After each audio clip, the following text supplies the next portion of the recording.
Cantor Audio, a division of Recorded Books, presents Arrow's Flight by Mercedes Lackey, narrated by Krista Lewis. Prologue.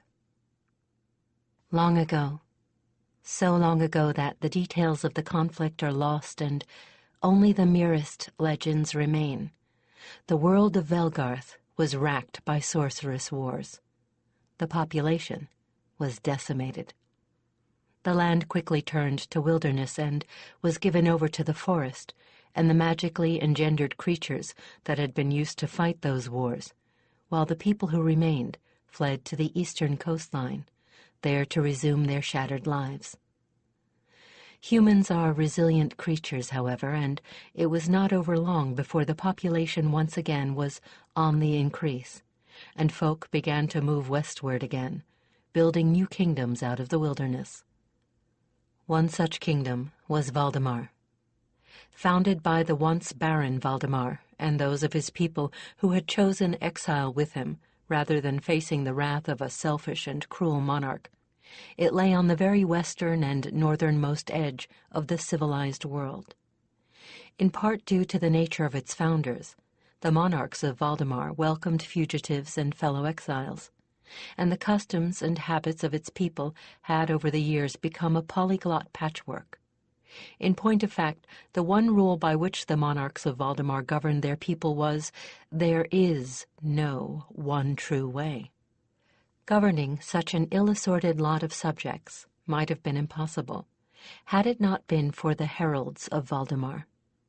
The Heralds served many functions. They were administrative overseers, dispensers of justice, information gatherers, even temporary military advisors, answerable only to the monarch and their own circle of peers. Such a system might have seemed ripe for abuse. It would have been, but for the companions. To the unknowing eye, a companion would seem little more than an extraordinarily graceful white horse. They were far more than that. Sent by some unknown power or powers at the pleading of King Valdemar himself, it was the companions who chose new heralds, forging between themselves and their chosen a mind-to-mind bond that only death could sever. While no one knew precisely how intelligent they were, it was generally agreed that their capabilities were at least as high as those of their human partners. Companions could, and did, choose irrespective of age and sex, although they tended to choose youngsters just entering adolescence, and more boys were chosen than girls. The one commonality among the chosen, other than a specific personality type, patient, unselfish, responsible, and capable of heroic devotion to duty, was at least a trace of psychic ability. Contact with a companion and continued development of the bond enhanced whatever latent paranormal capabilities lay within the chosen. With time, as these gifts became better understood, ways were developed to train and use them to the fullest extent to which the individual was capable. Gradually, the gifts displaced in importance whatever knowledge of true magic was left in Valdemar, until there was no record of how such magic had ever been learned or used. So the governing of Valdemar evolved. The monarch, advised by his council, made the laws. The heralds dispensed the laws and saw that they were observed. The heralds themselves were nearly incapable of becoming corrupted or potential abusers of their temporal power. The chosen were by nature remarkably self-sacrificing. Their training only reinforced this. They had to be. There was a better than even chance that a herald would die in the line of duty. But they were human for all of that, mostly young, mostly living on the edge of danger. So it was inevitable that outside of their duty they tended to be a bit hedonistic and anything but chaste. And only seldom did a herald form a tie beyond that of brotherhood and the pleasures of the moment. Perhaps because the bond of brotherhood was so very strong, and because the herald-companion bond left little room for any other permanent ties. For the most part, few of the common or noble folk held this against them, knowing that no matter how wanton a herald might be on leave, the moment he donned his snowy uniform, he was another creature altogether.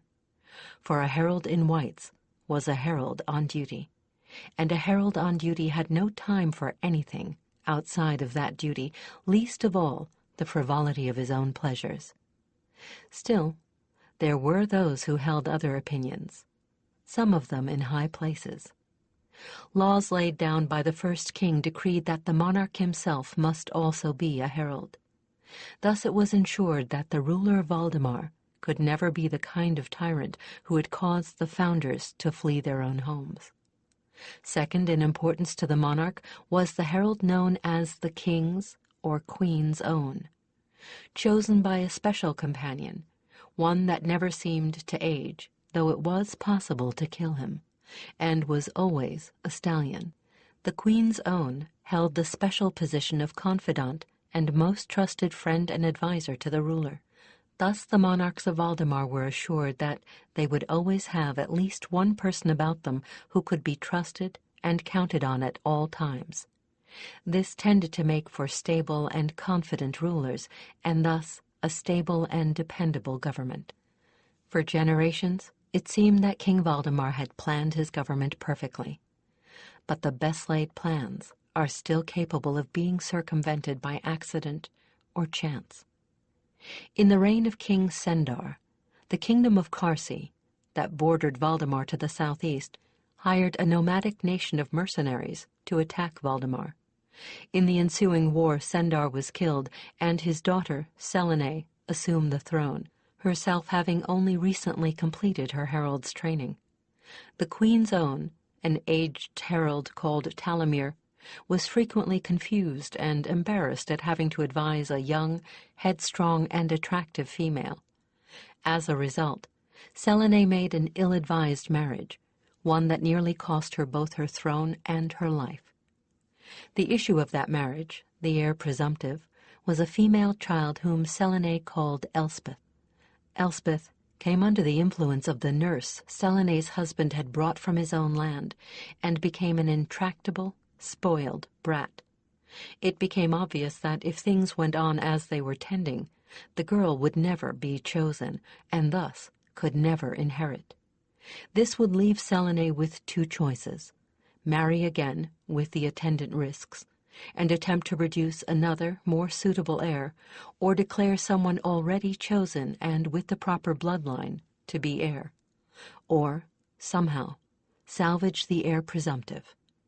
Talia had a plan, one that it seemed had a good chance of success, which involved sending the child into fosterage in a remote province, away from the influence of the nurse and court, with those who could be counted upon to take no nonsense from her. Then Talia was murdered, throwing the situation into confusion again.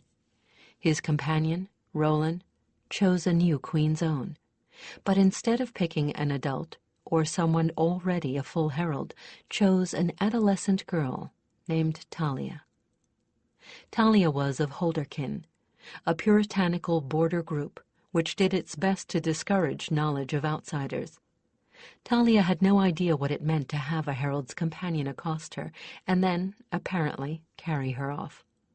Among her people, females held very subordinate positions, and nonconformity was punished immediately and harshly.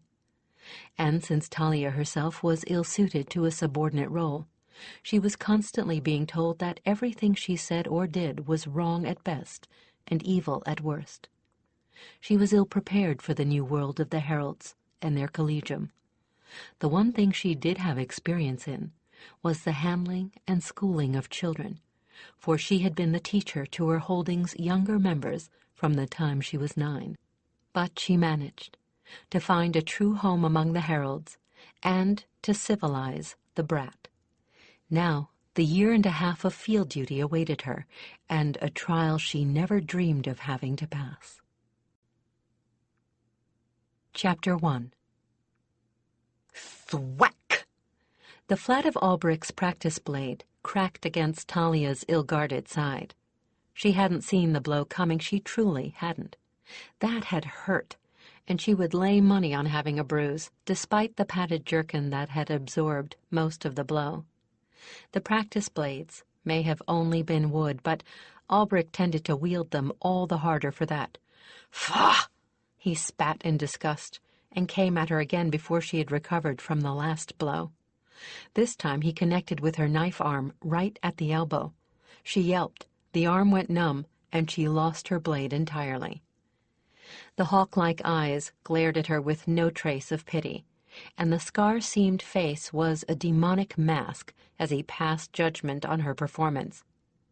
He was at least in his mid-40s, if not older, but he hadn't lost a fraction of his edge or agility in the 5 years Talia had known him. She was panting with exertion. He might as well have been taking a leisurely stroll. His well-worn dark leathers — he was the only working herald in Talia's experience who never wore whites — showed not so much as a tiny sweat stain.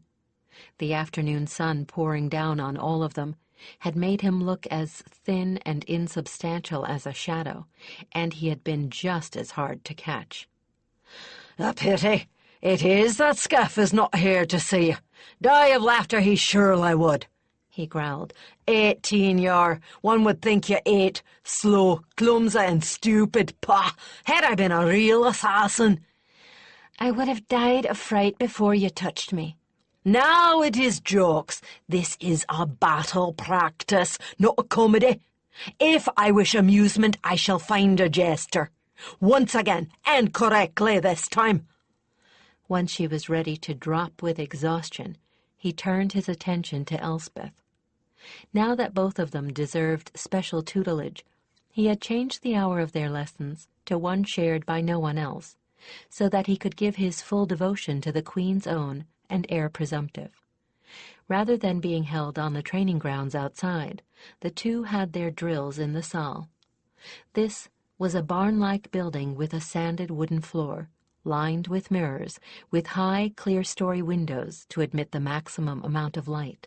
Lessons were always held here during inclement weather, but it was too small for mass practices and classes for the combined heraldic, bardic, healers collegium students. Only those privileged to receive private lessons with Albrecht took those lessons habitually in the saal. Now that his attention was off her, Talia found her thoughts drifting back to her surprise of this afternoon. Talia tugged and wriggled impatiently until she had succeeded in getting the supple, soft white leather tunic over her head. Pulling it into place over the white rain shirt and leather breeches, she finally turned to admire the effect in the polished metal mirror in front of her. "Heavens!" She laughed, not a little surprised. "Why don't the Greys ever look like this?" "Because," a harsh voice drawled from the next room, "you youngsters would have your minds on anything but your studies if they did." Talia laughed, turned back to the mirror, and preened. Today was the anniversary of her first class at Herald's Collegium, a fact that she'd forgotten until Karen and Cheryl, senior heralds both and instructors at the Collegium, as well as Talia's longtime friends, arrived at her room with their arms full of white uniforms and wearing broad grins. For the heraldic circle had considered, for less than 5 minutes all told, had voted, and had passed Talia into full herald status with the rest of her yearmates. No surprise to anyone in the Collegium, though by tradition the trainees were not to know when they were to be evaluated until the evaluation had already been made and they had passed. Karen and Cheryl had claimed the right to give her the good news. They didn't even give her a chance to think either, just appeared at her door, swept her up on either side, and herded her down the long, dark, wood-paneled hall of the Collegium dormitory, down the stairs to the first floor, and out the double doors at the end. From there they had taken her off to the seneschal's office to claim her new quarters. Now she stood in the bedroom of the suite she'd chosen, marveling at her reflection. "I look like a real grown-up for a change." "That is the general idea," Cheryl laughed richly.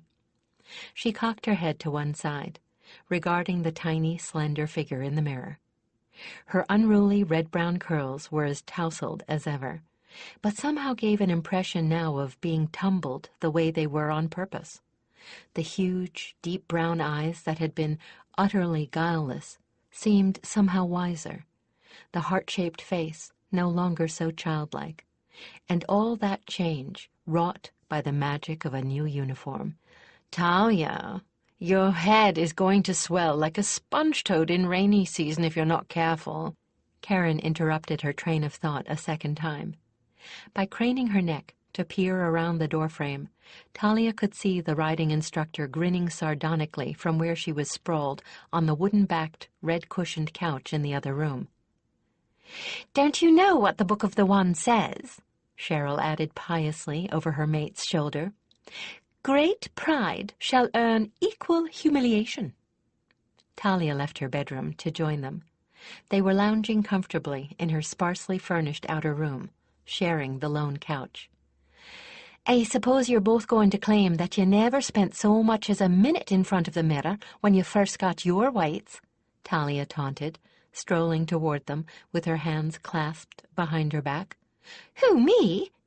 Cheryl replied in artificial innocence, lifting an airy hand and batting thick black lashes over wide hazel eyes. "And feed my vanity? Well, maybe a little." "I happen to know for a fact that you spent half the day there. I'm told you were trying every hairstyle you could twist that black mane of yours into, seeing which one went best with the new outfits," Karen countered dryly, running her fingers through her own close-cropped, graying brown hair. Cheryl just grinned and crossed her legs elegantly, leaning back into the cushions. "Since I can't claim equal knowledge of what you did on that august occasion, that's hardly a fair blow." "Oh, I did my share of mirror-gazing," Karen admitted with mock reluctance. "When you're as scrawny as a sapling and flat as a boy, it's rather astonishing to see yourself in something that actually flatters you. I swear I don't know how they do it. It's the same pattern for everybody, and not that dissimilar from the student grays." "But Lord, the difference!" Sherry concluded for her. "I don't know anybody who doesn't look fantastic in their whites. Even Dirk manages to look presentable. Rumpled, but presentable." "Well, what do you think of me?" Talia asked, turning on her toes in front of them and grinning impishly into Karen's eyes. "What do I think?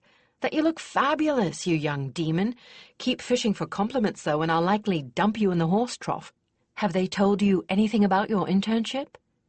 Talia shook her head and clasped her hands behind her again. "No. All they said was that the Herald they want to pair me with is in the field, and they won't tell me who it is."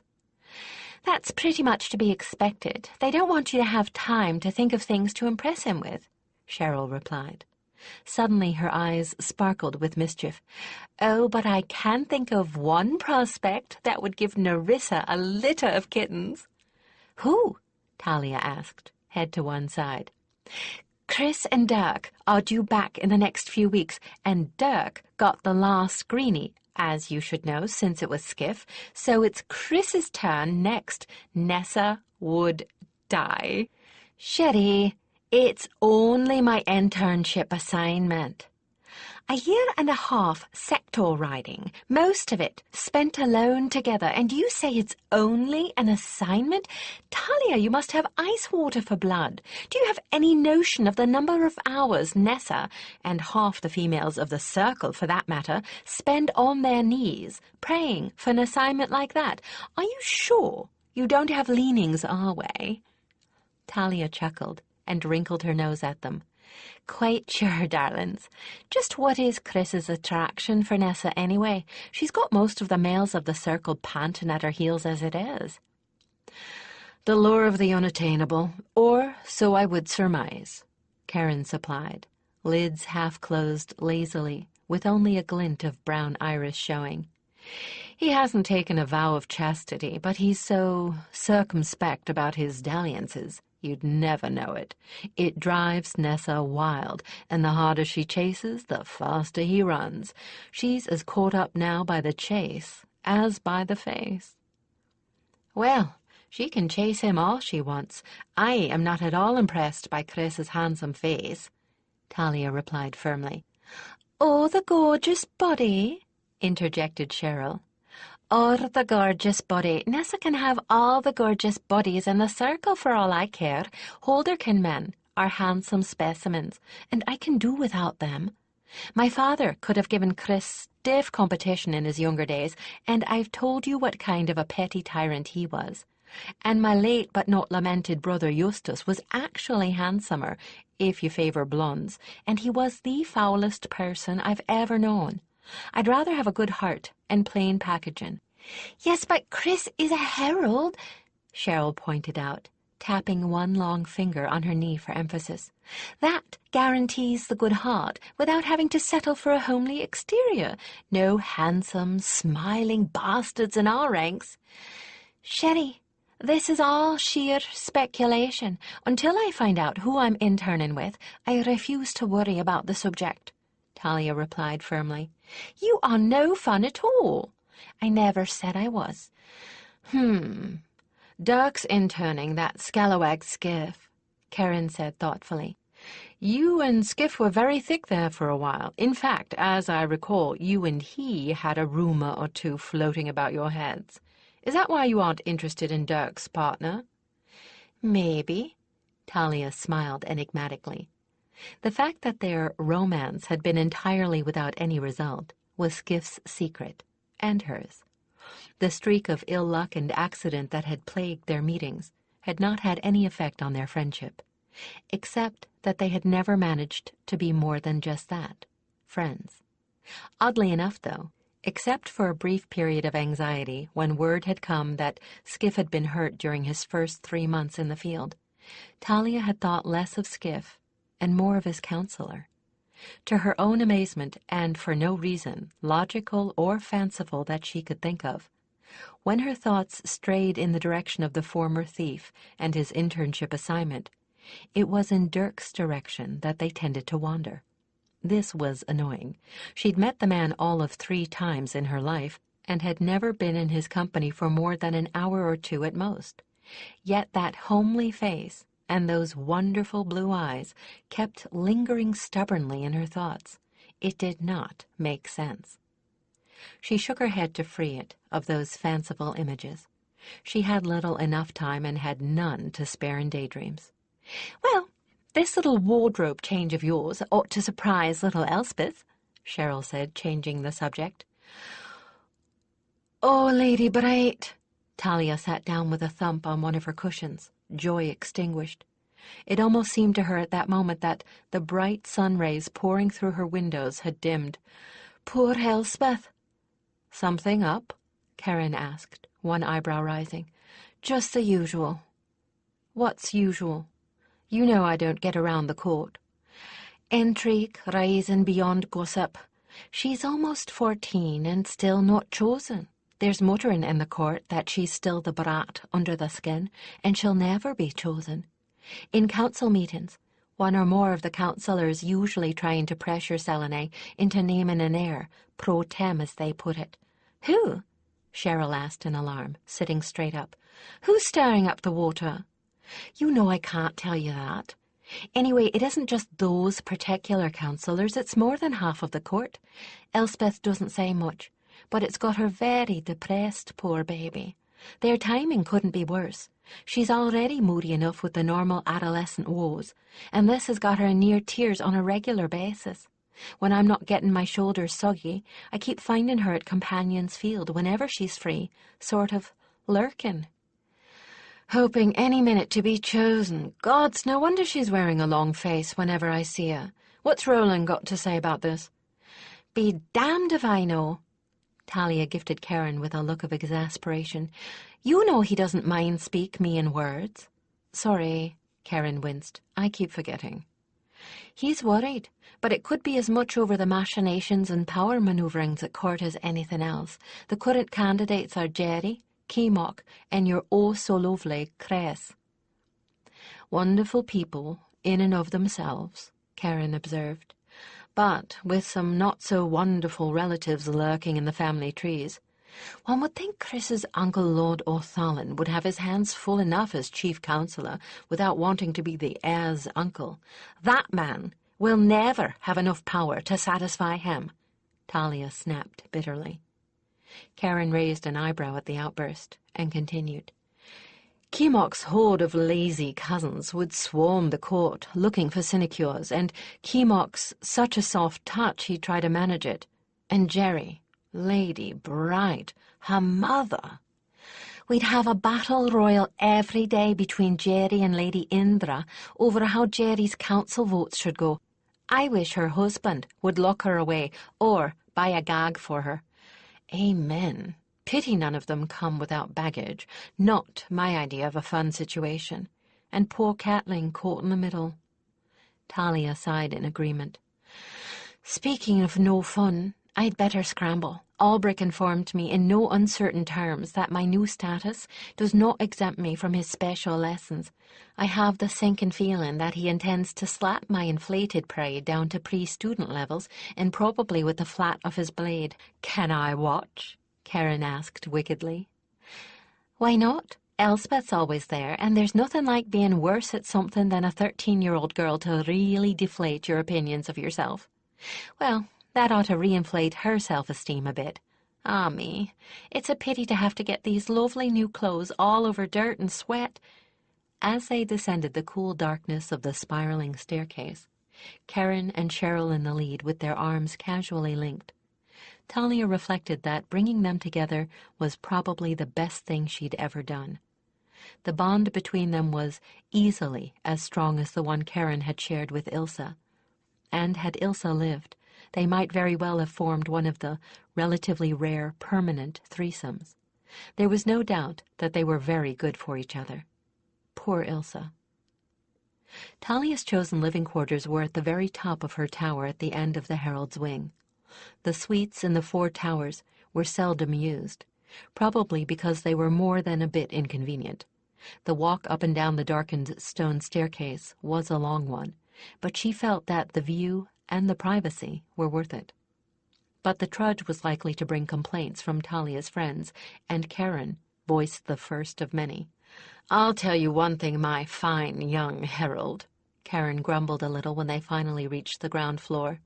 Visiting with you on a regular basis is going to keep your friends in shape. Why you chose to roost with the birds is beyond me. Do you truly want to know why I chose that particular suite? Talia asked with a grin. Say on. Pray remember, if you will, what my gift is. I'm an empath, not a mind speaker. Either of you remember who my neighbor was? Destria, wasn't it? Cheryl replied after thought. Turned out to be a good field herald, despite her, randiness, Karen supplied with a hint of a grin. That girl, anything in greys or whites, so long as it was male. Havens, when did she ever have time to study?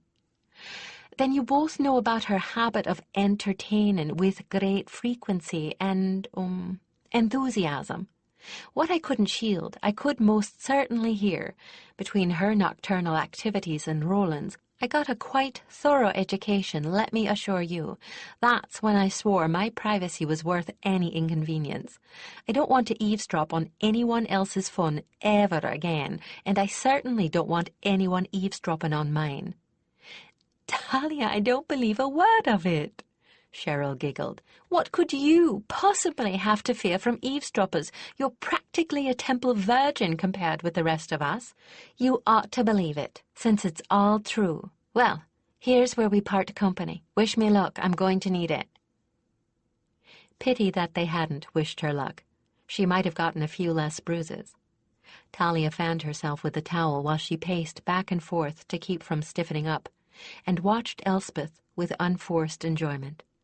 The girl was a pleasure to observe, moving through the sparring bout with the grace and agility of a dancer, and making it all seem effortless and easy. She was much better even than Jerry had been at her age, but then she had had the benefits of 4 years of Albrick's remorseless training. Jerry had only had the finest arms tutors money could obtain. No amount of money could buy Albrick's expertise. She ran through the assigned exercises with careless grace, Then, at the end of a bout, she unexpectedly executed one of the spin and tumbling rolls that Albrecht had been trying to train into Talia, a move that was not one Albrecht had been teaching her, and she scored a kill on him. He stared at her in startled amazement for a long moment, as both Talia and Elspeth waited breathlessly for the roar of disapproval they were certain would come. "Good," he said at last, as Elspeth's jaw dropped in surprise. "Very good." Then, lest she dare to grow careless because of the compliment, "But next time must be better." Despite this unexpected kudos, Talia found when she brought Elspeth a damp towel at the conclusion of the lesson that the girl was subdued and depressed. "What's wrong, Catling?" she asked, seeing how like her mother Elspeth was, despite the brown hair and eyes rather than Selene's blonde and blue. At this moment the shadow on her face matched the one the Queen wore when troubled. She knew the answer already, but it would do the girl good to talk it out one more time. "I can't do anything right," Elspeth replied unhappily. "I'll never be as good as you, no matter how hard I try." "You can't be serious. Now really look at you. You spent half your life on a backwoods dirt farm. Now you can't be told from Heralds that we're high-born. You got good marks in your classes. I'm abysmal in all of mine, and I can't even manage to be chosen. I suspect it's the last that's eaten at you the most." Elspeth nodded, the corners of her mouth drooping. "Catling, we're two different people with wildly different abilities and interests. In the 5 years I've been here, I've never once managed to earn a good from Albrecht, much less a very good. I'm still so stiff when I dance that they say it's like dancing with a broom. Oh, huzzah! I'm a marvel of coordination. I can kill anything on 2 legs. That's a terrific qualification for being heir. Catling, you've got the qualifications. Look, if I live to be 200, I will never understand politics. Think back a minute.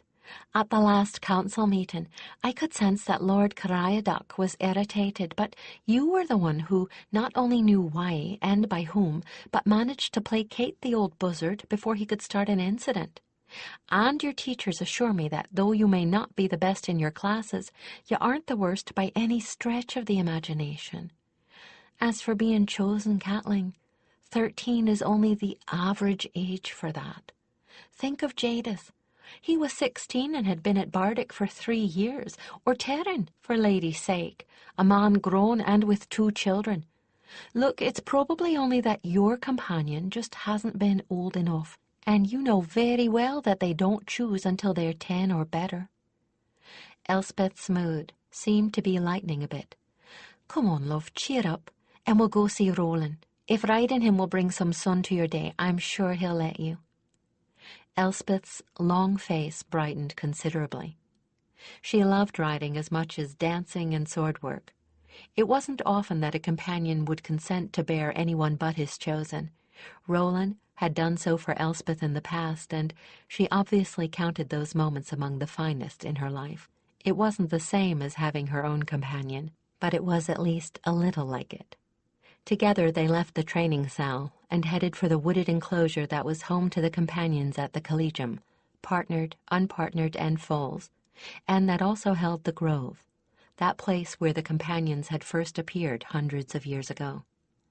And although she took pains not to show it, Talia was profoundly worried. This situation with Elspeth's status hanging fire could not be maintained for much longer. The strain was telling on the Queen, the girl, and the heraldic circle. But Talia had no more notion of how to solve the problem than anyone else. Talia woke with a start, momentarily confused by the strange feel and sounds of the room in which she found herself. She couldn't see a blessed thing, and over her head was a rattling. Then she remembered where she was, and that the rattling was the shutter of the window just over the head of her bed. She'd latched it open, and it was rattling in the high wind that must have begun some time during the night. She turned over and levered herself into a kneeling position on her pillow, peering out into the darkness. She still couldn't see much, dark humps of foliage against barely lighter grass. The moon was less than half full. All the buildings were dark, and clouds racing along in the wind obscured the stars and the moonlight. The wind smelled of dawn, though, and sunrise couldn't be far off. Talia shivered in the chill as wind whipped at her. She was about to crawl back under her warm blankets when she saw something below her. A person, a small person, hardly more than a dim figure moving beyond the fence of Companion's Field, visible only because it was wearing something light-colored. And she knew with sudden surety that the one below was Elspeth. She slid out of bed, wincing at the cold wood under her feet, and grabbed clothing by feel, not waiting to stop to light a candle. Confused thoughts tumbled one over the other. Was the girl sleepwalking? Was she ill? But when she reached unthinkingly and tentatively with her gift, she encountered neither the feel of a sleeping mind nor a disturbed one, only a deep and urgent sense of purpose. She should, she realized in some dim, far-off corner of her mind, be alarmed. But as soon as she had touched Elspeth with her empathic gift, that sense of calm purpose had infected her as well, and she could no more have disobeyed its promptings than have launched into flight from her tower window. In a dreamlike state, she half stumbled out into the middle room, fumbled her way to the door, and cautiously felt her way down the spiraling staircase, with one hand on the cold smoothness of the metal railing and the other on the rough stone of the wall beside her. She was shivering so hard her teeth rattled, and the thick darkness in the stairwell was slightly unnerving. There was light at the foot of it, though, from a lamp set up on the wall. The dim yellow light filled the entranceway, and the wood-paneled corridor beyond was lighted well enough by farther wall-hung lamps that Talia felt safe in running down the stone-floored passageways to the first door to the outside she could find. The wind hit her with a shock. It was a physical blow so hard that she gasped.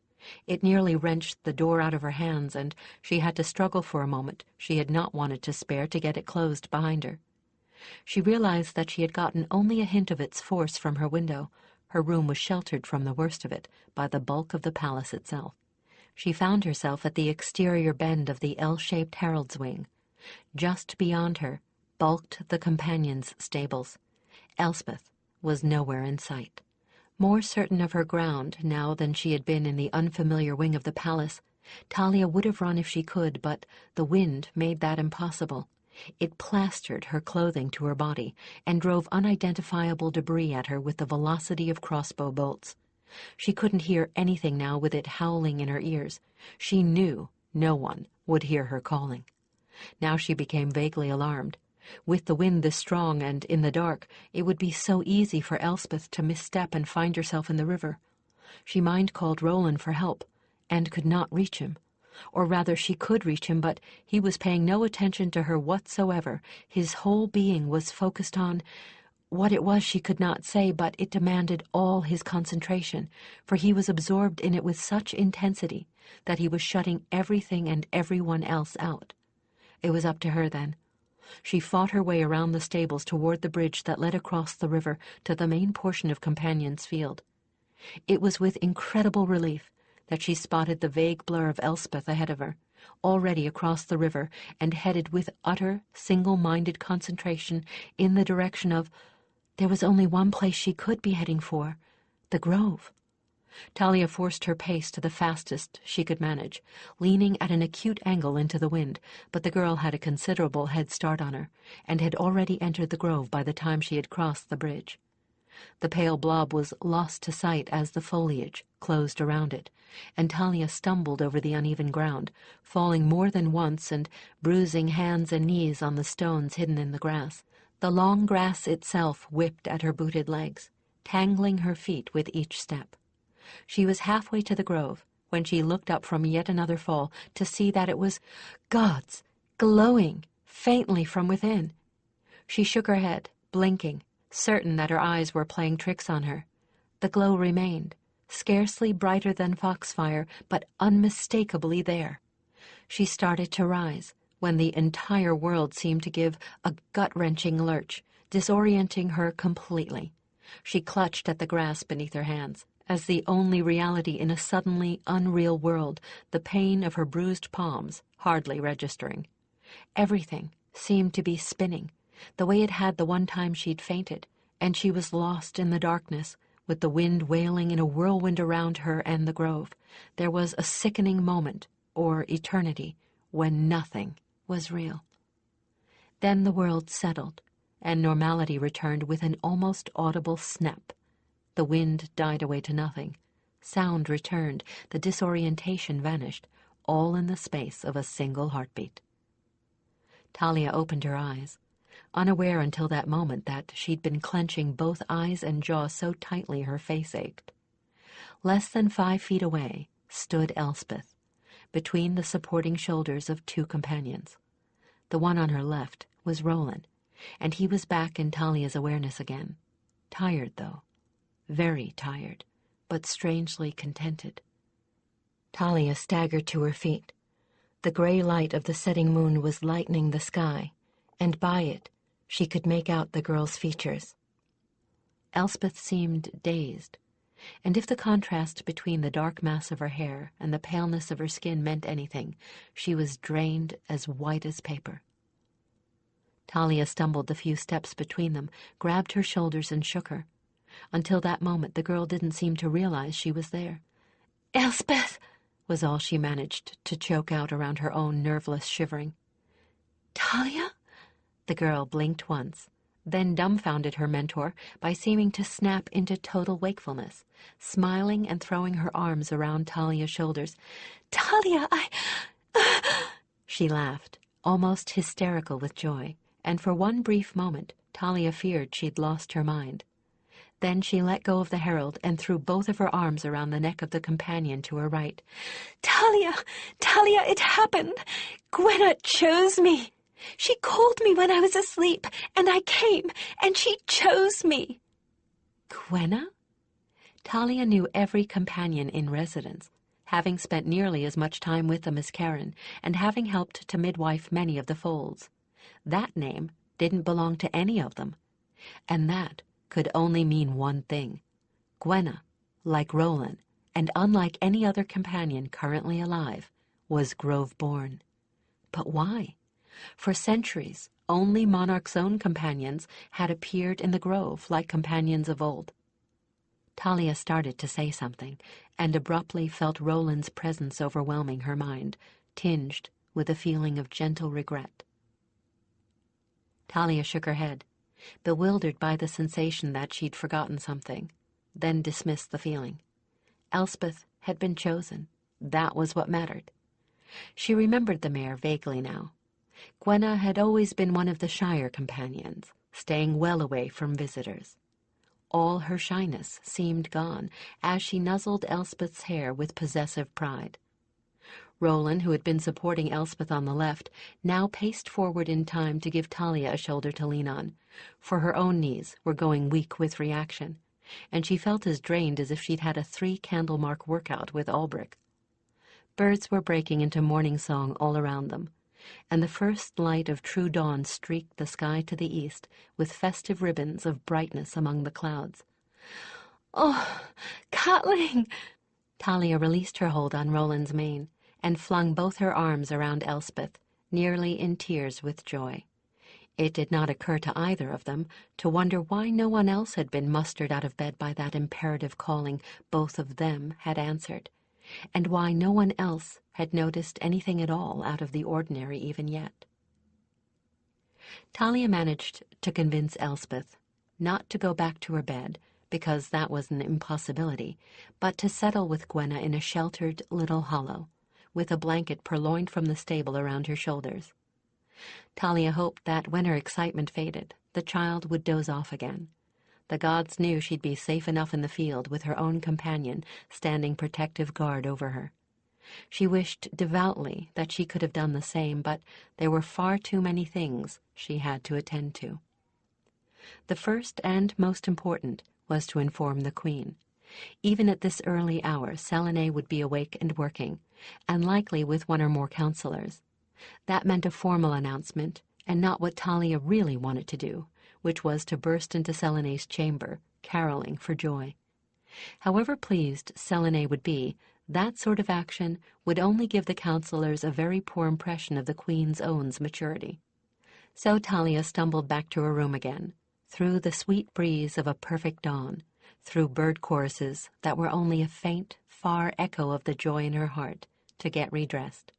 And this time, as neatly and precisely as she could manage, cringing inwardly at the grass stains left on the knees of the pair of breeches she'd just peeled off. Then she walked decorously and soberly down through the silence of the Herald's wing to the new palace wing that held the suites of Queen and Court. As usual, there were 2 blue-clad guardsmen stationed outside the doors to the royal chambers. She nodded to them. Dark John to the right, wizened Fess to the left. She knew both of them well, and longed to be able to whisper her news, but that wouldn't do.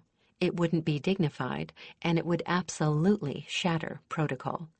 As Queen's own, she had the right of entry to the Queen's chambers at any time of night or day, and was quickly admitted beyond those heavy golden oak doors. As she had expected, Selene was already hard at work in her dark-paneled outer chamber, dressed for the day in formal whites, massive desk covered with papers, and both Lord Orthalin and the seneschal at her shoulders. She looked up at Talia's entrance, startled, blue eyes seeming weary even this early in the day. Whatever brought those 2 counselors to her side, it did not look to be pleasant. Perhaps Talia's news would change all that. She clued Selene to the gravity of her news by making the formal half-bow before entering, and that it was good news by a cheerful wink so timed that only Selene noted it. Protocol demanded exactly 5 steps across that dark blue carpet, which took her to exactly within comfortable conversational distance of the desk. Then she went to one knee, trying not to flinch as her bruises encountered the floor. Selene, tucking a strand of gold hair behind one ear and straightening in expectation, nodded to indicate she could speak. Majesty, I have come to petition the right of a trainee to enter the collegium, Talia said gravely, with both hands clasped upon the upright knee, while her eyes danced at the nonsense of all this formality. That got the attention not only of Selene but of both counselors. Only high-born trainees needed to have petitions laid before the crown, for becoming a herald often meant renouncing titles and lands, either actual or presumptive. Talia could see the puzzlement in the counselor's eyes and the rising hope in Selene's. What companion has chosen, and what is the candidate's name and rank? Selene replied just as formally, one hand clutching the goblet before her so tightly her knuckles went white. The companion Gwenna has chosen, Talia barely managed to keep from singing the words, and her choice is the heir presumptive, now heir in right, the Lady Elspeth. May I have the Queen's leave to enter the trainee in the collegium rolls? Within the hour, court and collegium were buzzing, and Talia was up to her eyebrows in all the tasks needed to transfer Elspeth from her mother's custody to that of the collegium. Elspeth spent the day in blissful ignorance of all the fuss, which was only fair. The first few hours were critical in the formation of the herald-companion bond, and should be spent in as undisturbed a manner as possible. So it was Talia's task to see to it that, when Elspeth finally drifted dreamily back through the gates of Companion's Field, everything, from room assignment to having her belongings transferred, had been taken care of for her. And toward day's end, it occurred to Talia that it behooved her to take dinner with the court rather than the collegium. The Queen might make dinner the occasion for the formal announcement of choice of heir. She finished setting up Elspeth's class schedule with Dean Elcarth and sprinted to her quarters and up the stairs as fast as her sore knees would permit. After a quick wash, she rummaged in the wooden wardrobe, cursing as she bumped her head against one of the doors. After making what she hoped was an appropriate selection, she dressed hastily in one of the velvet outfits. With one hand brushing her hair, half skipping as she wedged her feet into the soft slippers that went with it, she used the other hand to snatch the appropriate book of protocol from among the others on her still dusty desk. While wriggling to settle the clothing properly and using both hands to smooth her hair, she reviewed the brief ceremony attendant on the coronation of the heir. She shot a quick look at herself in the mirror, then took herself off to the great hall. She slipped into her seldom-used seat between Elspeth and the Queen and whispered, "Well, she's going to do it as soon as everyone arrives."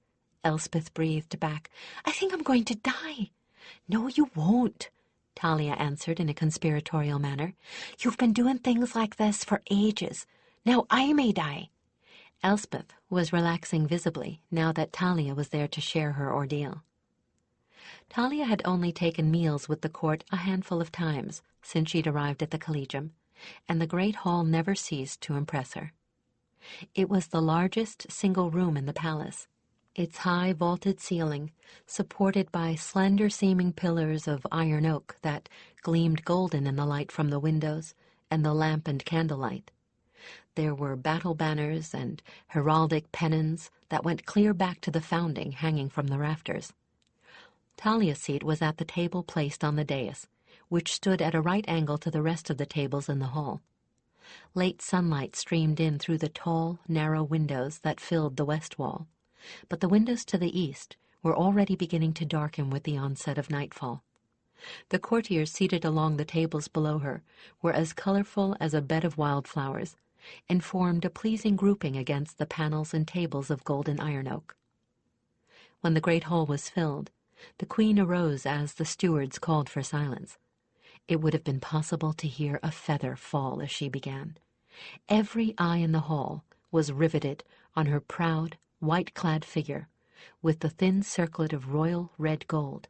It was all she would wear as a token of her rank, encircling her ravel-leaf golden hair. "Since the death of my father, we have been without an heir. I can understand and sympathize with those of you who found this a disquieting and frightening situation. You may rejoice, for all uncertainty is at an end. This day was my daughter Elspeth chosen by the companion Gwenna, making her a fully eligible candidate for the position of heir. Rise, daughter." Elspeth and Talia both rose, Elspeth to stand before her mother, Talia to take the silver coronet of the heir from the steward holding it. She presented it to the Queen, then retired to her proper position as Queen's own, behind and slightly to Selene's right. She was pleased to note that, although Elspeth's hands trembled, her voice, as she repeated her vows, was strong and clear. Elspeth caught her eyes and held to Talia's gaze as if to a lifeline. Elspeth was frightened half to death, despite her lifelong preparation for this moment. She could clearly see Talia's encouraging expression, and the presence of the Queen's own gave her comfort and courage. For one panicked moment halfway through her vows, she forgot what her mother had said just the instant before. She felt a flood of gratitude when she noticed Talia's lips moving and realized that she was mouthing the words Elspeth had just forgotten. There was more to it than just having a friend at hand, too. With her mental senses sharpened and enhanced by having been chosen, Elspeth could dimly feel Talia as a solid, comforting presence, like a deeply rooted tree in a wild windstorm. There would always be shelter for her beneath those branches, and as she repeated the last words of her oath, she suddenly realized how vital that shelter would be to one who, as ruler, must inevitably face the gales, and more often than not, alone. There was also, distinctly though distantly, the sense that Talia loved her for herself and as a true friend, and that in itself was a comfort. As she finished the last words and her mother placed the silver circlet on her head, she tried to put all her gratitude to her friend in the smile she gave her. As the Queen placed the coronet on her daughter's hair, a spontaneous cheer rose that gladdened Talia's heart. Perhaps now the brat could be forgotten. But as they resumed their seats and the serving began, the unaccustomed dainties of the Queen's table suddenly lost their appeal as Talia realized that there was yet another ceremony to be endured, one about which she knew nothing. As soon as the powers of the kingdom could be gathered, There must be a great ceremony of fealty in which the Queen's own would play a significant role. Talia reached blindly for her goblet to moisten a mouth gone dry with panic. Then she took herself firmly in hand. Kyril and Elkarth, as Seneschals, Herald, and Dean of the Collegium, would surely know everything about this occasion, and just as surely would be aware that Talia didn't. There was no need to panic. Not yet, anyway. The meal seemed to be progressing with ponderous slowness. This was Talia's first high feast, and it seemed incredibly dull. She sighed, and the Queen caught the sound. "Bored," she whispered out of the corner of her mouth. "Oh, no," Talia replied with a forced smile. "Liar," the Queen replied with a twinkle. "No one but a moron could avoid being bored by all this. You sit and smile till your face and backside are both stiff. Then you sit and smile some more." "How do you manage this day after day?" Talia asked, trying not to laugh. "Father taught me a game. Elspeth and I play it now." "What are we doing this time, Catling?" "We're back to animals," Elspeth replied, as her mother nodded to an elderly duke in response to some comment he'd mumbled. "You try and decide what animal the courtiers most remind you of. We change each time. Sometimes it's flowers, trees, rocks, landmarks, even weather. This time it's animals, and he's a badger." "Well, if he's a badger, his lady's a watchdog. Look how she raises her hackles whenever he smiles at that pretty servant girl," Talia said. "Oh, I'd never have thought of that one," Elspeth exclaimed. "You're going to be good at this game." They managed to keep straight faces, but it wasn't easy. Talia sought out Kyril the next day before the thrice-weekly council meeting to learn that she had 3 weeks in which to prepare for Elspeth's formal investiture. He and Elkarth pledged to drill her in all she needed to know, from protocol to politics, every day. The council meeting in itself was something of an ordeal. She and Elspeth had seats on the far end of the horseshoe-shaped council table, almost opposite Selene and the empty place beside her. That empty chair was the seat of the Queen's own, but Talia could not under law assume that place until she had passed her own internship. She and Elspeth had voice on the council, but no vote. Elspeth's own voting rights were in abeyance until she passed internship. The councillors tended to ignore them because of that lack of voting rights, but not today. No, today they interrogated both Talia and Elspeth with an ill-concealed eagerness that bordered on greed. How soon did Talia think she'd be out in the field? Could the internship be cut back to a year, or, given the importance of her position and her lack of experience, should it be extended past the normal 1.5 years? Could Elspeth's education be rushed? What should she be tutored in besides the normal curriculum of the Herald's Collegium? Did she feel ready for her new position as heir? And on and on. From most of the councillors, Talia only received a well-intentioned, if irritating, eagerness to help the children, and she cursed, not for the first time, her slight stature that made her seem barely an adolescent, but from others. Lord Orthalin, one of Selene's closest advisers, as he had been to her father, regarded both of them with a cool, almost cold gaze. And Talia felt very like a prime specimen of some unusual beetle on the dissecting table. She got no emotional impressions from him at all. She never had. That was profoundly disturbing, for one whose gift was empathy, and even more disturbing was the vague feeling that he was not pleased that Elspeth had at last been chosen. From Bard Hiron, speaker for the Bardic Circle, she got a distinct feeling that all this was happening far too quickly, and that not enough caution was being exercised, and that he didn't quite trust her. Lord Garthezer's feelings were of general displeasure over the whole affair, but she couldn't pinpoint why. There was also a faint overtone of disappointment. He was related to Kemock, one of the 3 other contenders for the position. Could that be all, though? Or was there something deeper in his motivation?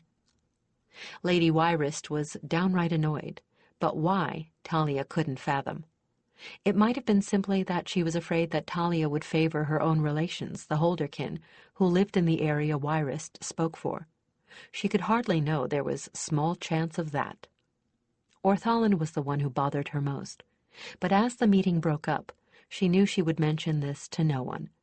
She had nothing of fact to report, and she and Orthalin had bad blood between them over his treatment and near expulsion of her friend Skiff from the Collegium. She knew better than to give Orthalin so powerful a weapon, if he was an enemy, as to seem to be holding a grudge. Instead, she smiled sweetly and thanked him for his good wishes. Let him think her an innocent idiot. Meanwhile, she would make sure to have one eye on him. But soon, very soon now, she would be gone, on her 1.5-year internship, and that would take her entirely out of the current intrigues at court. It would also make it impossible for her to deal with any of it. If Gartheser, Orthalin, or any of the others had deeper schemes, there would be no one near Elspeth who could detect the shadow of the scheming. She would be gone, and who would watch them then? Chapter 2. 3 weeks to investiture. Only 3 weeks, but they seemed like 3 years, at least to Talia. There was an elaborate ceremony of oaths and bindings to memorize, but that wasn't the worst of it. Talia's main function at this particular rite would be, apparently, to perform the original duties of heralds, the duties they had held in the days before Valdemar founded his kingdom, to announce each dignitary by name and all ranks and titles before escorting him or her to the foot of the throne. This was, of course, the lesser of her twin functions. In reality, the more important would be using her empathic gift to assess, and one hoped, neutralize, any danger to the queen and heir from those about to come within striking distance of them. The full high court ceremonial costumes included a wide variety of instruments of potential mayhem and assassination. There was one small problem with this. Talia was farm-bred, not high-born. The elaborate tabards of state that a high-born child could read as easily as a book were little more than bewildering patterns of gold and embroidery to her eyes, and she would be dealing with nobles who were very touchy over their titles and apt to take affront if even the least and littlest were eliminated. That meant hours closeted in Herald Kirill's office, sitting until her behind went numb on one of the hard wooden chairs he favored, memorizing plate after plate from the State Book of Devices until her eyes were watering. She fell asleep at night with the wildly colored and imaginative beasts, birds, and plants spinning in mad dances behind her eyes. She woke in the morning with Kirill's voice echoing out of her dreams, inescapably drilling her. She spent at least another hour of every day in the stuffy council chamber with the counselors engaged in pointless debate about this or that item of protocol for the coming ceremony until she wanted to scream with frustration. Elspeth, at least, was spared this nonsense. She had quite enough on her plate with her new round of collegium classes and duties. For the next 5 years or so, once the ceremony was complete, she would be neither more nor less important nor cosseted than any other trainee, within certain limitations. She would still be attending council sessions once she'd settled in, and certain high court functions. But these were far more in the nature of duties rather than treats, and were, in fact, things Talia reckoned that Elspeth would really rather have foregone if she'd had any choice in the matter. When Talia had taken the opportunity to check on her, the girl seemed well content. She was surely enjoying the newfound bond with her companion Gwenna. Karen had told Talia that every free moment saw the two of them out in the field together, which was exactly as it should be. But there was one unsettling oddity about the council sessions that kept them from sending Talia to sleep, an oddity that, in fact, was contributing to an uneasiness ill-suited to the general festive atmosphere that hovered over court and collegium. Talia was catching counselors and courtiers alike giving her bewildered, almost fearful glances when they thought she wasn't watching. If it had not happened so frequently, she might have thought she was imagining it, but scarcely a day passed without someone watching her with the same attention they might have given to some outre creature that might prove to be dangerous. It troubled her, and she wished more than once for Skiff and his talents at spying and subterfuge. But Skiff was furlongs away at very best, so she knew she'd have to muddle along beneath the suspicious glances, and hope that whatever rumors were being passed about her, and she had no doubt that they were about her, would either be put to rest or come to light where she could confront them. Another goodly portion of each day she spent helping to train a young healer, Renee, who was to substitute for her while she was gone on her internship circuit. Renee, like Talia, was a mind healer. She could never replace Talia, not without being a herald herself, but she could and would try to keep her senses alert for heralds in stress and distress and get them somewhat sorted out.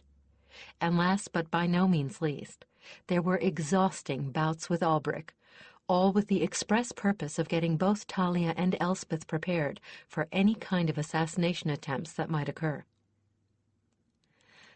"I really don't understand why you're doing this," Elspeth said one day, about a week from the date of the ceremony. "After all, I'm the one who's the better fighter." She had been watching from a vantage point well out of the way, sitting cross-legged on one of the benches in the salle, against the wall. Talia was absolutely sodden with sweat, and bruised in more places than she cared to think about, and, for a wonder, Albrecht wasn't in any better condition than she. Albrecht motioned to Talia that she could rest, and she sagged to the floor where she stood. "Appearances," he said, "partially. I do not wish that any save the heralds should know how skilled you truly are. That could be the saving of your life one day. Also, it is tradition that crowned heads do not defend themselves. That is the duty of others." "Unless there's no other choice." Albrecht nodded. Elspeth sighed. "I'm beginning to wish I wasn't heir now. It doesn't look like I'm going to be allowed to have any fun." "Catling," Talia panted, "If this is your idea of fun, you're welcome to it." Elspeth and Albrecht exchanged rueful glances that said as plainly as words, "She'll never understand," and made shrugs so nearly identical that Talia was hard put to keep from laughing. Finally, the day arrived for the long-awaited and dreaded rite of Elspeth's formal investiture as heir. The fealty ceremony was scheduled for the evening, with a revel to follow. Talia, as usual, was running late. She dashed from her last drilling session with Kirill to the bathing room, then up to her tower suite, taking the steps 2 at a time. She thanked the gods when she got there that one of the servants had had the foresight to lay out her gown and all its accoutrements, else she'd have been later still. She donned the magnificent silk and velvet creation with trepidation. She'd never worn high court ceremonials in her life, though she'd helped Elspeth into her own often enough. She faced the mirror, balancing on one foot while she tied the ribbons to the matching slippers around the ankle of the other. "Oh, bloody hell," she sighed. She knew what a courtier ought to look like, and she didn't. "Well, it's going to have to do. I just wish—" "You wish what?" Jerry and Karen rapped on the side of the tower door and poked their heads around the edge of it. Talia groaned. Jerry looked the way she wished she looked, gowned and coiffed exquisitely. Every chestnut hair neatly twisted into a high court confection and precisely in place. "I wish I could look like you, stunning instead of stunned." Jerry laughed.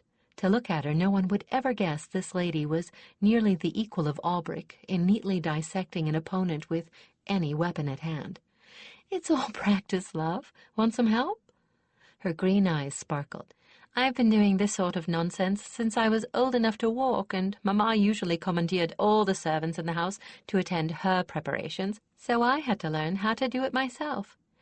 "If you can make me look less like a ploughboy, I will love you forever." "I think," Jerry replied merrily, "that we can manage at least that much." For the next half hour, Talia sat on her bed in nervous anticipation as arcane things happened to her hair and face, while Jerry and Karen exchanged mysterious comments. Finally, Jerry handed her a mirror. "Is that me?" Talia asked in amazement, staring at the worldly sophisticate in the mirror frame. She could scarcely find a trace of Jerry's handiwork. Yet somehow she had added experience and a certain dignity without adding years or subtracting freshness. Replacing her usual disordered tumble of curls was a fashionable creation threaded through with a silver ribbon. "Do I dare to move? Is it all going to come apart?" "Havens, no," Jerry laughed. "That's what the ribbon's for, love. It isn't likely to happen this time, praise the Lord, but you know very well what your duty is in an emergency. The Queen's Own is supposed to be able to defend her monarch at sword point, then calmly clean her blade on the loser's tunic and go right back to whatever ceremony was taking place. That's why your dress is ankle length instead of floor length, has no train, and the sleeves detach with one pull. Yes, they do, trust me, I ought to know. I supervised the making of it. It's been a long time since we've had a female monarch's own, and nobody knew exactly how to modify high court gear to suit. At any rate, you could work out now with Albrecht without one lock coming loose or losing any part of the costume you didn't want to lose. But don't rub your eyes, or you'll look like you've been beaten." She gathered her things. "We'd better be moving if we don't want to get caught in the mob." "And you'd better take care of the important part of your costume, childing," Karen warned as they started down the stairs. Talia had not needed the reminder. The rest of her accessories were already laid out and waiting.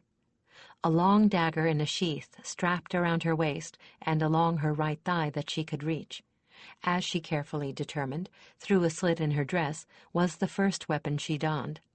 Then came paired throwing knives in quick-release sheaths for both arms, gifts from Skiff, which he had shown her how to use long ago. Even Albrecht admitted that Skiff had no peer when it came to his chosen weapons.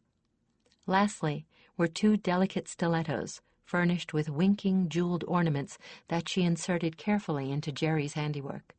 No herald was ever without a weapon, especially not the Queen's Own, as Karen had reminded her. The life of more than one monarch had been saved by just such precautions. Just as Talia was about to depart, there was a knock at her door. She opened it to find Dean Elkarth standing on her threshold.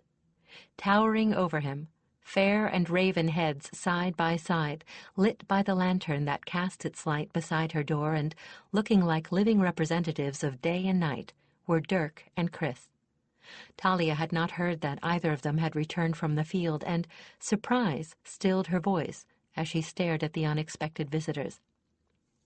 "Neither of these gallants seems to have a lady," the dean said with mischief in his eyes, "and since you have no escort, I thought of you immediately." "How thoughtful," Talia said dryly, finally regaining the use of her wits and knowing there was more to it than that. "I don't suppose you had any other motives, did you?" "Well, since you are interning under Chris, I thought you might like to get acquainted under calmer circumstances than the last time you met." So Chris was to be her counselor. Sherry had been right. "Calmer," Talia squeaked. "You call this calmer?" "Relatively speaking." "Elkarth," Dirk exclaimed impatiently. "Herald, Talia, he's teasing you. He asked us to help you because we know most of the people here on site, so we can prompt you if you get lost." "We also know who the possible troublemakers are, not that we expect any problems," Chris continued, a smile warming his sky-blue eyes. "But there's less likely to be any trouble with two great hulking brutes like us standing behind the Queen." "Oh, bless you," Talia exclaimed with relief. "I've been worried half to death that I'll say something wrong or announce the wrong person and mortally offend someone." She carefully avoided mentioning assassination attempts, though she knew all four of them were thinking about how useful the pair would be in that event. Chris smiled broadly, and Dirk executed a courtly bow that was saved from absurdity by the twinkle in his eyes as he glanced up at her. "We are your servants, O fairest of heralds," he intoned, sounding a great deal like an overacting player in some truly awful romantic drama. "Oh, don't be ridiculous." Talia flushed, feeling oddly flattered and yet uncomfortable. "You know very well that Nessa and Sherry make me look like a squirrel, and the last time you saw me, I was passing out at your feet like a silly child and probably looked like leftover porridge. Among friends, my name is Talia, Just Talia. The dean pivoted and trotted down the staircase, seemingly very pleased with himself. Chris chuckled and Dirk grinned. Both of them offered her their arms. She accepted both, feeling dwarfed between the two of them. There was barely enough room for all three of them on the stairs. "Well, you devil, you've done it again," Dirk said to his partner over her head, blinking as they emerged from the half-dark of the staircase into the light of the hall. "I get a scrawny ex-thief with an appetite like a horse for my internee, and look what you get. It's just not fair." He looked down at her from his lofty 6.5 feet and said mournfully to her, "I suppose now that you've gotten a good look at my partner's justifiably famous face, the rest of us don't stand a chance with you." "I wouldn't go making any bets if I were you," she replied with a hint of an edge to her voice. "I have seen him before, you know, and you don't see me falling at his feet worshipping, now do you? My father and brothers were just as handsome. No insult meant to you, Chris, but I've had ample cause to mistrust handsome men. I'd rather you were cross-eyed or had warts or something. I'd feel a great deal more comfortable around you if you were a little less than perfect." Dirk howled with laughter at the nonplussed expression on his friend's face. "That's a new one for you, my old and rare. Rejected by a woman. How's it feel to be in my shoes?" "Odd," Chris replied with good humor. "Distinctly odd. I must say, though, I'm rather relieved. I was afraid Elkarth's mind was going, assigning me a female internee. I've only seen you once or twice, remember, and we weren't exchanging much personal information at the time. I thought you might be like Nessa. Around her, I start to feel like a hunted stag." He suddenly looked sheepish. "I have the feeling I may have put my foot in it. I hope you don't mind my being frank." "Not at all. It's my besetting sin, too." "Well, you seem unexpectedly sensible. I think we'll do all right together." "Provided that I haven't taken a dislike to you." Talia was just a little nettled at his easy assumption that she would fall swift prey to his admittedly charming manner. "Haven't you ever been told not to count your eggs until the hens lay them?" From the look on Chris's face, that possibility hadn't occurred to him, and he was rather at a loss to deal with it. Dirk didn't help matters by becoming hysterical. "She's got you there, old boy," he choked. "Stars be praised. I've lived to see the day when it's you that gets put in his place and not me." "Oh, bright heavens, don't worry about it," Talia said, taking pity on him. "We're both heralds, for pity's sake. We'll manage to get along. It's just for a year and a half. After all, it's not as if somebody were forcing me to marry you." Chris's expression was indescribable when Talia spoke of being forced to marry him as if it were something distasteful. "I'm fairly sure you didn't insult me, but that certainly didn't sound like a compliment," he complained forlornly. "I'm beginning to think I prefer Nessa's attitude after all." By now, they'd had to stop in the middle of the hall, as Dirk was doubled over and tears were streaming down his face. Both of them had to pound on his back in order to help him catch his breath again. "Holy Astera!" he gasped. "This is something I never expected to see or hear. Phew!" He somehow managed to look both contrite and satisfied at the same time. "Forgive me, partner. It's just that seeing you as the rejected one for a change, you should have seen your own face. You looked like you'd swallowed a live toad." "Which means that nothing worse can happen to him for the rest of the week. Now look, none of this is getting us to the ceremony," Talia pointed out, "and we're already running late." "She's right again," Dirk said, taking her arm. "What do you mean, again?" Chris asked suspiciously as they hurried to the Great Hall. Fortunately, their arrival at the door of the Great Hall prevented his having to answer that question. Dirk had been having a little trouble sorting out some very odd feelings from the moment that Talia had answered her door. The last time he'd seen the Queen's Own, she'd fainted from total exhaustion practically at his feet, after having undergone a considerable mental and emotional ordeal. He had learned afterward that she had experienced at first hand the murder of the Herald courier Ilsa, and saved Ilsa's life-mate Karen from death-willing herself in shock. Then, without a pause for rest, she had mentally guided him and his partner to the spot where Ilse had been slain. This slight, fragile-seeming woman-child had aroused all of his protective instincts, as well as his admiration for her raw courage. He'd carried her up to her room himself, and made certain she was safely tucked into her bed, then left medicinal tea ready for her to brew to counteract the inevitable reaction headache she'd have when she woke. He'd known at the time she'd exhausted all her resources. When he heard the whole story later in the day, he'd been flabbergasted at her courage and endurance. And she was so very frail-looking. It was easy to feel protective about her, even though her actions gave the lie to that frail appearance. At least, he thought at the time that it was only his protective instincts that she aroused. But the sight of her this time had seemed to stir something a bit more complicated than that, something he wasn't entirely sure he wanted to acknowledge. So he diffused the situation as best he could, by clowning with Chris.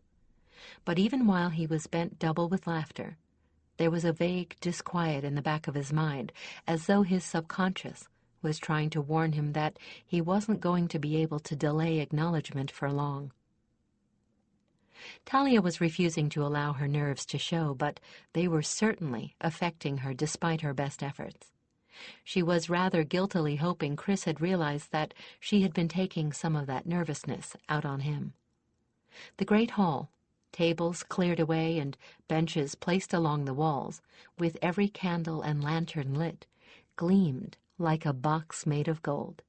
The courtiers and notables were dressed in their finest array, jewels and silver and gold ornaments catching in the light and throwing it back so that the assemblage sparkled like the contents of a high-born dame's jewel box. Prominent among the gilded nobles were the bright scarlet of bards, the emerald green of healers, the bright blue of the uniforms of high-ranking officers of the guard and army, and the brilliant white of heralds. Each of those to be presented wore over his or her finery the stiff tabard, heavy with embroidery, that marked a family or guild association. The men and women of the guards, standing duty in their sober midnight blue and silver, ringed the walls, a dark frame for the rest. The Queen's Own and her escorts assumed their places behind the thrones, Talia in her place behind and to Selene's right, Chris and Dirk behind and to either side of her.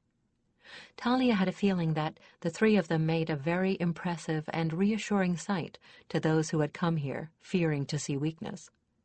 But there was uneasiness, too. The uneasiness she had been sensing for the past 3 weeks, magnified, and she could not, for the life of her, fathom the reason. The ceremony began. Talia determined to ignore what she could not change, and did her best to appear somehow both harmless and competent. She wasn't sure just how successful she was, but some of the background of general nervousness did seem to decrease after a while. She tried to will some confidence into the young heir who was beginning to wilt under the strain. She tried to catch her eyes and give her a reassuring smile, but Elspeth's expression was tight and nervous, and her eyes were beginning to glaze. For Elspeth was not faring as well as Talia. The ceremony demanded that she respond to each of her new liegemen with some sort of personalized speech, and about halfway through, she began running out of things to say. Chris was the first, with his musician's ear for cadence, to notice her stumbling and hesitating over her speeches. As the next worthy was being brought before her, he whispered, "His sons just presented him with his first grandchild." Elspeth cast him a look of undying gratitude as she moved to receive this oath. As the gouty lord rose with difficulty from his knees, she congratulated him on the blessed event. The gentleman's expression, as he was escorted away, was compounded of equal parts of startlement and pleasure, for he'd no notion that anyone knew other than the immediate members of his family. Elspeth decided at that moment that Chris was fully qualified for elevation to sainthood, and beamed quickly at both of the heralds before the next notable arrived. Dirk caught on immediately, and supplied the information for the next. Chris countered with intelligence for the following 2. Elspeth began to sparkle under the gratified looks of the courtiers, reviving as quickly as she'd wilted, and Chris and Dirk began to keep score in the impromptu contest. The Queen seemed to find it all she could do to keep a straight face. Finally, the last dignitary made his oath, and all 3 heralds took their places with the circle to swear their oaths en masse. The healers and bardic circles followed them. Then the various clerics and priests made vows on behalf of their orders and devotees, and the long ceremony was at last complete, without a mishap. The Queen's party retired from the dais, leaving it to instrumentalists of the bardic circle, who immediately struck up a dance melody. Talia joined Elspeth in the window alcove, furnished with velvet-padded benches, that was reserved for the Queen's entourage. "What were you 3 up to?" she asked curiously. "I was too far away to hear any of it, but you certainly seemed to be having a good time." "These 2 heralds that came as your escort, they were wonderful," Elspeth bubbled. "I ran out of things to say, and they told me exactly what I needed to know. Not big things, but what was most important to them right now, the lords and so forth, I mean. Then they started making a contest out of it, and that was what was so funny, them arguing back and forth about how much something was worth in points. Mother could hardly keep from laughing." "I can imagine," Talia grinned. "Who won?" "I did," Chris said from behind her. "You wouldn't have if I'd thought of the sheep first," Dirk retorted. "Sheep?" Talia said inquisitively. "Sheep? Do I want to know about this?" Dirk snickered, and Chris glared at him. "It's perfectly harmless," Chris answered, with just a hint of irritation. "When Lady Fiona's husband died, she and Guild Mistress Arrowell started a joint project to boost the fortunes of a family and Arrowell's branch of the Weavers' Guild. They imported some sheep with an especially soft and fine fleece, much like lamb's wool from Out Kingdom, quite far south. They've finally succeeded in adapting them to our harsher winters. The spring lambing more than doubled their flock, and it seems that everyone is going to want stock or fabric of the wool." "That's not what we came here for," Dirk said firmly. "Sheep and discussions of animal husbandry. Keep your filthy thoughts to yourself, partner. My filthy thoughts. Who was the one doing all the chortling a few minutes ago? Do not belong at a revel. I claim the first dance with you, Talia, by virtue of the fact that my partner is going to have you all to himself for a year and more. And since that leaves me partnerless," Chris added, "I would very much like to claim our newest chosen for the same purpose." "Mother?" Elspeth looked pleadingly at the Queen. Chris's stunning good looks had made more than a slight impression on her, and that he should want to dance with her was a distinct thrill. "My dear, this is your celebration. If you want to ride your companion around the Great Hall, you could even do that, provided you're willing to face the Seneschal's wrath when he sees the hoof marks on his precious wood floor." Without waiting for further permission, Chris swept the girl into the dance. Dirk lifted an inquisitive eyebrow at Talia. "Oh, no," Talia laughed. "You don't know what you're asking. I dance like a plowboy. I have no sense of rhythm, and I ruin my partner's feet." "Nonsense," Dirk replied, shaking unruly blonde hair out of his eyes. "You just never had the right partner." "Which is you, and I thought Chris was vain." "My dear Talia," he countered, swinging her onto the floor. "Truth can hardly be considered in the same light as vanity. I have it on the best authority that my dancing more than compensates for my looks." Shortly, Talia was forced to admit that he was absolutely correct. For the first time in her experience, she began to enjoy a dance. It was almost magical, the way they seemed to move together. Dirk didn't seem displeased by her performance either, as he yielded her to other partners with extreme reluctance. Chris, on the other hand, despite yearning glances from nearly every young woman present, danced only with women far older than himself, or with Elspeth or Talia. "I hope you don't mind being used like this," he said contritely, after the 6th or 7th dance. "Used?" she replied, puzzled. As a shield, I'm dancing with you to keep from being devoured by them." He nodded toward a group of court beauties languishing in his direction.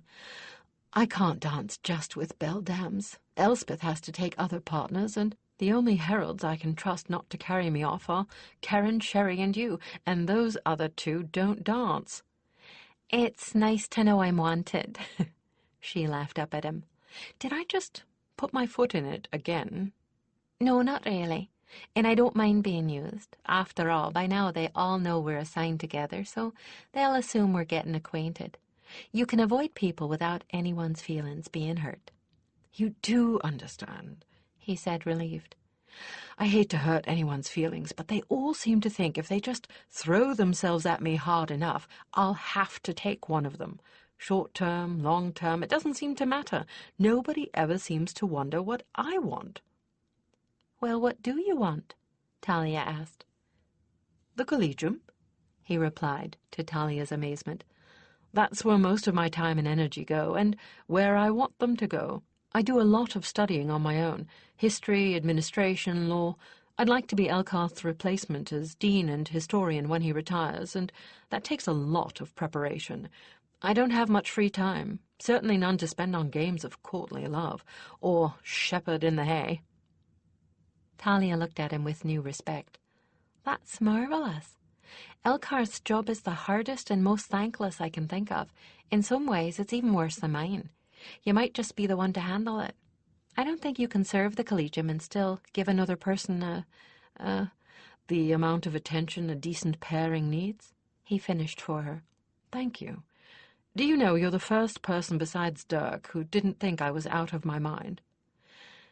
"But what would you do if you did find someone you wanted?" "I don't know. Except that isn't likely to happen. Face it, Talia. Heralds seldom form permanent attachments to anyone or anything.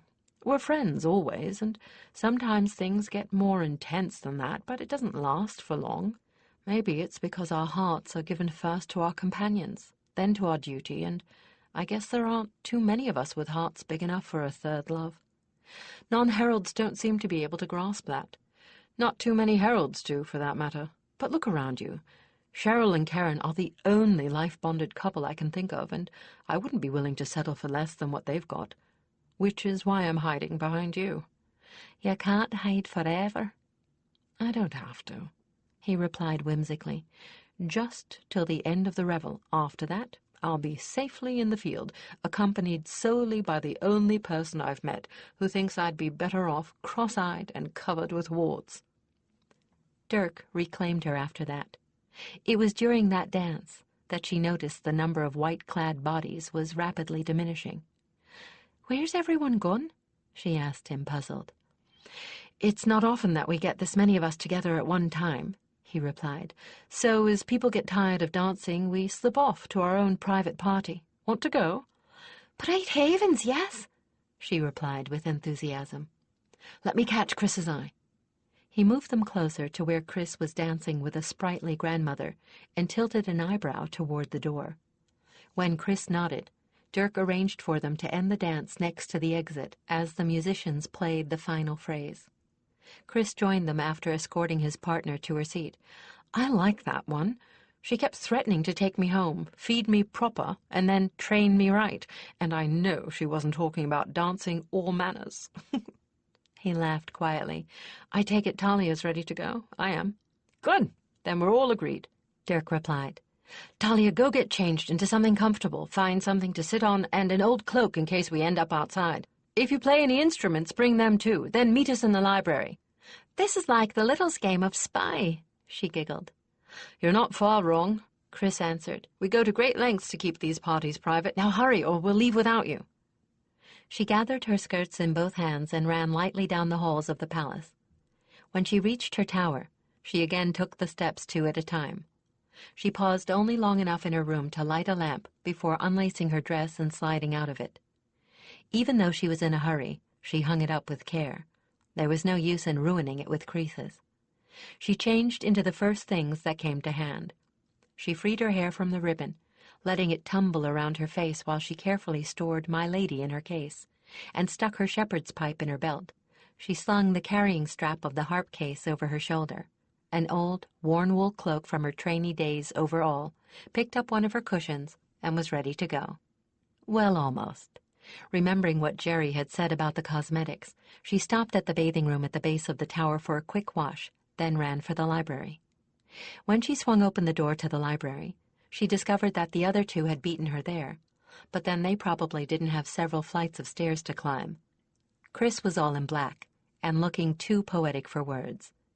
Dirk was in mismatched bluish grays that looked rather as if he'd just left them in a heap when he'd picked up his clean laundry, which in fact was probably the case. Both of them looked up at the sound of the door opening. "Talia, God, you don't dawdle like my sisters do," Dirk greeted her. "Come over here and we'll let you in on the secret." Talia crossed the room to where they were standing, the first study cubicle. "The first to leave always meet here to decide where we're going to convene," Dirk explained, "and they leave something telling the rest of us where that is. In this case, it's this." He showed her a book left on the table, on harness making. "Let me guess," Talia said. "The stable." "Close. The tack shed and companion's field. See? It's open at the chapter on the special bridles we use," Chris explained. "Last time they had to leave a rock on top of a copy of a religious text. We used the half-finished temple down near the river because we'd met too often around here. A bit cold for my liking, though I'm told those currently keeping company enjoyed keeping each other warm." Talia smothered giggles as they slipped outside. The windows of the tack shed had been tightly shuttered so that no light leaked out to betray the revelry within. Both fireplaces had been lighted against the slight chill in the air and as the main source of illumination. The three of them slipped in as quietly as possible to avoid disturbing the entertainment in progress, a tale being told with some skill by a middle-aged herald whose twin streaks of gray, one at each temple, stood out startlingly in the firelight. "It'll be quiet tonight," Chris whispered in Talia's ear. "Probably because the palace revel turned into such a romp. Our revels tend to be the opposite of the official ones." Heralds were sprawled over the floor of the tack shed in various comfortable poses, all giving rapt attention to the storyteller. There seemed to be close to 70 of them, the most Talia had ever seen together at one time. Apparently every herald within riding distance had arranged to be here for the fealty ceremony. The storyteller concluded his tale to the sighs of satisfaction of those around him. Then, with the spell of the story gone, many of them leaped up to greet the newcomers, hugging the two men or grasping their hands with warm and heartfelt affection. Since they were uniformly strangers to Talia, she shrank back shyly into the shadows by the door. "Whoa there, slow down, friends," Dirk chuckled, extricating himself from the press of greeters. "We've brought someone to meet all of you." He searched the shadows, found Talia, and reaching out a long arm pulled her fully into the light. "You all know we've finally got a true Queen's Own again, and here she is." Before anyone could move to greet her, there was a whoop of joy from the far side of the room, and a hurtling body bounced across it, vaulting over several heralds who laughed, ducked, and protected their heads with their arms. The leaper reached Talia and picked her up bodily, lifting her high into the air and setting her down with an enthusiastic kiss. "Skiff!" she gasped. "Every inch of me!" Skiff crowed. But you're so tall!" When he'd gotten his whites, Skiff hadn't topped her by more than an inch or two. Now he could easily challenge Dirk's height. "I guess something in the air of the south makes things grow, 'cause I sure did last year." Skiff chuckled. "Ask Dirk. He was my counselor." "Grow, bright stars, grow is too tame a word," Dirk groaned. "We spent half our time keeping him fed. He ate more than our mules." "You've done pretty well yourself, I'd say," Skiff went on, pointedly ignoring Dirk. "You looked fine up there, made us all damn proud." Talia blushed, glad it wouldn't show in the dim light. "I've had a lot of help," she said, almost apologetically. "It takes more than a lot of help, and we both know it," he retorted. "Well, hellfire, this isn't the time or place for talk about work. You two, you know the rules. Entrance fee." Dirk and Chris were laughingly pushed to the center of the room as the storyteller vacated his place for them, Anybody bring a harp? Chris called. Mine's still packed. I just got in today. I did, Talia volunteered, and eager hands reached out to convey the harp, still in the case, to Chris. Is this? This can't be my lady, can it? Chris asked as the firelight gleamed on the golden wood and the clean, delicate lines. I wondered who Jadis had left her to. He ran his fingers reverently across the strings, and they sighed sweetly. She's in perfect tune, Talia. You've been caring for her. She deserves. Without waiting for an answer, he began playing an old lullaby. Jadis had been a better player, but Chris was surprisingly good for an amateur and much better than Talia. He made an incredibly beautiful picture, with the golden wood gleaming against his black tunic and his raven head bent in concentration over the strings. He was almost as much a pleasure to watch as to listen to. Any requests? He asked when he'd finished. Sun and shadow, several people called out at once. All right, Dirk replied, but I want to volunteer to sing Shadow Dancer. The last time I did it, I was hoarse for a month. I could, Talia heard herself saying, to her surprise. You? Dirk seemed both pleased and equally surprised. You're full of amazing things, aren't you? He made room beside himself, and Talia picked her way across the crowded floor, to sit shyly in the shadow he cast in the firelight. Sun and Shadow told of the meeting of two of the earliest heralds, Rotha's Sunsinger and Lithe Shadow Dancer, long before they were ever chosen and while their lives still remained tangled by strange curses. It was a duet for male and female voice, though Dirk had often sung it all himself. It was one of those odd songs that either made you hold your breath or bored you to tears, depending on how it was sung. Dirk wondered which it would be tonight. As Talia began her verse in answer to his, Dirk stopped wondering. There was no doubt who'd trained her. The deft phrasing that made the most of her delicate, slightly breathy voice showed Jadis's touch as clearly as the harp he'd left her. But she sang with something more than just her mind and voice, something the finest training couldn't impart. This was going to be one of the magic times. Dirk surrendered himself to the song, little guessing that he was surpassing his own best this night as well. Chris knew, as he accompanied them, and he wished there was a way to capture the moment for all time. The spontaneous applause that shook the rafters startled both Dirk and Talia out of the spell the music had wrapped them in. Dirk smiled with more than usual warmth at the tiny female half hiding in his shadow, and felt his smile returned. "Well, we've paid our forfeit," Chris said, cutting short the demands for more. "It's somebody else's turn now." "That's not fair," a voice from the back complained.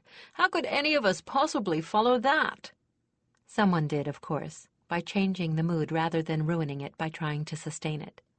A tall, bony fellow borrowed Talia's pipe to play a lively jig, while two men and a woman bounded into the center to dance to it. That seemed to decide everyone on a dancing set. Talia reclaimed her pipe to join Chris, someone with a gittern and Jerry on tambour, in a series of very lively round dances of the village festival variety. As these were both strenuous and of an accelerated tempo, those who had felt lively enough to dance were soon exhausted and ready to become an audience again. Those who didn't feel up to entertaining paid their entrance fee in food and drink. Talia saw a good many small casks of wine, cider, and ale ranged along the walls, and with them baskets of fruit, sausages, or bread and cheese.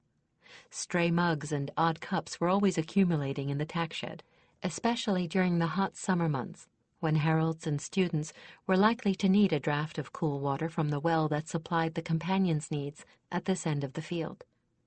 These handy receptacles were filled and refilled and passed from hand to hand with a gay disregard for the possibility of colds or fever being passed with the drink. Like Talia, most of the heralds had brought cushions from their quarters. These and their saddles and packs were piled into comfortable lounges that might be shared or not. A few murmurs from some of the darker corners made Talia hastily avert her eyes and close her ears, and she recalled Dirk's earlier comments about heralds keeping each other warm. From time to time, Some of these rose from the dark, and either left for more private surroundings or rejoined those by the two fires. And over all was an atmosphere of belonging. There was no one here that was not cared for and welcomed by all the rest. It was Talia's first exposure to a gathering of her fellows under pleasant circumstances, and she gradually realized that the feeling of oneness extended outside the walls as well, to the companions in the field, and beyond that, to those who could not be present this night. Small wonder, with such a warmth of brotherhood to bask in, that the Heralds had deserted the main revelry for this more intimate celebration of their joy at the choosing of the heir. It was enough to make her forget the strange uneasiness that had been shadowing her the past 3 weeks. As soon as she could manage it, Talia retrieved Skiff from a knot of yearmates who seemed bent on emptying a particular cask by themselves. "Let's go up to the loft," she said, after scanning that perch and ascertaining that none of the amorous had chosen it themselves. "I don't want to disturb anybody, but I don't want to leave either." The loft was little more than a narrow balcony that ran the length of one side and gave access to storage places in the rafters. Talia noticed immediately that Skiff, very uncharacteristically, kept to the wall on the stairs and put his back against it when they reached the loft itself. "Lord and Lady, it's good to see you," he exclaimed softly, giving her a repeat of his earlier hug. "We weren't sure we'd make it back in time. In fact, we left all the baggage and the mules back at the resupply station. Took only what Simri and Aridi could carry besides ourselves. I've missed you, little sister. The letters help, but I'd rather have been able to talk with you, especially—" Talia could sense him fighting a surge of what could only be fear. "Especially?" "After the accident." She moved closer to him, resting both her hands on his. She didn't have to see him to know he was pale and white-knuckled. "Tell me." "I can't." She lowered her shields. He was spiky inside with phobic fears, of storms, of entrapment, and most of all, of falling. In the state he was in now, she doubted he'd be able to look out a second-story window without exerting iron control, and this from the young man who'd led her on a scramble across the face of the second story of the palace itself one dark night. "Remember me, what I am. Just start at the beginning. Take it slowly. I'll help you face it down." He swallowed. It started with a storm. We were caught out on the trail in the hills. Hills, huh? More like mountains. Gods, it was dark. Rain was pouring down so hard I couldn't even see Simri's ears. Dirk had point. The mules were next. I was tail. It was supposed to be the safest place. We were more or less feeling our way along, sheer rock on one side of us, ravine on the other. Talia had herself in half-trance, carefully extending herself into his mind. He was fighting down his fear as he spoke and beginning to lose to it. The trail just crumbled right under Simri's hooves. We fell. There wasn't even time to yell for help. Gently, Talia touched the fear, took it into herself, and began working away at it. It was like knife-edged flint, all points and slicing surfaces. As softly as flowing water, and as inexorably, she began wearing away at it, dulling it, muting it. We ended up wedged halfway down. Simri was stunned. I'd broken my arm and most of my ribs, I think. I don't remember much. It hurt too much to think. And where I was stuck, there was a flood of water, pouring down the wall like a young waterfall. You know I don't mind speak too well, and Dirk's gift isn't mind speech anyway. I couldn't get hold of myself enough to call for help that way, and it was impossible to be heard over the storm. He was shaking like a reed in a windstorm. She put her arm around his shoulders, supplying a physical comfort as well as the mental. "But Dirk found you," she pointed out. "The gods alone know how. He had no reason to think we were still alive." The tension was rapidly draining out of him as Talia shielded him from the phobic memories. Not enough to make him forget, but enough to make them less real, less obsessive. He got ropes around both of us and anchored us where we were, used something to divert the water away from me, and stayed with us. hanging on with his teeth and toenails until the storm was over. Then he got blankets over us and sent Arady off for help while he got me back up to the trail. I don't remember that part at all. I must have blacked out from the pain." His voice sounded less strained. The fear was nearly conquered now. Time to diffuse the rest of it. "You must have looked like a drowned rat," she replied with a hint of chuckle. "I know you have a fetish for cleanliness, but don't you think that was overdoing it a bit?" He stared at her in surprise, then began to laugh, shakily.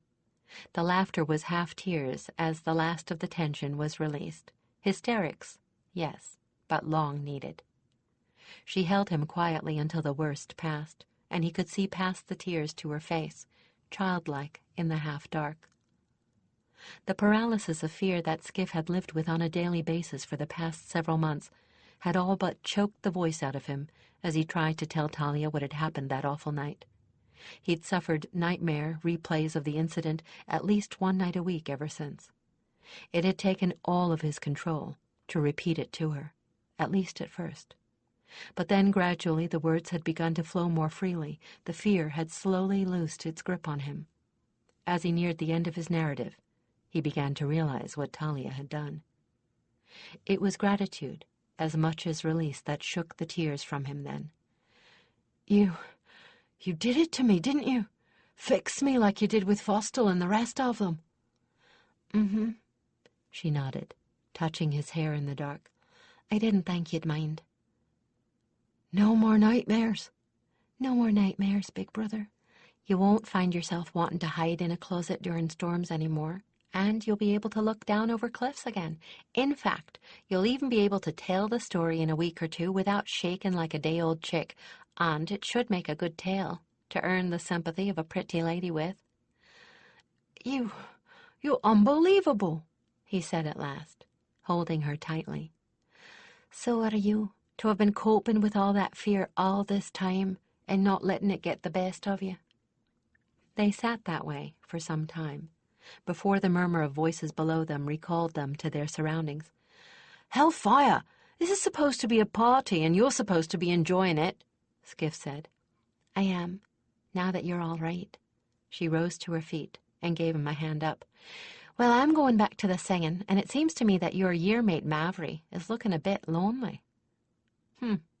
"So she is," he replied, peering down into the lighted area.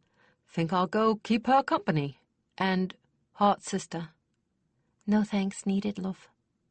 He kissed her forehead by way of reply, then skipped lightly down the stairs of the loft and took himself off to the other side of the room, where Mavry willingly made a space for him beside her.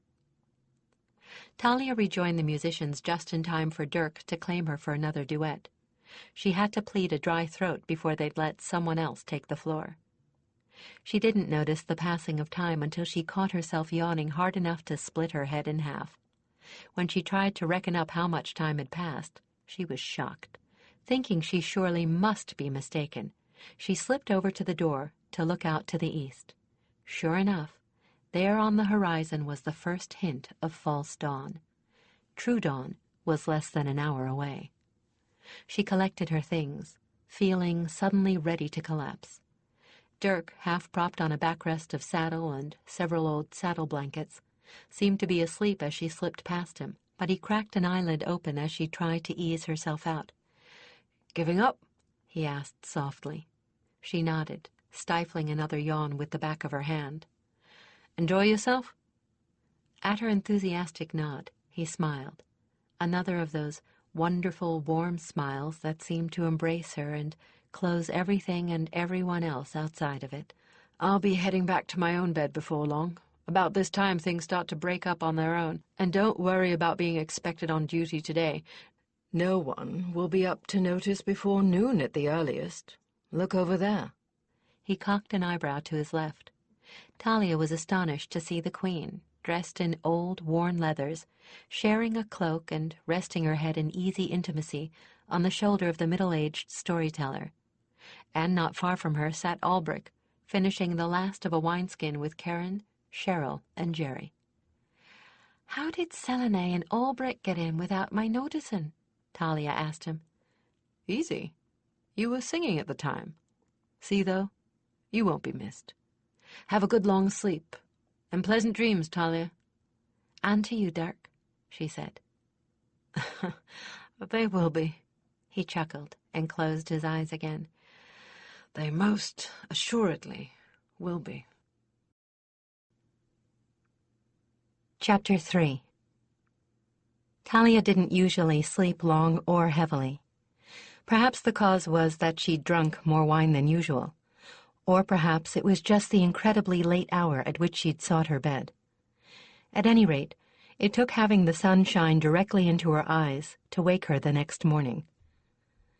Since the window of her bedroom faced the east, she'd positioned her bed with the headboard right under the windowsill. That way she always had the fresh air, and her face should remain out of the sunlight until well after the time she normally rose. No matter how cold the winter, she'd never been able to bear the slight claustrophobia that closed shutters induced in her, so the glazed windows themselves and the thin fabric curtaining them were all that stood between her eyes and the sun's rays, and the windows themselves were open, with the curtains moving slightly in the breeze. As she squinted groggily through the glare, she realized that it must be nearly noon, and as if to confirm this, the noon warning bell at the collegium sounded clearly through her open window. Well, the wine she'd indulged in last night had given her a slight headache. She muttered something to herself about fools and lack of judgment and pulled her pillow over her head, tempted to go right back to sleep again. But a nagging sense of duty, and more urgently, a need to use the privy, denied her further sloth. She'd been so tired last night, this morning, that all she'd been able to do was peel off her clothing, leave it in a heap on the floor, and fall into bed. Now that she felt a little more awake, her skin crawled with the need for a bath. Her hair itched. Her mouth didn't bear thinking about. She groaned. It was definitely time to get up. She sighed, levered herself out of bed, and set about getting herself back into working condition. Sitting on the edge of the bed, she rubbed her eyes until they cooperated by focusing properly, then reached for the robe hanging on one of the posts at the foot of her bed. She wrapped it about herself, then collected the clothing on the floor. The soiled clothing went into a hamper.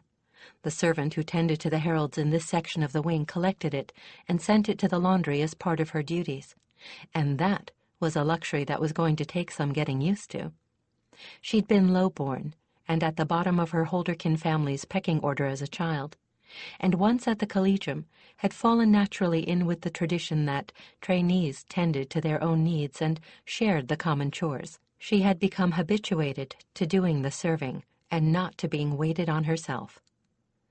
The warmth of the smooth wood beneath her feet was very comforting, and she decided then that she would not have any floor coverings in her new quarters. She liked the way the sun-warmed boards felt to bare feet, and she liked the way the wood glowed when the sun touched it. She rummaged in her wardrobe and draped a new, clean uniform over one arm, then bundled her bathing things into the other arm and headed for the door. The bathing room, shared by the other tower occupants, was on the bottom floor. That was another disadvantage of having selected a tower room. It was a long walk, and seemed longer for the thinking about it. Talia was the only current occupant, though. The other rooms were either unclaimed or their owners were out on circuit, so at least there wasn't going to be any competition for the facilities. Talia saw a note waiting for her on her door as soon as she opened it. Rubbing her temple in response to the ache behind her eyes, she wondered who could be the early riser after the revelry of the previous night. She took it down and began to skim through it as she headed down the stairs. What she read caused her to stop dead and reread it thoroughly. It was from Kirill. "I realize this is notice so short as to be non-existent," he wrote, "but we've had an emergency since last night. The Herald currently riding one of the northern border sectors has had an accident, and we have no one free who knows anything about the area to cover it. Dirk can't. He's already assigned to another border sector that needs a border-bred herald too badly to reassign him elsewhere. The closest we can come is this. Since Dirk is a native of that area, Chris has visited up there fairly often, and you're of border upbringing. Since you haven't been assigned a circuit yet, it seemed to me that assigning it to you as your internship with Chris would solve our problems very neatly. However, this means that you two will have to start as soon as we can get you on the road north. Tomorrow, I hope. Please report to me right after the noon meal, or as soon as you read this note, for a briefing and some final information. Her first thought was an irreverent and irrelevant one.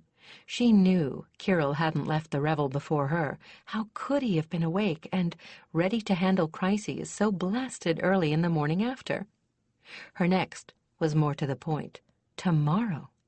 She hadn't expected assignment with so little warning. There wasn't any time to waste. She ran downstairs to the bathing room. The last thing she wanted to do was give Kirill an impression of carelessness or incompetence. A good hot bath did a great deal to revitalize her. A dose of willow bark tea took care of the ache in her head. She couldn't do much for the half-cloudy feeling of her mind, but she hoped that being aware that she wasn't quite at her best would compensate for that. Rather than take the time for a full meal, she begged cheese, bread, and fruit from Miro. She was far too keyed up to eat much anyway. This would be the first time that she would meet with Kirill as an equal. Up until now, even though she had her whites, it had still been very much a teacher-student relationship. She took a few moments of precious time to consult with Roland before seeking Kirill. It was frustrating not to be able to speak with him in words, but simply mind-touching with him gave her an added measure of calmness.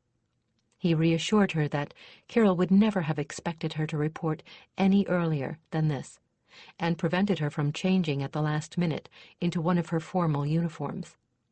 And beneath it all was the solidity of knowing that he stood ready to help her if she truly found herself out of her depth on this assignment.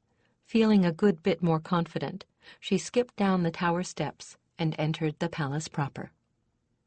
A few moments later, she had made her way to the administrative area. She paused outside the door of the records room, which served as Kirill's office, for a moment to order her mind and calm herself.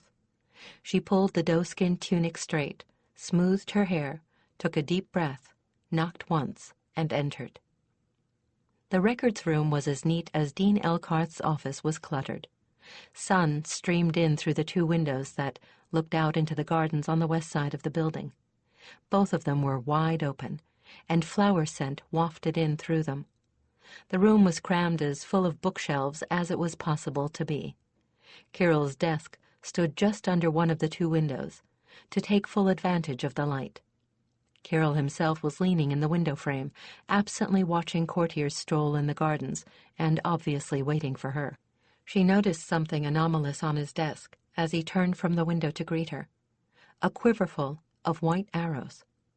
"Sir," she said softly, and he turned to smile greeting at her. Kirill was pleased to see that Talia was looking alert and ready for practically anything. In the past few weeks of working with her, he had come to truly believe all that her collegium teachers had claimed for her. The Queen's Own was always an outstanding person among heralds, but Talia bid fair to be outstanding among the ranks of her own kind. He could not for a moment fathom why her reputation, even among her fellow heralds, was one of being a sweet but somewhat simple creature. He wasn't altogether certain that he would have been able to manage the feat of memorizing all the kingdom's familial devices and titles in the 3 weeks she'd taken. Perhaps it was because she was so shy, even yet, and seldom spoke without first being spoken to.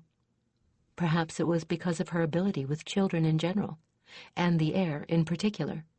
A strong maternal instinct was not necessarily coupled in anyone's mind with a high intellectual level. Then again, there weren't too many even among the heralds who had been her teachers who had seen the real Talia. She had not allowed very many of them to come within arm's length, as it were. Kirill was just sorry he had had so little time for her, and he sometimes worried a little about the strange gift of hers. Empathy that strong, and having seen her exert herself, he knew it was very strong, was far more the gift of healers. He had been relieved when she'd begun spending so much time with the healers. They would know how to train her properly, if anybody would. If he had only had the time, if Ilsa hadn't been killed. But Talia seemed to have everything perfectly under control, and if even her own peers tended to underestimate her, that surely wasn't going to harm her any. Perhaps, though, that tendency to dismiss her lightly was not altogether a bad thing. Carol had been dealing with court and council on a daily basis for something like 20 years, and being underestimated could be a potent and very useful weapon. People might not see past the guileless eyes and tend to let their tongues run on longer leads in her presence. No, that reputation of hers might well be a very good thing for all of them. Certainly the disturbing rumors he'd heard lately about her would not survive much longer if people began comparing the tales of machinations with her reputation as a sweet and uncomplicated innocent. "Sit, sit!" He waved at a chair, taking one himself. "You look none the worse for your late night. I remember my first Herald's revel. I thought my hangover was going to last for the next week. I trust you enjoyed yourself?" He smiled again as she nodded shyly. "It's the first chance I had to hear you sing. Jadis used to make us all curious, boasting about your abilities. He was certainly right about you. Last night, to tell the truth, I've heard bards that didn't give performances that moving. You're as good as Jadis claimed. Maybe better." She blushed, and he chuckled. "Well, that's neither here nor there. I am very sorry about all the hurry, but we don't like to leave border sectors without a herald for very long. In this case, it's not that there's potential for trouble, but that the people of the sector feel isolated enough as it is, particularly in winter. They need to know that they're as important to the life of this kingdom as the capital sector itself." He regarded her steadily. Her answer to his speech would tell him a great deal. The eyes that met his squarely held faint surprise. I thought there was always potential for trouble in a border sector, sir," Talia ventured. "There are raiders, bandits, lots of problems even if the people themselves never cause them." In the general run of things, that's true, but the border in this sector runs through the Forest of Sorrows, and that's no small protection.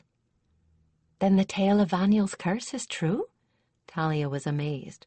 "Sorrows does protect the kingdom, but how?" "I wish I knew," Carol replied, musing half to himself. "They knew things, those old ones, that we've forgotten or lost. They had magic then, real magic, and not our mind magic. The truth spell is just about all we have left of that. Vaniel's curse is as strong in Sorrows as the day he cast it with his dying breath. Nothing that intends ill to this kingdom or the people in it lives more than 5 minutes there. I've seen some of the results with my own eyes. I used to ride northern myself back in the days when I was still riding circuits and not Seneschal's Herald. I've seen bandits impaled on branches as if on thrown spears. I've seen outlaws who starved to death, buried to their waist in rock-hard earth, as if it opened beneath their feet, then closed on them like a trap. What's more, and this is what was more frightening than the other things, I've seen barbarian raiders, dead without a mark on them, but their faces twisted into an expression of complete and utter terror.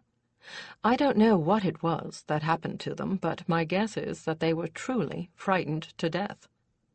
Talia shook her head wonderingly. "It's hard to believe. How can a curse know someone's intent?" "I can't explain it, and neither can any of the old chronicles. It's true, nevertheless. You or I or any of the people of the sector can walk that forest totally without fear.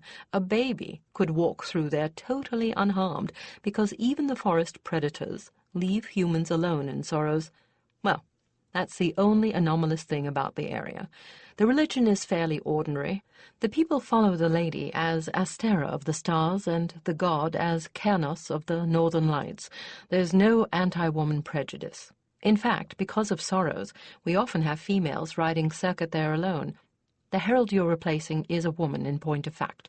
You may know her. She was 2-year groups ahead of you, Destria." "Destria? Havens, she isn't badly hurt, is she? What happened?" "The injury is fairly serious, but not life-threatening. She was trying to rescue 6 children during a flood. It's a hard land, Talia. That's the main problem with it, and broke both legs." Thank the goddess for companions. Amen to that. Without hers, she'd have lain in sleet-borne water for hours, probably died of exposure. No, Destria's Sophie managed to get not only her Herald, but all the children to safety. All's well there, except for the injury. So, that's the gist of the situation, and as I said, I apologize for the short notice. I hope you don't mind too much. Not at all, sir, Talia replied. After all, I had even less notice when I was chosen, didn't I? Good for you, Kirill chuckled. Well now, we come to the reason why I asked you to come here, instead of meeting you for lunch, or asking you to meet with both Chris and myself to be told about this. I'm sure you realized a long time ago that there were things we wouldn't teach you until you got your wides. What I'm about to show you is the best-kept secret of the heraldic circle. Haven't you ever wondered why all heralds are required to become archers? I never thought about it, she confessed, looking puzzled. It does seem a little odd, now that you mention it. We don't fight with the royal archers in battle. When we do fight, it's mostly sword or hand-to-hand. We usually don't have to hunt to feed ourselves riding circuit. We carry supplies or depend on the shelters. So why do we have to learn bow? So that you have an excuse to carry arrows wherever you go, Kirill replied. Not everyone has the kind of mind reach I have. Lady knows things would be much simpler if they did, because there are plenty of times when the ordinary means of passing information wouldn't do at all. We have to have a foolproof, unambiguous method of passing simple messages, but it has to be impervious to tampering. That's why the arrow code was developed, and thus far no one has broken it. And it all starts with this. With skillful and practiced fingers, he carefully broke barbs from the fletchings of a plain white arrow he pulled from the quiver. Talia could see that he was being very precise about which barbs he broke from which fletchings. Yet when he was through, it looked as if the arrow had simply been handled too roughly. So that's why all our arrows are fletched with mud-gannet feathers, Talia said, enlightened. Right. They're nowhere near as suitable as goose, but the barbs are so thick, heavy and regular, it's possible to have the fletching on every arrow we carry, absolutely identical, and it's possible to literally count barbs for the code. Now, this is my pattern. It's registered here among the secret records, and even there, it's in an encrypted form for added security. Outside of those records, only 4 people know it: the Queen, the Seneschal, Elkarth, and Terran, who used to be my partner. Only the Queen, the Seneschal, and Elkarth know how to translate the ciphers we've written the patterns in, besides myself. When your internship is over, you'll be given the encryption key as part of what you need to know as Queen's Own. Only 2 people know every pattern by heart, myself and Elkarth. Now you know why one of the primary prerequisites of both our jobs is a perfect memory. Talia smiled and bit her lip to keep from chuckling. This pattern identifies the message carried by the color of the banding on the arrow as coming from me and no one else. Now, he took a second arrow from the quiver and broke the barbs in a second pattern. This is your pattern. When I'm satisfied that you can reproduce it in the dark and behind your back, I'll give you a general idea of the rest of the code. She was slightly nonplussed to discover that Kirill meant that literally. It took several hours before she could perform that simple task without seeing the arrow she was working on, and without truly thinking about it, with a speed and accuracy that contented him. Meanwhile, the sun crept across Kirill's desk, and her stomach began reminding her that it had been a long time since her last real meal. Finally, Kirill pronounced her competent, and allowed her to give her tired fingers a rest while he explained the remainder of the code to her. The rest of it, he told her, is a bit more complicated, although we've done our best to make the colors mnemonic to the message. Chris will drill you on the full code on your way to your sector.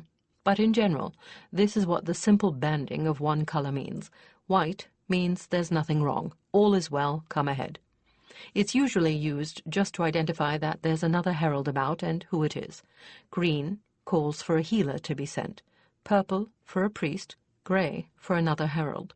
Brown tells the receiver to watch for a message. There's trouble, not serious, but something that requires elaboration, and something that may delay the Herald sending it in keeping his schedule. Blue means treachery. Yellow calls for military aid. The number of yellow bands on the arrows tells how many units, and if you send every yellow-ringed arrow you've got, and we know exactly how many you have, we know to send the entire army. Red means great danger, come with all speed. Then there's black. He paused, his eyes holding Talia's. I pray to heaven that you never have to send a black arrow, Talia. Sending any black-ringed arrow means there's been or will be death or catastrophe, and there's a variant on the code for black you should also know now rather than later.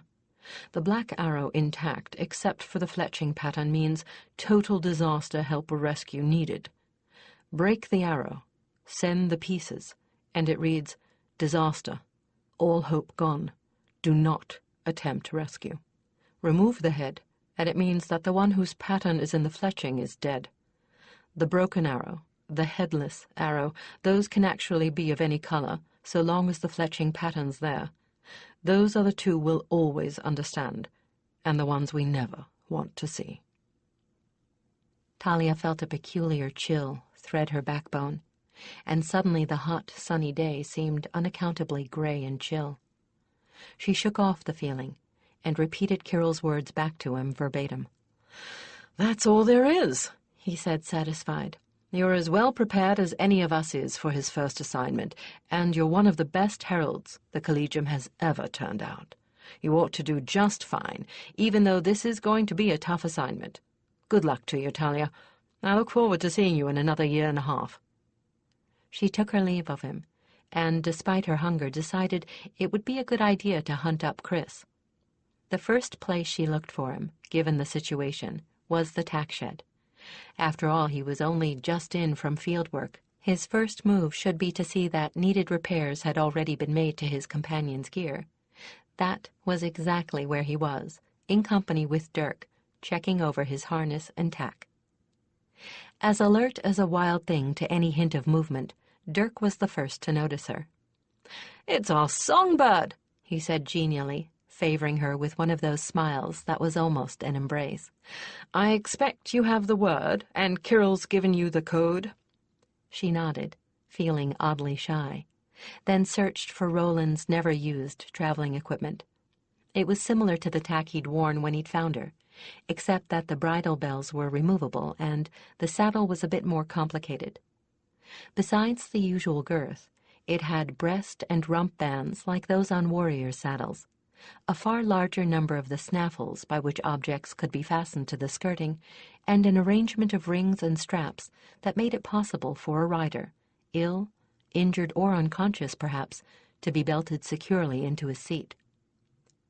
Talia rarely ever bothered with saddle or bridle around the Collegium, but she knew from experience, both her own and Roland's, that it would mean a great deal in the way of comfort on a ride of more than an hour for both of them, for her to use the saddle.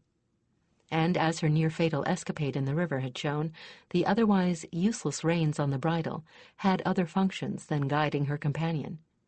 Had Roland been wearing his bridle, she could have twined her arms in the reins and let him tow her to shore, for instance. "Everything in good order?" Chris asked. She nodded an affirmative, feeling awkward and tongue-tied now that she was less than 24 hours away from a long journey spent mostly in his company. "Chris and I haven't taken care of requisitioning your supplies yet," Dirk said, giving her an encouraging, lopsided grin, as if he sensed how she was feeling. "We were waiting for you to catch up with us." "We?" Chris lifted an eyebrow at his partner. "What's this 'we' all about? She happens to be my trainee, you know." "And who's the one who can't ever remember how many furlongs it is to a sector, and whether or not you need high-energy rations, or even where he's going half the time?" "Your guess is as good as mine. I don't know of anybody answering that description." Chris grinned. Dirk heaved a heavy sigh. "No gratitude, that's what it is. All right, Sievehead, let's you and your trainee get over to the quartermaster and show her how it's done." They arranged themselves with Talia walking between them, and strolled out of the collegium area of the palace to the area reserved for the guard. That is, they strolled. Talia had to stretch her legs no small amount to keep up with them.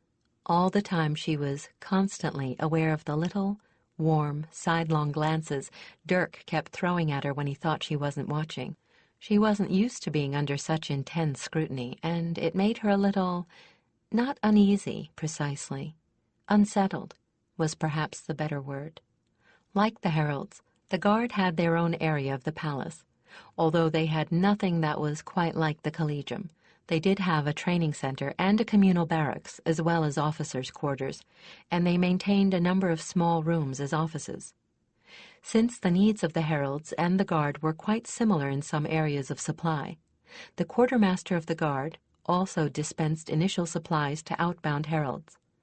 Any other supplies were taken care of at special resupply stations in the field. The offices of the guard were entered by a door directly under the shadow of the wall that encircled the entire palace collegium complex. There were a dozen or more officers seated at desks literally crammed together in the relatively small room, all busy with piles of paperwork. But Chris and Dirk seemed to know exactly where they were going.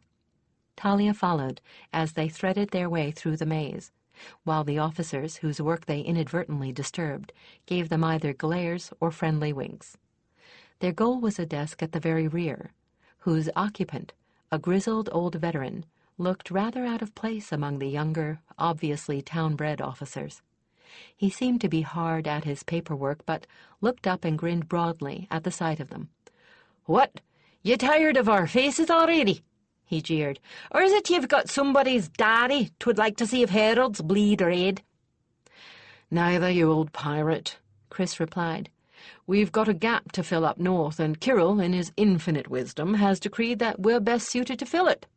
The man's face grew serious. "I didna hear the bell." "Relax, Leverous, it wasn't fatal," Dirk assured him. "A pair of broken legs, or so I'm told. Talia, this is Leverous. He's the quartermaster of the guard, and as such, those of us on circuit see a lot of him." The wizened man stood, took her hand like a courtier, and bowed gracefully over it.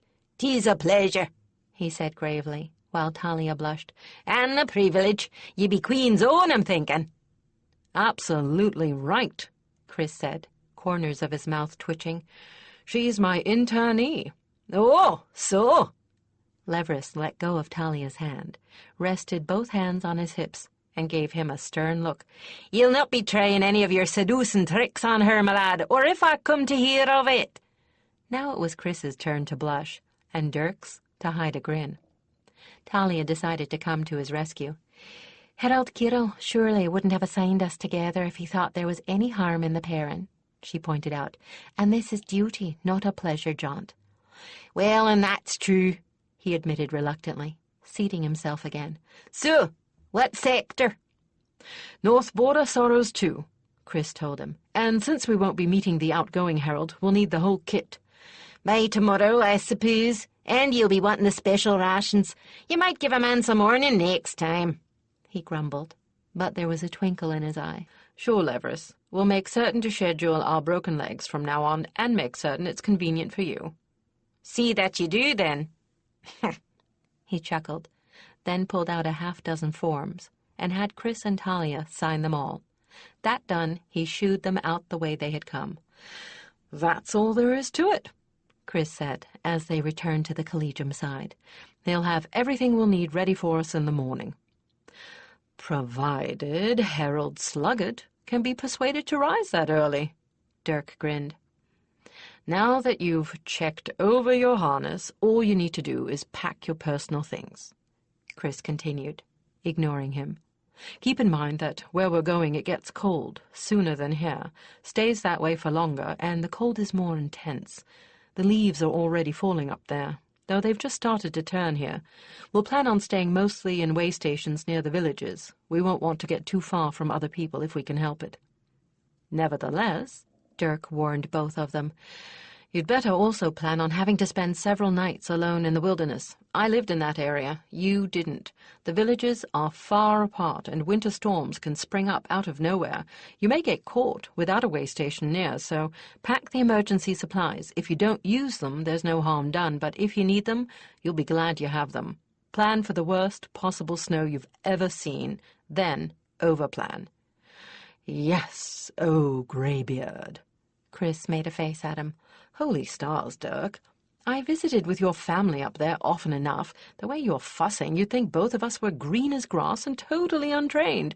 Talia's no high-born, fragile flower. She's a borderer, too, even if she's from farther south than you. Well, better I should remind you needlessly. Stow it and rope it down, Grantha. We'll be fine. Anyone would think you're my keeper, not my partner.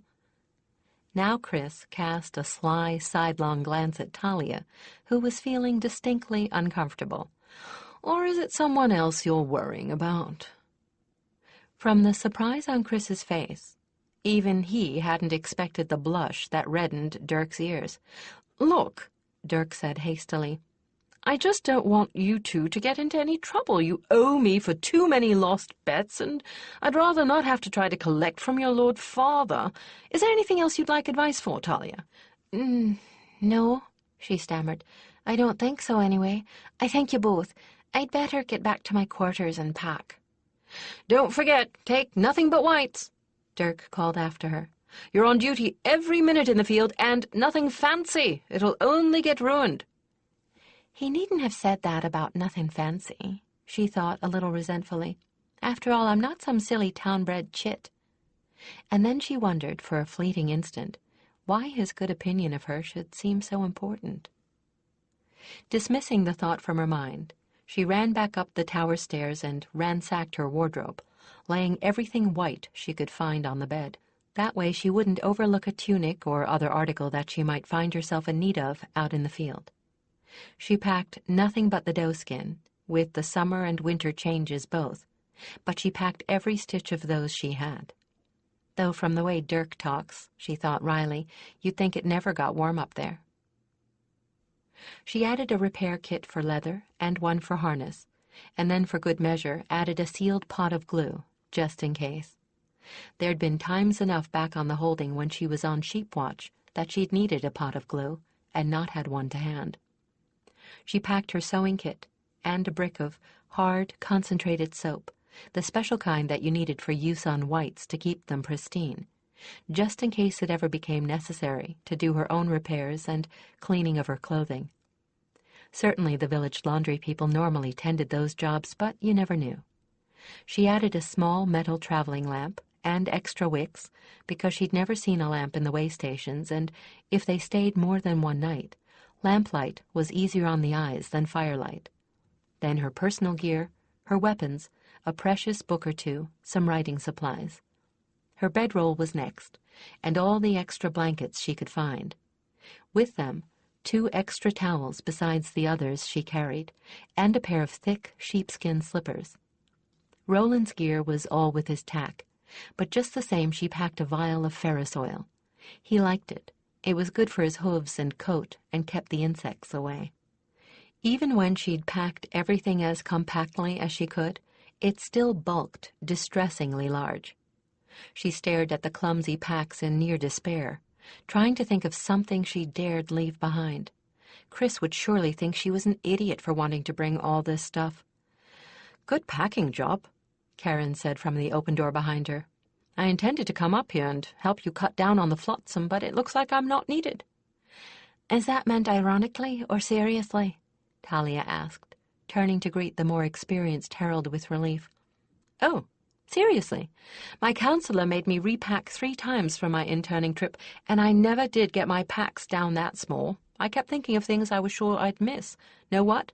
I ended up sending most of them back here." But how is Roland ever going to carry all this, the supply pack and me too? "Easy, he won't have to. You'll each have a pack beast, probably a mule. Well, maybe not. You're going north. They may give you churras. Didn't anybody tell you that? You're riding circuit, not carrying messages, so you don't need speed. You can easily hold your speed down to match your pack beasts without sacrificing anything." Talia heaved a sigh of relief. "Nobody told me. Chris either assumed that I knew or left it out deliberately to keep me from overpacking." "Well, don't go crazy now that you know," Karen warned. "I won't. In fact, other than begging a couple more blankets and a pillow from supply, packing all 3 pairs of my boots, and adding a bit more in the way of towels and soap and the like, there's only one thing more I want to add." Talia tucked her 3rd pair of boots into a pack, tied it shut, and turned to the hearth corner. There, where she'd left her last night, still in her carrying case, was my lady. She opened the case, detuned the strings for safety in traveling, and added her to the pile. "Good notion," Karen said. "You may be snowbound at any time, and that'll keep you from tearing out each other's throats from boredom. Not only that, folks up there seldom see a bard except in summer. You'll be like gifts from the gods." "Karen, Talia suddenly had a lump in her throat. Now it came home to her. She was leaving the only place that had ever felt like home, and the only friends she'd ever had. I'll miss you." Karen reached out and hugged her shoulders. "Don't you worry, you'll be fine, I know you will. Chris is a good lad, if a bit too conscious of his own good looks. Little centaur, I'll miss you too, but don't you dare cry," she warned, caught between a chuckle and a tear, "or I'll start. Come on, we've just enough time to catch the end of supper, and you must be ready to chew harness." Supper was rather subdued. Nearly everyone had long since eaten and gone, and of those that were left, Talia really knew only Karen well. Talia kept glancing around her, realizing how much she was going to miss this place that had been her first real home. She had expected that Karen would leave her afterward, but to her surprise, the older woman insisted that she come with her to Karen's rooms. She was even more surprised when Karen insisted Talia precede her through the door. Then she saw who was waiting for them there. Almost more people than would fit into the room. Elkarth, Sherry, Jerry, Skiff, Taryn, even Albrick. Devon made a brilliant patch of green among the whites in his healer's robes. The students were well represented by Elspeth. Karen pushed her into the room from behind as she hesitated on the threshold. "You really didn't think we'd let you go without a proper goodbye, did you?" Skiff teased, as Talia stared in dumb amazement. "Besides, I know you. You were all set to mope away your last night here alone. Goose, well, we're not having any of that." Since that was exactly what she'd expected to be doing, Talia blushed rose pink, then stuck her tongue out at him. Skiff, knowing very well how prone Talia was to isolating herself just when she needed others the most, had accosted Karen as soon as the news of Talia's assignment had gotten to him. The 2 of them had put their heads together and quickly put together this little fare-thee-well party, designed to keep her from falling into a last-minute melancholy. When Skiff saw the expression on Talia's face as she'd realized what they'd done, he felt more than repaid for his effort.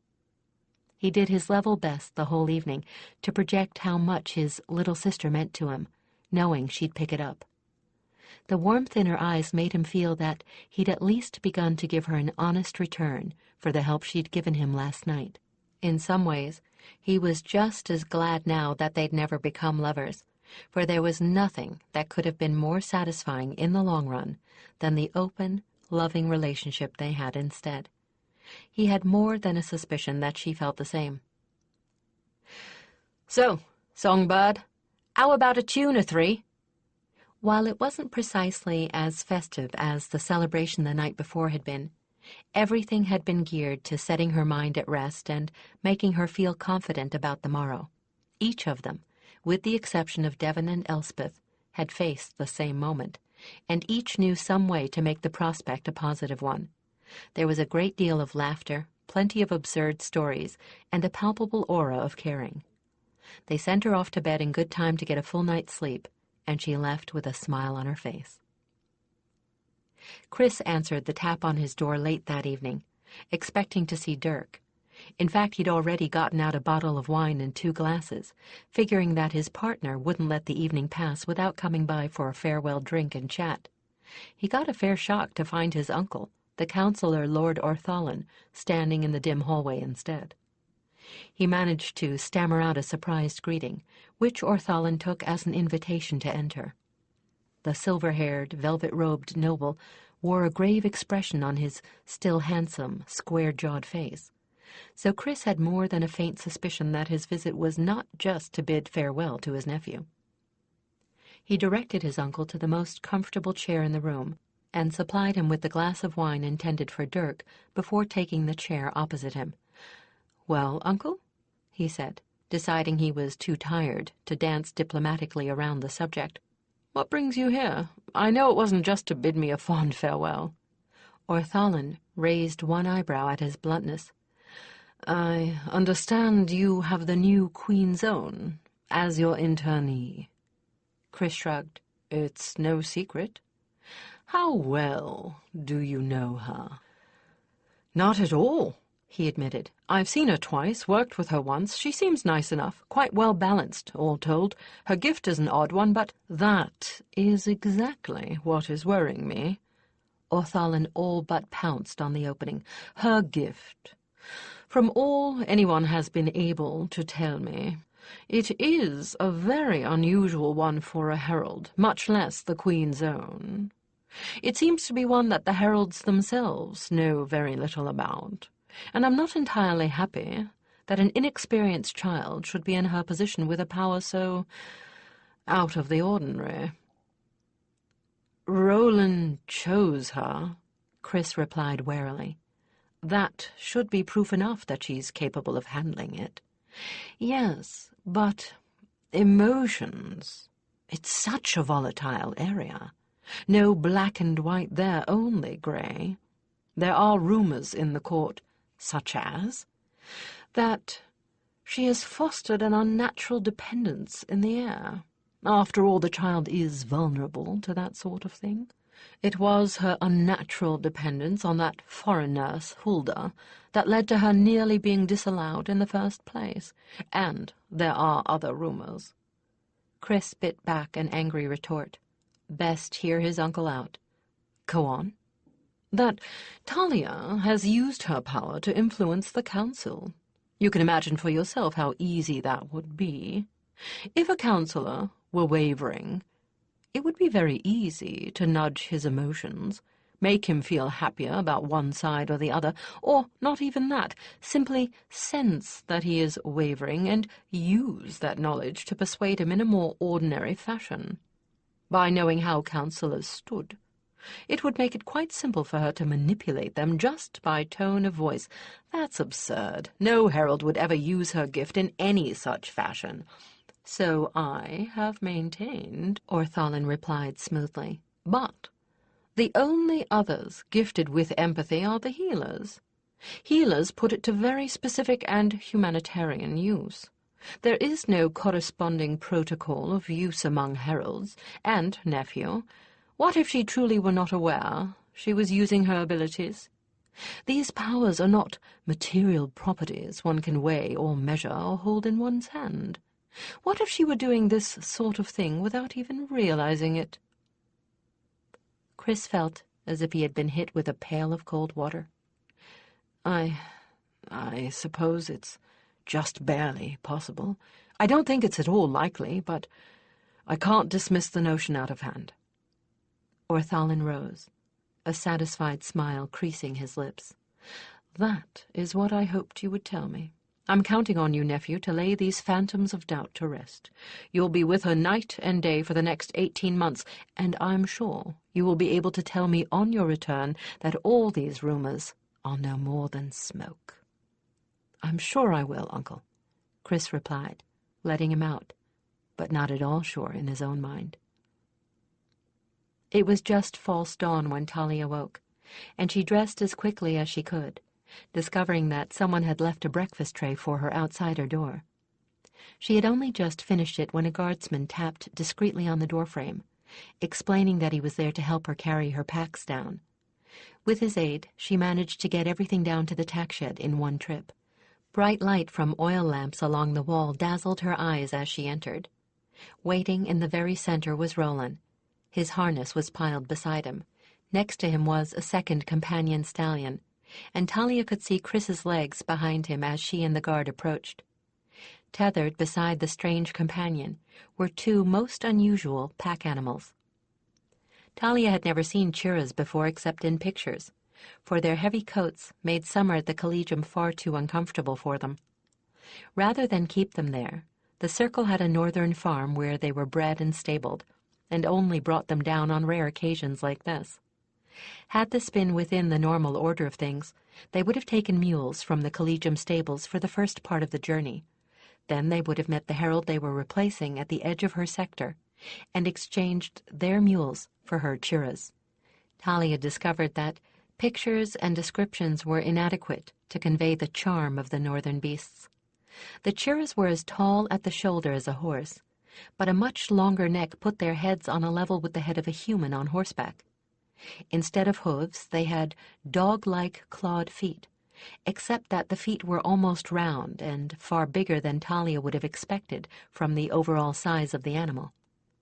Both churras were creamy white with black markings. One had a little cap-like spot on the top of its head, and a matching saddle marking on its back. The other had a collar of black fur that ran around its throat and down its chest. Their ears were large, resembling rabbit ears, but rounder, with tips that flopped over. Their ears were set on the tops of their skulls and faced forward. Their faces were vaguely rabbit-like. Their brown eyes were very large, gentle, and intelligent. When Talia approached them with her hand held out to them, they scrutinized her closely, then politely took turns wuffling her palm. Chris was already halfway through his inspection of the beasts and their gear. "Kind of cute, aren't they? Anybody ever tell you how they manage to live through those blizzards? They've got 3 layers of fur," he said, bent over and adjusting the girth of the pack harness, half hidden by the churra's bulk. "The outermost is long and coarse, and pretty much waterproof. Even frost won't form on it. The middle layer is shorter, and not quite so coarse. The inner layer is what they shed every year. It's dense, very soft and fine, and is what does most of the work of keeping them warm. We'll have to groom them very carefully every night to keep all that fur from getting matted, or they'll lose the warming and waterproofing effect." "Why are their feet so big?" "To hold them up on the snow. They'll be able to walk on snow crusts that the companions will break right through." He moved to the front of his and picked up its forefoot while it whiffled his hair. "Look here. See all the hair between the toes? If you think their feet look big now, wait till they spread them out on snow. You'd think that hair wouldn't make any difference, but it does, like the webbing on snowshoes. I much prefer churras over mules in any kind of climate that they can tolerate. They've got sweet tempers and they're really quite intelligent. If a mule balks, you can't tell half the time if he's being stubborn or if there's really something wrong. A churra never balks unless there's something wrong." The churra next to Talia stretched out his neck and nudged her hand, obviously wanting to be petted. "How much can they carry?" she asked, complying by scratching behind the churra's ears. It sighed happily and closed its eyes in content. "Almost half their own weight. As good or better than a mule. Well, look at the packs they're bringing now, and you can see." Talia was astonished at the size of the pack the stable hands were loading on the churra she was scratching. It didn't seem the least bit uncomfortable. Chris looked it over, then eyed the packs Talia had brought down from her room. "They've left enough leeway for you to load those on him as well, Talia. Don't worry, he's smart. If it's going to be more than he can carry, he'll just lie down until we lighten the load." To her relief, the churra showed no sign of wanting to lie down after her packs had been strapped on top of the supplies. Chris saw to the distribution of the rest of the supplies and his own belongings, while Talia made sure the churra's harness was firm but comfortable, with nothing twisted or binding. She harnessed Roland herself, then double-checked her work and asked him in an undertone, "You don't mind traveling with these beasties, do you?" He seemed pleased that she had asked the question, but conveyed the impression that he was quite pleased with the pack beasts. Without words, Talia got the distinct impression that the churras, sporting those thick, warm coats, would be more than welcome company on cold winter nights. She fastened the lead rope of the churra to the back of Roland's saddle and mounted. Chris mounted a fraction of a second later. "Ready?" he asked. "As ready as any attorney, I guess." "Then let's go." Chapter 4. Chris took the lead. They had to go single file in the city. Talia and Roland followed his chura out of the gates of the courtyard, past the collegium and palace buildings, gray and silent in the early morning light, then down the cobblestoned road to the iron gates leading to city streets themselves, the road she'd ridden up 5.5 years previously. She looked back over her shoulder for a last glimpse of the dear, familiar stone buildings, and wondered what she'd be like when she saw them again. The guard at the gate let them out. It was scarcely an hour until dawn, and the streets were not yet crowded. They followed the long spiral outward, passing first through the residential areas that were nearest the palace, huge buildings belonging to the highest ranked of the nobly born, some nearly rivaling the size of Bardic or Healer's Collegium, though not that of the palace itself. Then, crowded far more closely together, the homes of the rich, merchants and craftsmen and guild officials. Unlike the palace and the edifices of the nobles, which were the same gray granite as the city walls, these buildings were wooden.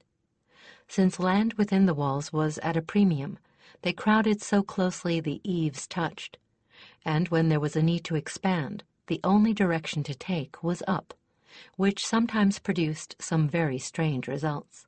Most of these houses had been constructed of iron oak, a wood nearly as tough and indestructible as steel, but that was where any similarity among them ended. They had been built to some highly individual styles, and often had been added to in years and styles varying wildly from the original. Had the spiraling main street not been wide enough for 3 carriages, it would never have gotten any sun.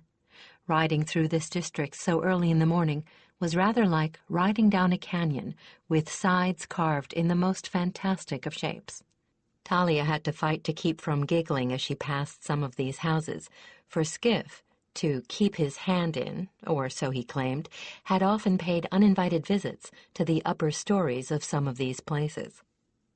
He'd usually left unsigned notes to be found later, chiding the owners for their lack of security. That was one prank the provost marshal would never have forgiven him if it had been discovered. After the street took a sharp right-angle turn, the purely residential district came to an end. Now the lower stories of the buildings were devoted to shops and the workplaces of fine craftsmen or offices, with an occasional expensive hostelry. The upper floors were comprised of apartments or lodgings. At this point they began encountering what little traffic there was this early in the morning. Nearly the only people about were the farmers who had brought their produce into market, for the only city folk moving were those who were buying fresh supplies for their inns. Talia and Chris were able to move at a brisk pace, not having to stop for traffic more than once or twice. The streets were so quiet at this hour that they were the chief sources of sound. The ringing of the companions' hooves, the chime of their bridle bells, and the click of the chura's claws on the cobblestones. It took them nearly an hour to reach the northern gate. The farther from the center of the city they went, the less wealth was displayed. There were no slums within the old city. Those were outside the city gates, huddling against the walls as if in hopes that those sturdy stone structures might shelter them from the elements. It was in one such district that Skiff had grown up, the rather odd section along Exiles Road that led into the west. Talia had never been there. She had seldom been out of the old city, much less into the new. The one time she'd asked to be taken there, Skiff had turned white and refused. She'd never asked again. Nor would she go anywhere near that section this time, for Chris's chosen route led past the warehouses and the shipwrights, after crossing over the river just inside the old city walls and exiting through the North Point gate. Here there was no activity at all. Workers had not yet arrived, and deliveries to the warehouses had yet to be made. So once again they rode in silence, after a sleepy guardswoman waved them on their way. Beyond the gate, The road widened and changed from stone to that odd substance that wasn't stone and wasn't clay. Talia hadn't thought about it in years, but it occurred to her now to wonder just what it was that paved some of the roadways of this kingdom. "Chris," she called, and he motioned to her to ride up alongside him, now that they were out of the city. "What is this stuff?" she asked, pointing to the surface of the road. He shrugged. "Another lost secret. Some of the roads leading to the capital are paved with it. A few all the way to the border, but any roads made later than Elspeth the Peacemaker's time are just packed gravel at best." He saw she was looking about her with unconcealed curiosity. "Haven't you ever been out of the city before?" "Not very often since I was chosen," she replied, "and never in this direction." "Didn't you even go back home for holidays?" he asked, astonished. "My parents weren't exactly pleased with me, even, or perhaps especially, when they learned I was chosen," she replied dryly. "Not to put too fine a point upon it, they disowned me. In whole terms, that means they denied the very fact of my existence. I spent all my holidays here with Jadis while he was still alive, then with Karen and Ilsa, or with Gaith the housekeeper and Miro the collegium cook." "You've been rather sheltered, then?" "At the collegium, yes, except for the first year. Not at the hold, though. Know anything about Holderkin?" "Not much," Chris admitted. "They seemed so dull. I'm afraid I've forgotten most of what I learned about them as a student." "Whether or not it's dull depends on whether you were born male or female. Holderkin are originally from Out Kingdom, Carsey, if you're curious. They fled from religious persecution. Their religion is based on a dominating, ruling god and a passive, submissive goddess, and the Carsites are monotheistic. That was, 2 generations ago. They are very secretive and very intent on maintaining their ways intact. Men have some choice in their lives. Women are given exactly 2 choices: serve the goddess as a cloistered, isolated votary under a vow of silence, or marry. You make that choice at the mature age of 13, or thereabouts." 13? Chris looked aghast. "Hellfire, Chris. Life is hard on the border. You ought to know that, with your partner being a borderer. There were raiders every winter I can remember. The land is stony and hard to farm. Holderkin don't believe in going to healers, so a lot of simple injuries and illnesses end in death. If you're not wedded by 15, you may not leave any offspring, and they need every working hand they can get." "You sound like you enjoyed that kind of life, like you approve of it." Chris was plainly astonished by her attitude. "I hated it," she said flatly. "I hated every minute that I didn't spend reading or daydreaming.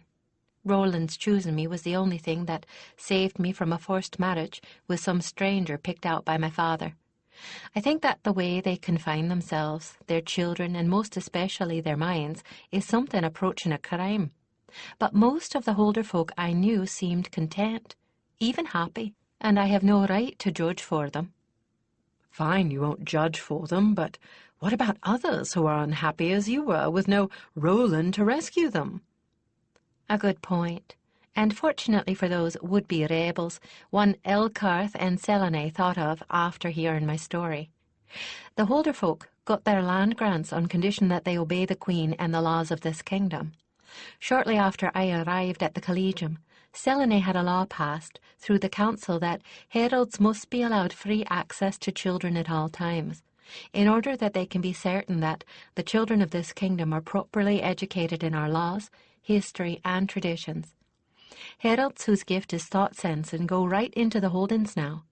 Anyone willing to sacrifice family ties and stand in as I did is free to leave with them, and they make sure the unhappy ones know this. The amazing thing to me is that there was very little objection to the practice after the initial outrage died down. I suppose the Hold elders are only too pleased that their potential troublemakers are leaving on their own." Chris seemed a bit bemused. "I can't imagine why anyone would not want to leave conditions like that." Talia shook her head sadly, remembering. It wasn't quite true that she hadn't gone back to the Hold. She had, once, last year. She'd gone back in the hopes of rescuing her sister Vrissa, to discover Vriss had changed past all recognition. Vriss was a first wife now, with status, and 3 underwives to rule. She'd regarded Talia as if she were a demon. When she thought Talia wasn't looking, she'd made holy signs against her. In point of fact, she looked and acted enough like Keldar, the first wife who'd done her best to break Talia's rebellious spirit, to have been Keldar's younger self. She not only didn't want rescue, she'd been horrified by the idea. "Chris, it's not my choice to make," she answered wearily. "It's theirs. All that I care about is that the ones like me now have the option I didn't have before I was chosen, to escape." Chris looked at her with curiosity. "Just when I think I have you neatly categorized, you say or do something that turns it all upside down again. I'd have bet that you'd have been willing to lead an army into the holds to free the women, given the chance." "Maybe when I didn't know as much about people as I do now," she sighed. They rode on in silence. The sun rose on their right, turning the sky pink, rose, and blue, casting long shadows across their path from the buildings. Before long they had passed beyond the edge of the new city, and there was nothing before them but the occasional farmhouse. Cows were gathering outside barns, lowing to be milked. Now they saw people working, and a light breeze carried to them the smell of cut grain and drying hay, and the sounds of birds and farm beasts. "Tell me about yourself," Chris said finally. "When you're tired of talking, I'll tell you about me. Start with what it was like on the hold, before you were chosen." "It's boring," she cautioned him. "Maybe, but it's part of you. As your counselor, I need to know about you." He did his best to keep his opinions to himself while she talked, but he frequently looked surprised by some of what she told him, and actually horrified once or twice. He had, she thought, a hard time conceiving of a culture so alien to his own, so confining and repressive. Talia herself spoke in a kind of detached tone. She felt very distant from the Holderkin and all they meant now. She could think of them without much animosity, as something foreign. It was noon when she finally grew tired of explaining Hold customs to Chris. She paused for a long drink from her water skin, suddenly aware that her mouth was very dry, and said firmly, "I think I've talked enough." "More than that, it's time to break for lunch," he replied. "While we keep to this pace, the churros can go on indefinitely, so whether or not we break depends on whether or not we want to take a rest from riding. How are you feeling?" "Like I'd like to get off for a while," she admitted. "It's been a long, long time since I spent this many hours riding." "I'm glad you said that." His answering smile was completely ingenuous and quite charming. "I'm not at all fond of eating in the saddle, unless there's no choice. As soon as I spot a place where we can water the churros and our companions, we'll take a rest." They found a way station within the half hour. This one was watered by a well rather than a stream. They took turns hauling up enough water to satisfy the 4-footed members of the party, then tethered the churras so that both companions and churras could graze for a bit while they ate their own lunch. They ate in silence, and Chris seemed to be in no great hurry to move on afterward. He lay back in the soft grass instead, thoughts evidently elsewhere, though he glanced over at Talia once or twice. Chris was worried, though he was taking pains not to show it. His uncle's words kept coming back to him, and he could not, in all conscience, dismiss them. He'd made a number of assumptions about his trainee, most of them based on her apparent youth and inexperience, and now what she'd told him seemed to indicate that she was anything but inexperienced, and certainly was not the simple creature he'd pictured to himself. This child, no, woman.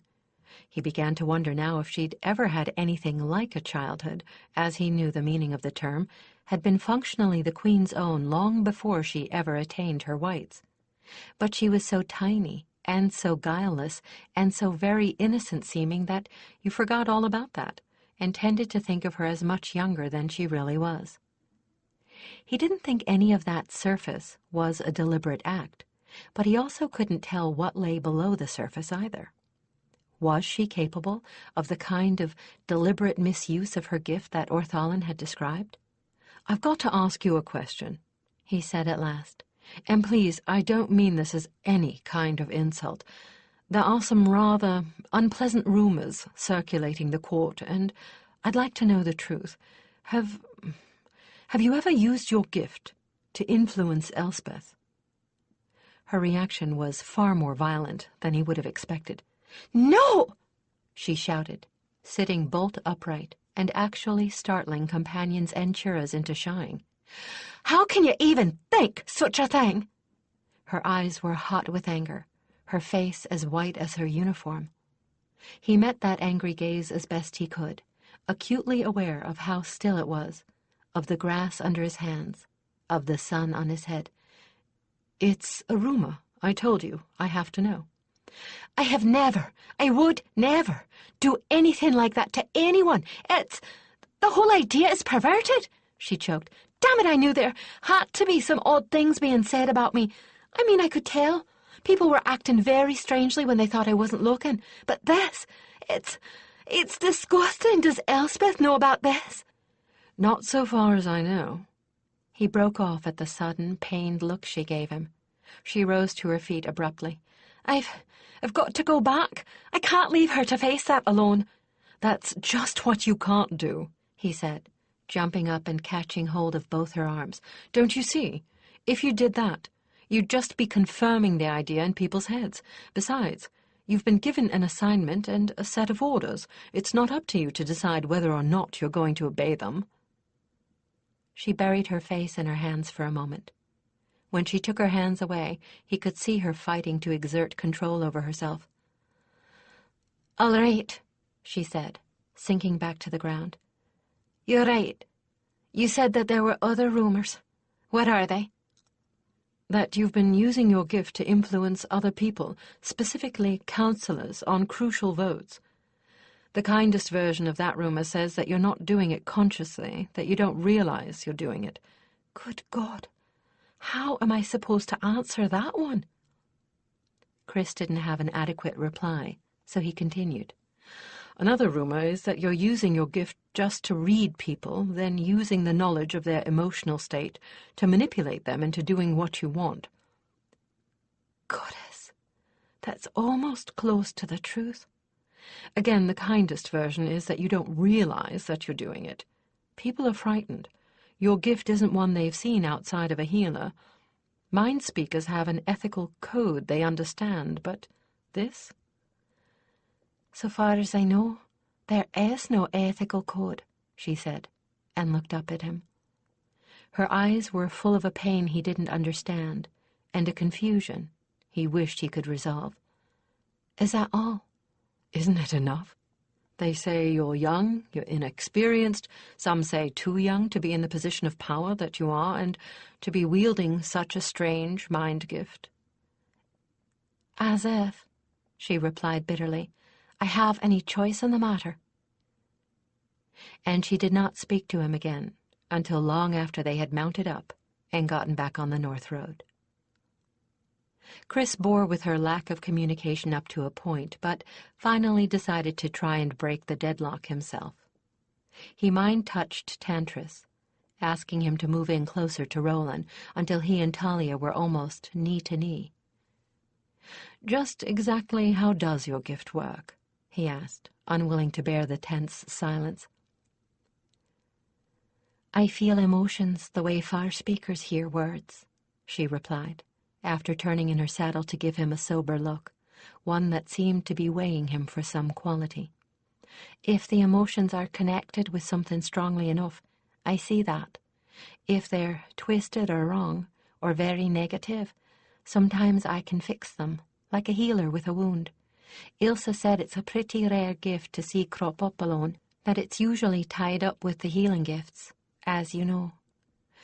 "Interesting," he replied as casually as he could. "So that's how you were able to lead me to where Ilse died. Most heralds are mind speakers, you know, and most of the rest are farseers, like me. Only a few of us have odd gifts, like yours and Dirk's, and Griffin's. Brr, that's one I wouldn't want." The sun lost some of its warmth for him as he thought of the demonstration Griffin and Dirk had given him. Fire starting is a terrible burden, and it's so easy for the power to get out of control, and when it does, well, you end up with barrens like at Burning Pines. And it isn't really useful at all except as a weapon. I hope his being born with it now doesn't mean something.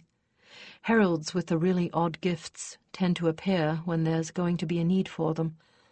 The last fire starter was Lavan Firestorm, and you know what his era was like. He flushed, beginning to realize that he was pontificating, but damn, he wanted to get her mind off the rumors so she'd act normally again. Sorry, I tend to get carried away when I start discussing gifts. It's a hobby of mine, one I share with Kirill. It's fascinating to see what kinds of gifts we have and to try and see if there are patterns. Really? She perked up a little, a bit more color coming into her cheeks. Has anybody else ever had my kind of gift before? Not that I'm aware of among the heralds, but I must admit that I've only looked into the gifts of living heralds, or the really spectacular ones of the past. I can't say that I've ever heard of that ability to heal the mind, except in a true healer, but it wouldn't surprise me much to discover that this one's the gift that distinguishes the Queen's Own from the rest of us, and you seem to have it mostly by itself, and maybe much stronger even than in healers. Probably the others have had it, but not so strongly that anyone noticed it. Nobody seems to have made a study of the monarch's own, not like they have with the more ordinary gifts. And now that I think about it, your primary job is to ensure the mental stability of the monarch. An ability, like the one you have, could come in very useful if something really went wrong. He was doing his best to imply that he believed her, that he was certain the rumors weren't true. He only wished that he really could be that certain. I can see that. She was silent and seemed to be thinking hard. Late afternoon sun was gilding everything, and the early breeze had died. The Chura's eyes were half closed in the drowsy warmth, and the few sounds to either side of them were those of farm workers cutting hay and grain, and insects droning in the grass. So, you see and Dirk fetches. Right. That's why we work together and generally don't ride sectors except when we're short-handed, the way we have been lately. To put it bluntly, we're Selene's thieves. He laughed a little. If I know what I'm looking for, I can generally find where it is from several miles away. More if I get a ride, like I got from you. Once I know exactly where it is and can fix the location in my mind, Dirk can read the location to fetch whatever it is where we happen to be. That's how he retrieved Ilsa's arrows. That seems to be a lot harder than it sounds. Rather wearing too from the little I've seen. Gods, that's an understatement.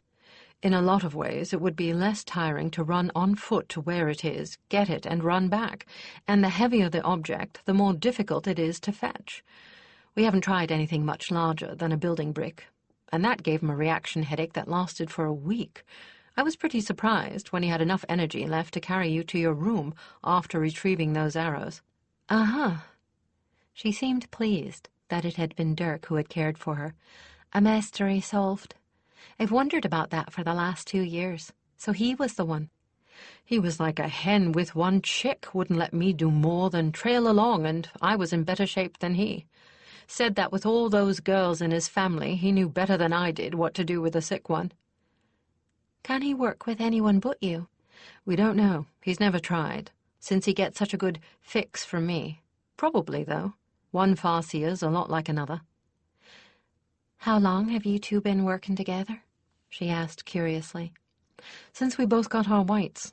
That was another year they were short-handed and sent us both out to intern with the same counselor, Jarek. Well, you know Jarek, he's absent-minded. He left a small but valuable ring at one of the way stations. It was the Queen's gift to one of the guildmasters. Rather than spend 2 hours going back for it, Dirk offered to try fetching it.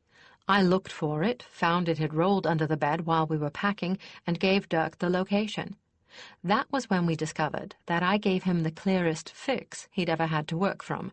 He fetched the ring, no problem. We started working as a team, and we've been doing things that way ever since. It's just that you seem so unlike each other. I find it hard to imagine you two staying together. Chris laughed, pleased to have gotten onto a safe subject. You might be surprised. Underneath that jester mask he wears, Dirk's a very serious gentleman. And we have pretty much the same taste in music, reading, even food. And women, she teased. Well, that, too, he admitted with a reluctant smile. And it's really pretty unfair. Poor Dirk. It doesn't matter if he finds the lady first. Once she's seen me, she usually goes all sisterly on him. He's mostly pretty good-natured about it, but if I were in his shoes, I'd be damned annoyed. Well, he knows you can't help it. You were born looking like an angel, and well, he wasn't, and that's all there is to say. It's still not fair. You'd think that at least one woman would figure out that Dirk the man is worth 10 faces like mine. I expect someday someone will, Talia replied noncommittally, avoiding his eyes. Where is he from? Her reply was just a bit too casual. Her attempt at nonchalance immediately set off mental alerts in Chris's mind, especially following all those questions about his partner. Part of him followed up on the puzzle while he answered her question. He had a very faint suspicion, too tenuous to be even a guess. It was rather like trying to remember a name he'd forgotten. It would probably take a while before he had enough information to make a surmise, but now he'd be subconsciously watching for clues. The sector right next to ours, Sorrows 1. He's got a huge family up there. He used to haul me home with him for the holidays, still does when we're free. 3 of his married sisters and their families live with their parents and help run the farm. It's like a madhouse. People everywhere, babies and cats constantly underfoot. It's marvelous madness, though. They're wonderful people, and there's never a lonely or dull moment. He smiled half to himself as he recalled some of those visits, his earlier thoughts gone on the breeze. Dirk's family, they should have been gypsies, all of them crazy, and all of them delightful. He'd been looking forward to another midwinter festival with them, but it obviously wasn't going to be this year. Well, there was always another time. Talia's next question broke the strange, apprehensive chill he felt at that thought. What about you? Well, let me think. My father is Lord Peregrine. I'm the second son, but my brother is 10 years older than I am, and I have nephews and nieces that aren't much younger than you. My parents are both very wrapped up in matters of state, so I was left pretty much in the hands of my tutors back on the family estate. I think I know your father. He's one of the Seneschal's chief assistants. And your mother? She organizes the resupply of the way stations. I think she would have liked to have been a herald, but since she wasn't chosen, this is the closest she can get. Weren't there any children your own age on the estate? Not many. Their parents seemed to think mine would be angry if their offspring were allowed to contaminate me. I spent a great deal of my time reading. Like me, only you didn't have to hide to do it, she laughed. You're wrong there. My tutors seemed to think that my every waking moment should be spent learning something serious, dull, and practical. I had a hiding place up in the oldest tree in the garden. I fixed it up until it was quite impossible to see me from the ground. I smuggled my tales and poetry up there and escaped at every opportunity. A breeze that stirred the leaves of the trees lining the road to either side of them seemed to chuckle at Chris's childish escapes. Then, when I was 12, my parents took me to court. I don't think it ever entered their heads that the collegium stood on the same grounds. He smiled. Even if they'd forgotten, though, I hadn't. I hoped. But when no companion met me at the palace gate, I gave the dream up. I was supposed to be presented at Vernal Equinox Festival, and I can remember everything, right down to the fact that one of my bootlacings didn't quite match the other. I was standing next to my father outside in the gardens, when there was an unexpected visitor to the festivities. Tantris shook his head, making the bells on his bridle sing. Chris chuckled and reached forward to scratch behind his ears. I knew what the appearance of a companion meant, and I kept looking around to see who he had come to choose. I nearly went out of my mind with happiness when I finally stopped craning my head around and found he was standing right in front of me. Then, when I looked into his eyes, his voice trailed off. It's not like anything else, is it? Talia prompted softly. and it isn't something you ever lose the wonder of." "That it's not," he agreed, speaking half to himself. "and I knew then that I'd never be lonely again." He shook off the spell and became matter-of-fact. "Well, my parents were both very proud. They had me installed at the Collegium before I had a chance to turn around. Oddly enough, it's easier to deal with them now that I'm an adult. My father can relate to me as an equal, and I think that my mother forgets half the time that I'm one of her offspring. I really don't think they ever knew what to do with a child." "They probably didn't, especially with so much time between you and your brother." "Dirk has no notion how much I envy him his family," he sighed. "You think not?" Talia smiled. "Then why does he keep bringing you home with him?" "I never thought about that." They rode silently for a mile or so. "Talia, do you ever miss your family?" "Not after I found other people who really cared about me. I was the scarlet jay among the crows with them. I was more of an outsider among my own family than I ever was at the Collegium. One of those pretty brothers of mine used to steal my books and call me Herald Talia to make me cry. I'd like to have seen his face when I was chosen." "Do you ever think about going back?" "You know, that used to be a daydream of mine, that I'd somehow magically become a herald. Remember, I didn't know about being chosen, and I'd come back dressed in my whites and covered in glory. Then they'd all be envious and sorry that they were mean to me. And now? Well, I went back long enough to try and rescue the sister I'd been closest to, only to find she had turned into a stranger. I didn't go any farther into the holdings, just turned around and came back home. I didn't want to see any of them again. Why bother? My parents pretended I was an outsider. My sibs were either afraid or contemptuous. Heralds are very immoral, you know.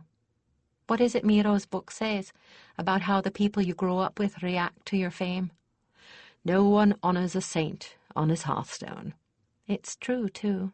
I'm resigned to letting things rest as they are, knowing that my example shows misfits that there is an escape." He didn't seem inclined to further conversation, so she turned her attention back to those unsettling rumors. Poisonous, that's what they were. Ugly and poisonous. "And true?" said a niggling little doubt. She wanted to deny any truth to it all vehemently, but could she? In all conscience, could she? The business about Elspeth, no, she could not believe she'd been fostering dependence in the child, not even unconsciously. Once Elspeth had begun acting like a human being again, she'd been pushing her toward independence, driving her to make her own decisions and take responsibility for the results. But the rest, oh, insidious. For a mind speaker, it was obvious when he was projecting. It sounded to the recipient a great deal like the mind speaker's normal voice, but as if the words were coming from deep inside his own ear. But when she projected, would anyone be able to tell she was doing so? She could tell. Sending emotion cost her effort and energy. But if she were excited or agitated, would she notice the energy expense? Did she even need to be doing it while she was awake? What about when she was asleep? How could she possibly be sure what her irrational sleeping mind was doing? And what about simply reading people's emotional states? Was she transgressing by doing so and acting on the knowledge? How could she avoid doing it? It was like seeing color. It was just there unless someone was deliberately shielding. Doubt followed doubt in an insidious circle, each feeding on the one preceding it until Chris broke the silence. "This is our first stop. This close to the capital, they won't be hungry for news, and it's very unlikely they'd need us to work in any official capacity. Still, it's only good manners to repay them in some way for their hospitality. Small villages don't see trained bards oftener than once a month, so they're very receptive to even amateur music. Would you be willing to sing if I played?" "Of course," she replied, grateful for the interruption. "It's only fair that I share the work. Did you notice that I brought my lady?" "No!" he exclaimed with delight. "You'll let me play her? I have a small traveling harp with me, but it isn't half the range or the tone of my lady." "I let you have her the other night, didn't I? You'll have to retune her. I detuned the strings so they wouldn't snap if the weather changed suddenly." She smiled shyly. I have good instrument etiquette. Jade has taught me quite well, I assure you. He couldn't do otherwise when it came to music. He's the one who taught me in the first place. Really? I wonder why he didn't leave her to you. That's easy enough to answer. I didn't take the time to keep him company the way you did, Chris replied, with a slightly shamed expression. He may have given me a little of his skill, but he gave his harp where he'd given his heart, to a lonely little girl, because she'd given him her own. The village came into view before a surprised Talia had time to form a reply. Children swarmed upon them, chattering and calling questions that both heralds fielded with chuckles and smiles.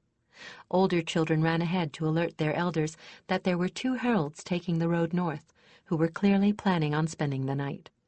Long before they reached the inn at the center of the village square, a crowd had gathered to meet them. The village itself was a large one, with cobblestoned streets and white-plastered buildings of 2 and even 3 stories high. Rather than thatched, the roofs were tiled. Something Talia had read was more common the farther north one went. With all the shutters thrown open, soft yellow light gleamed through the windows of the houses as the sun set and candles and lamps were lit.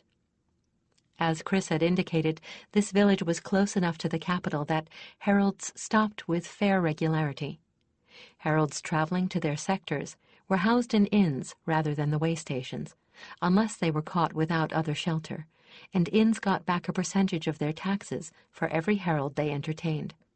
It was possible for an inn on a busy road to be rebated all of its tax if enough heralds stayed there, and that made heralds welcomed and sought-after guests.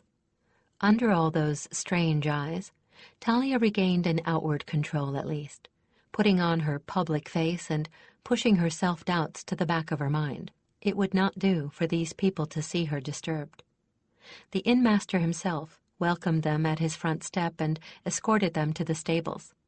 Stable hands tended to the churras, but the heralds themselves cared for their companions. Chris chuckled once or twice, apparently at something that Tantris said to him, and Talia felt a tiny twinge of jealousy at their ability to mind-speak one another. Once back inside, the inn-master escorted them personally to their quarters, and gave Talia and Chris small rooms on the second floor, rooms scrupulously, almost painfully clean. Their rooms adjoined one another, and each boasted a window, a small table, and a narrow bed that looked surprisingly comfortable. They were courteously given the use of the bathhouse without anyone pestering them.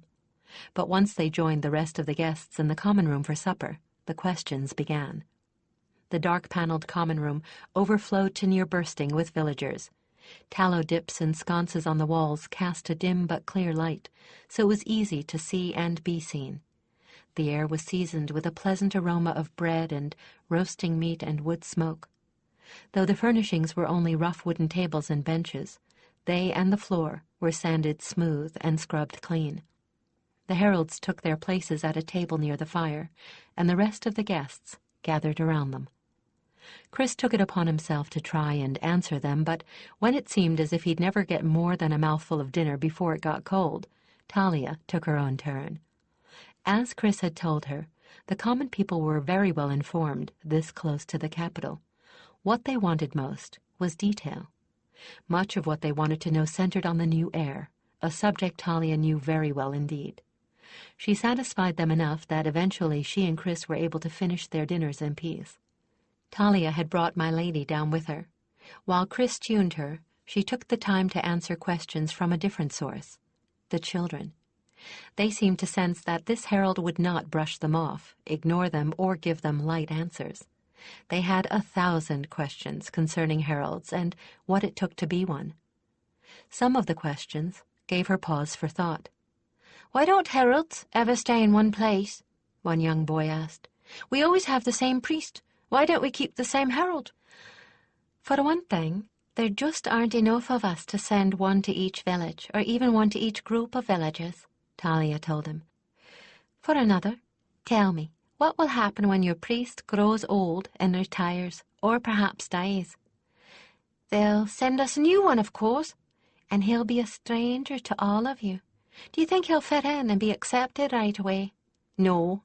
The lad grinned impudently. "A lot of the grannies won't really trust him until he's been here for years, if then. But a herald has to have your trust right away, don't you see? If you come to trust the person more than the office, the way you do with your priest, there would be trouble for every new herald in a sector." The boy looked thoughtful at this. "So you move all the time to make sure it's the job that stays important, not the person doing it? I bet if you stayed in one place too long, you'd get too bound up with the people to judge right, too." A little startled by this observation so very accurate, she sent a fleeting thought toward the stable. Since she wasn't in trance, Roland couldn't give her more than a vague feeling, but the impression was that he had already noted this boy, and it was very probable that the child was going to receive a hooved visitor in the next year or two. Armed with this knowledge, she answered the rest of this boy's questions with special care and watched him afterward. She noted that he seemed to be the mentor and protector of some of the little children, urging them forward to talk to her when he knew that they were too shy to go alone. He wasn't above his share of pranking about, she noticed with relief, but his tricks were never those that could hurt anyone. Chris soon had the harp in tune. Talia let him take center stage alone for a while, knowing how much the approving attention would please him. The guests and villagers were loud in their appreciation, and only when Chris was glowing from their applause did Talia add her voice to the harp song.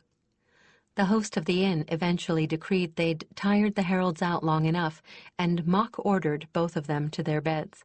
Talia was just as pleased. She was feeling the effects of a long day in the saddle, and she thought of her pillow and warm bed with longing. When they mounted the next morning, just as the sun arose, Talia winced a little as she climbed into her saddle. "So?" Chris asked with a slight smile. She groaned faintly. "Before this trip is over, I'll probably be in agony. I didn't realize I was this badly out of riding trim. I may never be able to get my legs closed again." "That would make some people happy," he teased, and ducked as she threw an apple core left from her breakfast at him. "Just for that, maybe I won't give you this." He held up a pouch that jingled faintly. "Why? What is it?" she asked, curiosity aroused. "When I picked up our expense money, I thought perhaps you might have forgotten your stipend," he replied, tossing the pouch over to her. "You had, so I drew it for you. You're a full herald now, remember? You earn a stipend." "But I heavens!" Her hand flew to her head in embarrassment. "I did forget." "Don't feel badly. After 5 years of no pocket money, most of us forget.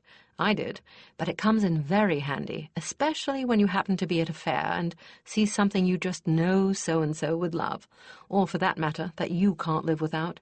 "It's a good thing I've got you for a counselor," she replied ruefully. "I'd probably have left my own head back at the collegium." Chris just chuckled as he led the way out the gates of the inn onto the road. As they traveled northward, the road changed from the strange gray material to packed gravel, to clay, to finally a simple raised and cleared strip between the trees, all the grass worn down by travelers and their mounts and carts. As the roadway changed, so did the landscape to either side. Farms covered more area, and there were greater stretches of uncultivated land between them, from wide meadows to nearly virgin forest. The weather changed, growing slowly but steadily worse. It rained almost every day, in a steady, penetrating shower. And soon the rains lasted all day, never becoming less than a drippy drizzle, so that the chill water soaked through even their oiled wool cloaks. The churras whined in protest at being made to travel at all, and they rode enveloped in miasmas of soggy leaves and wet wool. By the time they reached their chosen resting place each night, they were aching with cold, sodden clear through, and longing for hot wine, hot food, and hotter baths. Talia's mood was at one with the weather. Her mind kept running in circles on the same subject. Was she misusing her gift? How could she tell? What were the ethics of empathic sensing, anyway? From time to time, long skeins of water birds called from overhead, flying south high and fast, their cries coming down on the wind like the calls of lonely spirits. The lost calls echoed in Talia's mind long after they'd passed.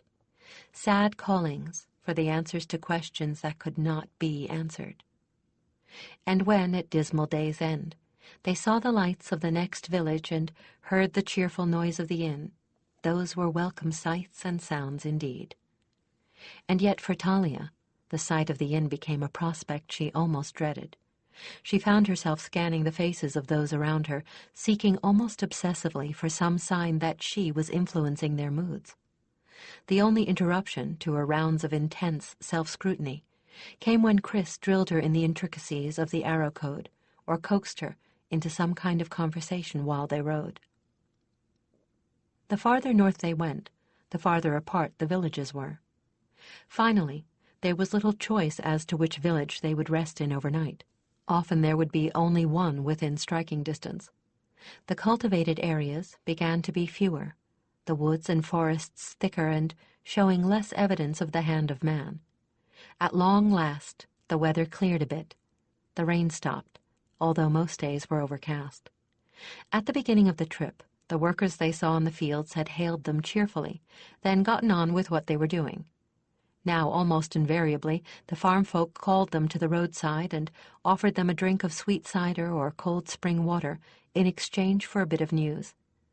This evidence alone made it plain that they were on the very edge of the kingdom, for at this time of year there wasn't much time left to get the last of the crops in, and it took a great deal to pull a farmer's attention away from that goal, even for the little time it took to drink a glass and pass a trifle of information. Talia was just as glad that they met with so few people. Her circling self-doubts were beginning to have an effect on her. Her shields were wearing thin, and she could feel the press of Chris's emotional state just beyond them, though he was trained to mind-block without thinking about it. With ordinary folk, it was far worse. It didn't help her doubts at all that to sense that he was still uneasy about her. Chris had done his best to shove his uncle's words into the back of his mind, but he wasn't overly successful. He wanted to bring up the subject with Talia again, but hadn't dared. She seemed edgy and preoccupied in general, and nervous whenever they were around large groups of people, although he doubted that anyone but another Herald would have noticed the nerves behind her public face. So he tried to keep the conversation going on other topics. But behind it all were the unanswered questions. Was she misusing her gift? Was she doing so without realizing it? And, much more sobering, was she using it to manipulate him? It was distressing because he was coming to like her a great deal, more so even than the usual hail fellow good comradeship that was the norm among heralds. They were very much alike in many ways. It was horrible to have to suspect a friend of something so insidious, because she was becoming that, a friend of the same order as Dirk. "You know," he said one day out of the blue, "you're like the sister I never had." "You're like the brother I wish I had," she replied without seeming to think about it, "that I might have had if Andrian hadn't died in that raid. He was the only one of my sibs who was kind to me, excepting Vrissa. If I'd had you instead of Eustace and Keltiv, things might have been easier." "They also might have turned out a lot differently. Would you have been willing to run away if life had been more pleasant?" "A good point," she conceded. "Probably not. And then where would I be?" He grinned, while Tantris shook his head mirthfully and made his bridal bells ring. "If what you've told me is true, 6 years married and the mother of as many children." She grimaced and shifted in the saddle with a creak of leather. "Thank you, no. Hectic as it is, I like the life I'm leading now. Speaking of which, don't we cross into our new sector today?" He pulled the map they'd been given out of a pocket on the front of his saddle, consulted it, and peered around the lowering sky, looking for landmarks. Finally, he spotted one, a cluster of 3 flat-topped hills off to the west of the road. "We'll cross the border before nightfall, and we'll be staying tonight at our first way station." "Because," she put on a somber mien, Heralds do not stay at inns in the sector they serve, unless weather prevents them from reaching a station. This ensures that they keep a proper distance and maintain impartiality with the people of their sector. I remember. You certainly do, he laughed, cheered by her apparent return to good humor. That's old Verda to the life. And that's also the reason we either buy the supplies we run out of outright or wait until we reach a resupply station, assuming they're not in the way station, right? High marks, completely correct. He looked about him at the falling leaves, at trees whose branches were almost bare. I'm sorry that this isn't going to be an easy beginning for you. This is a bad time of year to start riding this sector. There's going to be snow in the next couple of weeks. Trainees usually aren't faced with conditions this hard at the beginning of their internships. I'm border bred, remember? This is a lot more like the kind of life I was bred to than my life at the Collegium. I'll manage. You know, he said soberly, I know you'll do your best. I know you'll try your hardest. That's all anyone can ask. I trust you, Talia. At least, he thought to himself, I think I do. Chapter 5. The boughs of the nearly leafless trees arched above them, skeletal hands reaching for the gray sky. The road continued before them, a leaf-carpeted tunnel through the bleak, gray-brown forest. The sodden leaves had been flattened by so many rains that the companions didn't even kick them up. The dense mat only served to muffle the sounds of their hooves. There were no birds, only the occasional sound of a branch cracking somewhere off in the shadows of the underbrush. Talia and Chris rode well past sunset and on into the dark to reach the way station Chris intended to use as their first stop in their new sector. With the last rays of the sun went the last hint of warmth. As the last dim red light filtered through the branches, a cold wind began to sigh among them. Chris took the lead, but it was Tantris, with the superior night sight of companions, who was really picking out their way. Through cold and dark, that was enough to drive just about any other consideration from human minds. Talia was strongly considering unpacking her heavy cloak, and was definitely glad that all way stations, however small or primitive, had fireplaces.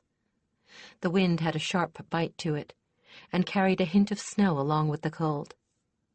This station, as it loomed up out of the shadows in front of them, did not appear to be all that small. Hopefully, it was not primitive either. One thing was always the first order of business, no matter how late the hour, nor how foul the weather, when Herald's opened a way station. Talia dismounted, felt along Roland's saddle, and took out her fire starter and tinderbox. After no little fumbling and cursing, she managed to get a tiny flame going in the tinder. Protecting it carefully from the wind, she removed a small fibrous bundle from one of the packs. It had a waxed wick sticking out of it, which she lit at the tiny flame. While Chris pulled off the packs and saddlebags, she tossed it inside and shut the door. He left the packs at her feet and took companions and Chiras around to the side of the building. While she waited, she shivered in the cold wind and started a little when an owl cried in the distance. The little homely sounds Chris was making in the lean-to stable were very welcome against all that dark, with the wind sighing in the boughs of the trees. She nursed the tiny fire she had going. If it went out, the whole rigmarole was to do over again. When she had counted to 100, slowly, she opened the door again. The station was full of a pungent, oily smoke that was now being swiftly drawn up the chimney with the help of the draft from the open door, and any vermin that had been within the station were either dead or fled. Talia hauled the packs and bedrolls inside, then began to get them set up while Chris ducked inside long enough to get grain for the companions and the Chiras, who were now in the stabling at the side of the building. She took a rushlight from her saddlebag by feel and lit it from her bit of tinder. To her immense relief, the place seemed to be quite sturdy and well-maintained and supplied. She threw the bedrolls into the twin bed boxes, then proceeded, wistfully wishing for just a touch of Griffin's gift, to get a fire going. It took several false starts, but eventually she managed to get a respectable blaze on the cold hearth. Once the flames were high enough to provide illumination as well as warmth, she extinguished the light she'd lit. No sense in wasting what wasn't really necessary, and the rushlights took up so much space in the packs that they didn't carry many of them. She unpacked some of their food supplies and unsealed the vermin-proof sandalwood bins the station staples were kept in to put together a reasonable meal, then took 2 of the larger pots outside to the well to get water for washing and cooking. Chris seemed to be taking overly long with bedding down the churras and companions. She'd managed to heat enough water for both of them to wash, had fixed a meal, and had cleaned herself up and changed into a worn shift and old breeches she kept for sleeping in before he finally appeared. She was about to chide him for being so slow when she realized that he'd dawdled on purpose. "Chris, you don't have to be so thrice-blessed chivalrous, you know," she said instead, feeling his reticence sharply and being irrationally irritated by it. "All the children on the Holden sleep in the same room until they're 13, and you know very well I've shared way stations and tents with my whole year group while we were in training. I can't possibly have something you've never seen before, and the same goes for you." "I'm just not used to having a woman as a partner," he said. "Then stop thinking of me as a woman." She yawned, bundling herself into her bedroll and blinking at him sleepily through the firelight. Her irritation was gone as quickly as it had come, once she'd reinforced her shielding, although the fact that she'd had to do the latter bothered her. She shouldn't have needed to. "That's easy for you to say," he retorted. "Then pretend I'm Karen with no interest in men whatsoever. Because if you don't, one of these evenings I'm going to find an ice statue waiting outside the door, and it'll be you." He chuckled and admitted that she just might be right.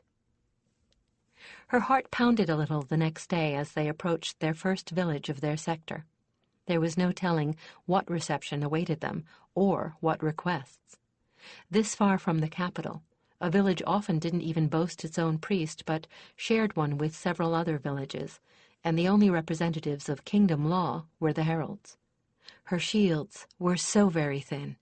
She'd discovered that last night. She couldn't fathom why. Shielding had always been second nature, nearly instinctive, and now they seemed to be eroding, slowly, inexorably. She was frightened by the loss of control and was afraid to tell Chris, afraid her confession would simply reinforce his own doubts about her and create more stress than she already had. As they rode in, it appeared as though the entire population of the area had assembled to meet them. Talia thought they must have had lookouts posted, perhaps for the last week or so, waiting for the heralds they knew were replacing the injured one. The emotional atmosphere, which she felt in spite of her best efforts to shield, was tense, with no hint of why. The village was a small one, single-storied houses of gray wood and darker gray stone, topped with tile roofs, all clustered about a central square. There were no bright-painted shutters here. The wind-driven ice of winter storms would have etched the paint off in a single season. The inn was so small it obviously had no guest rooms. Those overnighting would have to sleep in the common room on the benches when the inn closed for the night. There was no sign of damage to any of the buildings, no hint of disorder. Whatever had these folk anxious had nothing to do with their material life. The village folk, though, they were dressed in gaudy colors as if for a festival. So why the feeling of apprehension so thick she could almost smell it? "Thanks be to the lady, you finally come," A plump woman who reminded Talia for all the world of a hen bustled forward, pushing before her a young couple of about 16 or so, until they stood less than a foot from Chris's stirrup. Both were dressed in heavily embroidered finery, and the girl was roundly pregnant. They clutched each other's hands as if they were afraid, and neither of them would look at the heralds. Talia was puzzled beyond her own worries. What was it that could be wrong, that she hadn't sensed? "The priest took sick and hasn't been able to make his rounds since 8 weeks ago," continued the plump woman, tucking a stray strand of hair behind the girl's ear. "And in any case, he hasn't been here since before midsummer. There hasn't been anyone to marry these two in all that time." Were they properly year and day hand-fasted? Talia asked, knowing the border custom meant to ensure fertility before a permanent bond was made. Breed stars, yes, the priest did it himself last midwinter, the woman exclaimed impatiently, while the other villagers nodded in agreement. Enlightenment dawned on Talia, though Chris was obviously still perplexed about the reason for their obvious apprehension. "You're both still willing?" he asked. Both gave a very shy assent, but one obviously unforced. "They're just victims of very bad timing," Talia whispered to him. "And they're afraid we'll disapprove, maybe even refuse to wed them because they left the formal ceremony so long. They should have wedded as soon as they knew she was with child. But I'll bet a pretty they were so busy with planting that they put it off until after midsummer, assuming the priest would get here in plenty of time, except that they hadn't counted on him falling ill. Poor babies. They're terribly in awe of us, and they're afraid we'll make difficulties for them because they didn't take care of it right away. We'd be within our right to do so by the letter of the law." "But not by the spirit," Chris whispered back, relieved that it was so simple. "Well, since everyone's agreed," he said loudly enough for everyone to hear, smiling broadly, "what's holding up the celebration?" There was a general sigh of tension vanishing, and trestle tables and food began appearing as if conjured by a spell. Before very long the square had been transformed, and a proper wedding celebration was in full swing. To save them any further embarrassment, Chris took the young couple off to one side and witnessed their vows, signing their wedding contract as officiating herald in lieu of a priest. The young couple returned to enjoy their feast, their shyness nearly gone. They were obviously comforted on 2 counts: that the heralds had made no difficulty over the lateness of their vows, and that now their firstborn would have no taint of illegitimacy about it. The remainder of that day they spent in relative idleness, since there was no use whatsoever in trying to get any official business conducted. The press of people was putting a considerable strain on Talia, but she thought she was succeeding in keeping the strain from showing, even to Chris. She sat mostly on the edge of things, speaking pleasantly when spoken to, but letting Chris take the lion's share of the attention. And she was even more worried than when they'd first entered this village. Her shields hadn't been this fragile since before she'd learned the full use of her gift. Virtually anything would bring them down, and she had to expend ridiculous amounts of energy to put them back up again. If only she'd never heard those filthy rumors. The thought of the rumors brought her back full circle to her self-doubt and fear, and the press of emotions became almost painful, until she finally resorted to an old expedient, drinking enough wine to blur the edges of her sensing and make it all bearable. It was rather too bad that it left her sober enough to negotiate the dark path back to the way station with no trouble at all, for that meant she was still sober enough to think. They returned the next day, ready for business. The people of the village had no grievances that needed settling, but they were eager to hear the news from the capital and the other towns of the sector. The common room of the inn, dark and smoky as it was the only public room in the whole village, so that was where they conducted their business. The village storyteller, who doubled as the clerk, sat drinking in every word they spoke and making copious notes, for it would be his duty to repeat all that the heralds related for those who were absent from the village, or for those small holders who seldom came to town.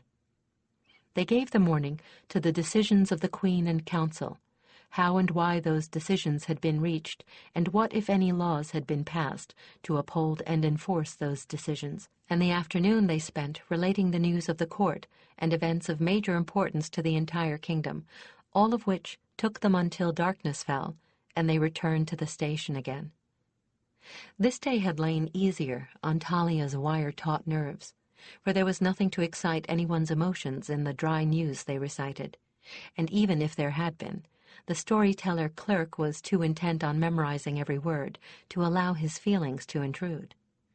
When the two of them returned to the way station, Talia made herself a cup of double-strength chamel tea, a strong soporific. She was determined to get to sleep, and to sleep deeply, thinking perhaps weariness was part of the cause of her troubles. But her dreams were uneasy, and she woke feeling more drained than she had been when she'd gone to sleep. They spent the third day on the reports of the headman and clerk, and taking the verbal news of the village to be passed on up the line. Chris would carry the headman's written reports until they came to a center of population large enough to boast a messenger, or until they arrived at a resupply station, at which point he could send what he had collected south to the capital, together with his own observations on the probable truth or falsehood of the information contained in them. That was Chris's job. Talia remained in the background the entire time, hoping to be noticed as little as possible, for it seemed that the strain was worst when she was interacting with someone. But that evening at the way station, Chris insisted on hearing Talia's opinion on the reports they'd been given and the reliability of the headman and clerk who had given them. "They seemed honest to me," she told him, hoping he had had no notion of how much she had sensed, against her will. "I didn't have any feeling they were trying to mislead us, hide anything, or hold anything back. As far as I can judge, the only mistakes in their records are honest errors. They were quick enough to correct them in any event when you pointed them out." "Good," Chris said with satisfaction. "That tallies with what I saw. I'm just as glad. I hate calling people out, even when it's blatantly obvious that they're lying to me." He noted both their observations on the cover page of the reports and sealed them in a waterproof wrapper. To Talia's relief, he had not seemed to note how much strain she was under. "I didn't realize we took tax records, too," she said, attempting to distract herself and him with questions about routine. "Always in border sectors, almost never in the interior. We take a duplicate of what they're supposed to give the taxmen when they come next spring. This way, if some disaster should destroy their records, they have at least a partial reckoning on file. It's to their advantage, since if there's a disaster of that magnitude, the village may have lost quite a bit more than the records, and the Queen will be able to judge what aid to give them based on what would have been taxed." She did not make the same mistake with the tea this night, but instead lay in the darkness of the station, staring up at the blackness above her head, listening to Chris's quiet breathing and going back to her earliest lessons in shield discipline. She thought, when she finally was weary enough to sleep, that she might have reinforced her shields enough to carry her through the final day. The fourth day they went over the clerk storyteller's accounts of what they'd told him, making corrections or elaborations as required. When the fifth day dawned, much to Talia's relief, they were back on the road again, headed through the village on their way out, but not to do more than pick up their laundry and visit the village bathhouse. By the time they were well past the village and out into the wilds, it was growing noticeably colder, and both of them were wearing their heavier winter cloaks. The trees were now totally barren of leaves, and the warm, friendly scents of autumn were gone from the wind. Although it seldom rained anymore, the skies continued to be overcast, a featureless slate gray. They crunched their way through a carpet of dead brown leaves that had collected on the roadway. Most of the birds and beasts were gone, hibernating or in hiding now. The loss of foliage and cover made them cautious and quiet, those that were left. The Herald seldom saw more than the occasional rabbit or squirrel, and never heard much besides the wind in the naked boughs of the trees and the scream of a crow or two. The companions' bridle bells made a lonely chime against the silence of the sleeping forest. So far as Talia was concerned, that was all to the good. At least she wasn't having to be continually on guard against her shields failing. But her nerves continued to fray, and as they traveled onward through the bleak woods, she wasn't sure which was worse, being alone in this gloom-ridden wilderness, where the gray and empty forest only fed her depression, or being surrounded by people with shields slowly going to pieces. Chris wasn't much happier. He kept wondering if and how much of his general feelings of approval toward Talia were manufactured. Was she consciously or unconsciously augmenting them? He was beginning to examine every nuance of feeling, trying to detect if she had had a hand in it. He liked her, bright havens. He wanted to like her. She was so much like him in so many ways. She was a good partner, taking on tasks without complaining, without needing to be prompted, striving to be a full equal and pull her own weight, and yet there were those rumors, and his own feelings that he could well have been tampered with without his ever noticing it. No smoke without fire? Perhaps. It was so damned hard to tell, and the way she was withdrawing wasn't helping. The next stop was 2 days distant, which meant an overnight stay in a way station midway between the two villages. Chris was no longer even thinking of his partner in terms of being female. Now the strain on his nerves was because of his suspicions. They repeated their routine of the first night, Talia readying the shelter, while Chris took care of the 4-footed members of the party. His night vision was much better than hers, it only seemed logical, and it gave him a chance to consult with Tantris without her around. Tantris was puzzled and worried. "I haven't felt anything, little brother, but, Chris asked aloud, "I am not certain that I would. Roland is disturbed and refuses to discuss it." "Great! He is senior to me as you are senior to Talia. If he does not wish to discuss the private affairs of his chosen, that is his business and his right." I know. Look, at least tell me if you pick up anything, all right?" "You have my word," his companion replied, "but I think perhaps—" "Perhaps what?" "You need more expert aid," came the reluctant reply. "Tell me from where, and I'll get it. There isn't anybody in the circle with a gift like hers, and I rather doubt that healer's empathy is identical." "True," came the sigh in his mind, and after that he could coax nothing more out of Tantris on the subject. It troubled him deeply. If a companion didn't feel up to the problem. And they did not even have time to reach the gate of the next village before they were met on the road by 2 different parties demanding justice. They saw it coming easily enough. "Steady," Chris said as they rode into a press of farmers in heavy brown homespun, who crowded up against the sides of the companions with their petitions. Talia went pale and strained, and sat Roland's back absolutely motionless and with lips tightly compressed. Chris did his best to sort out the arguments, then finally lost patience and sharply ordered them all to hold their tongues. When the clamor died down, he finally managed to ascertain that there were 2 aggrieved parties, both as alike to his eyes as a pair of crows, brown hair, thick brown beards, nearly identical clothing of brown homespun. After listening to both sides and putting up with each one interrupting the other until he was ready to take a stick to both of them, he decreed that the argument was moot until third parties could be questioned.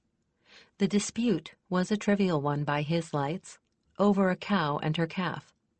The facts were that a bull had somehow made its way into a field containing a cow in season. Not surprisingly, the calf resulted. The calf was quite plainly the offspring of the bull in question, nor did the cow's owner deny this. What was under dispute was how the bull had gotten at the cow in the first place. The cow's owner claimed angrily that the owner of the bull had allowed it to stray, and that it had found its own way there, and thus he had incurred no stud fee. He pointed to the damage done to his hedges, and inquired with self-righteous wrath if anyone thought he'd ruin his own enclosure to save himself the fee. The bull's owner claimed just as vociferously that the owner of the cow had enticed the bull into the pasture with the express purpose of saving himself the stud fee.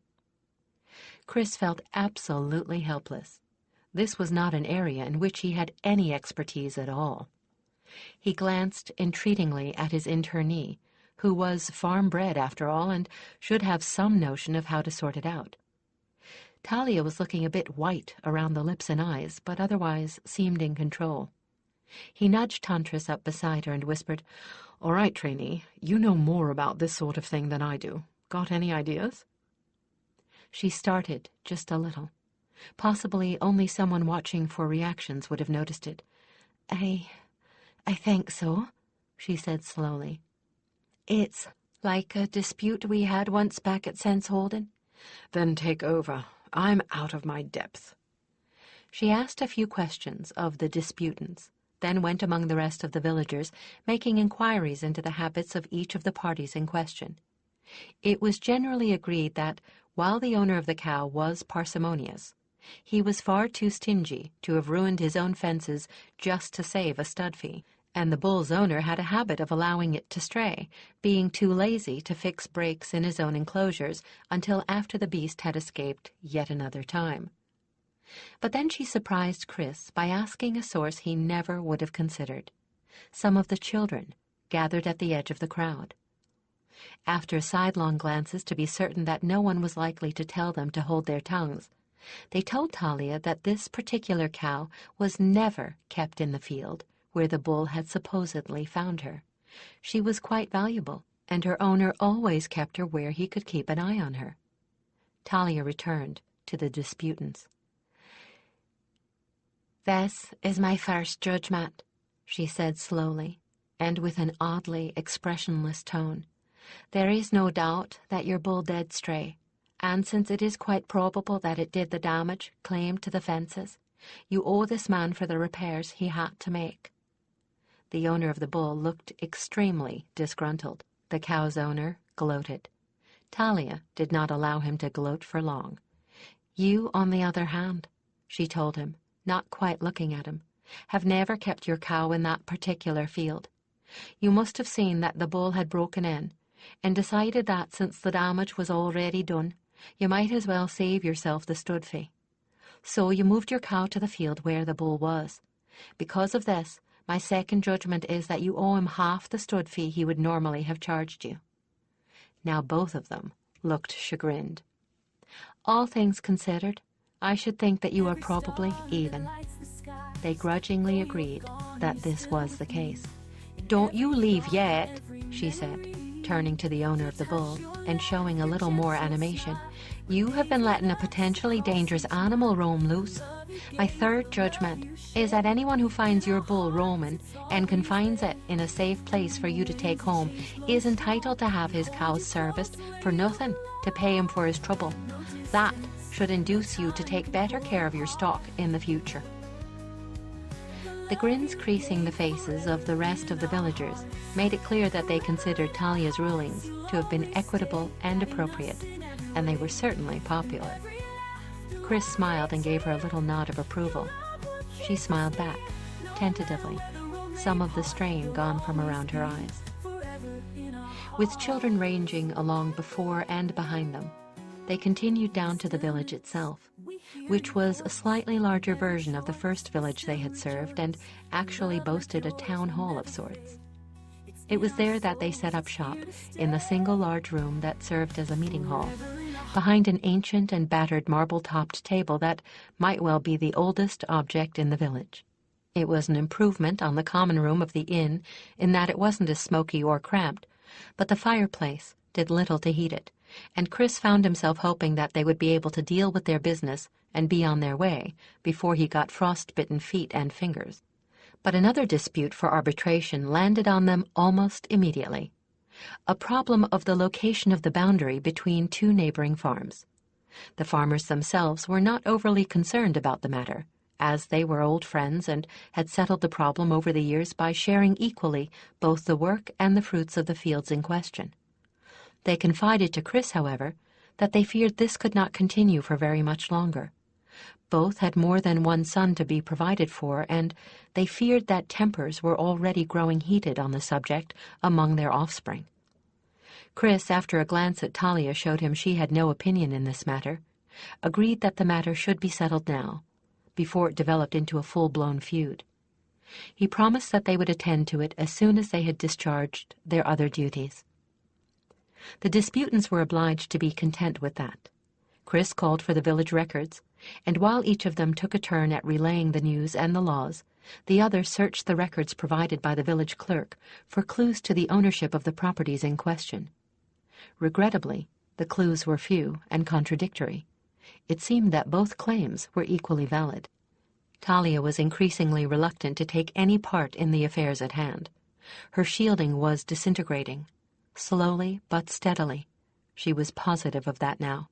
What was worse, She was no longer certain that she was able to keep her own feelings from intruding and influencing those around her, for her instinct-level control over projection was going too. Chris was trying to put her at ease, but she could sense his own doubts as clearly as if he were shouting them aloud. And when, the night before they were due to leave, they discussed the problem of the disputed fields at length in the privacy of the way station, she was keeping herself under such tight control that she knew she was going to have a reaction headache from the strain. The problem is that the stream they used as the original dividing line has changed its bed so many times that I can't see any way of reconstructing what it was originally. Chris sighed. And you can't cast a truth spell on a stream. She hesitated a long moment, drawing invisible patterns on the hearthstone of the station with a twig. Do you suppose they'd settle for dividing it equally? You've talked with them more than I have. Not a chance, Chris replied flatly, firelight casting ever-changing shadows across his face. I've talked with the eldest sons, and they're just about ready to come to blows over it. The fathers would be perfectly willing, but the children would never stand for it, and it's the children who will make trouble if they're not satisfied. I can't see making this an all-or-nothing proposition, she sighed, after a long pause. Neither can I. Chris stared into the flames, thinking. Among the highborn, the way to settle this would be to marry 2 of the younger children, then deed the land in question to them. There's not enough land there to support even one person, much less a family, Talia felt impelled to point out, even if we could find 2 of the children willing to marry. Chris played absently with one of the arrows from his quiver, then looked down at it suddenly and smiled in inspiration. What about the hand of fate? What do you mean by that?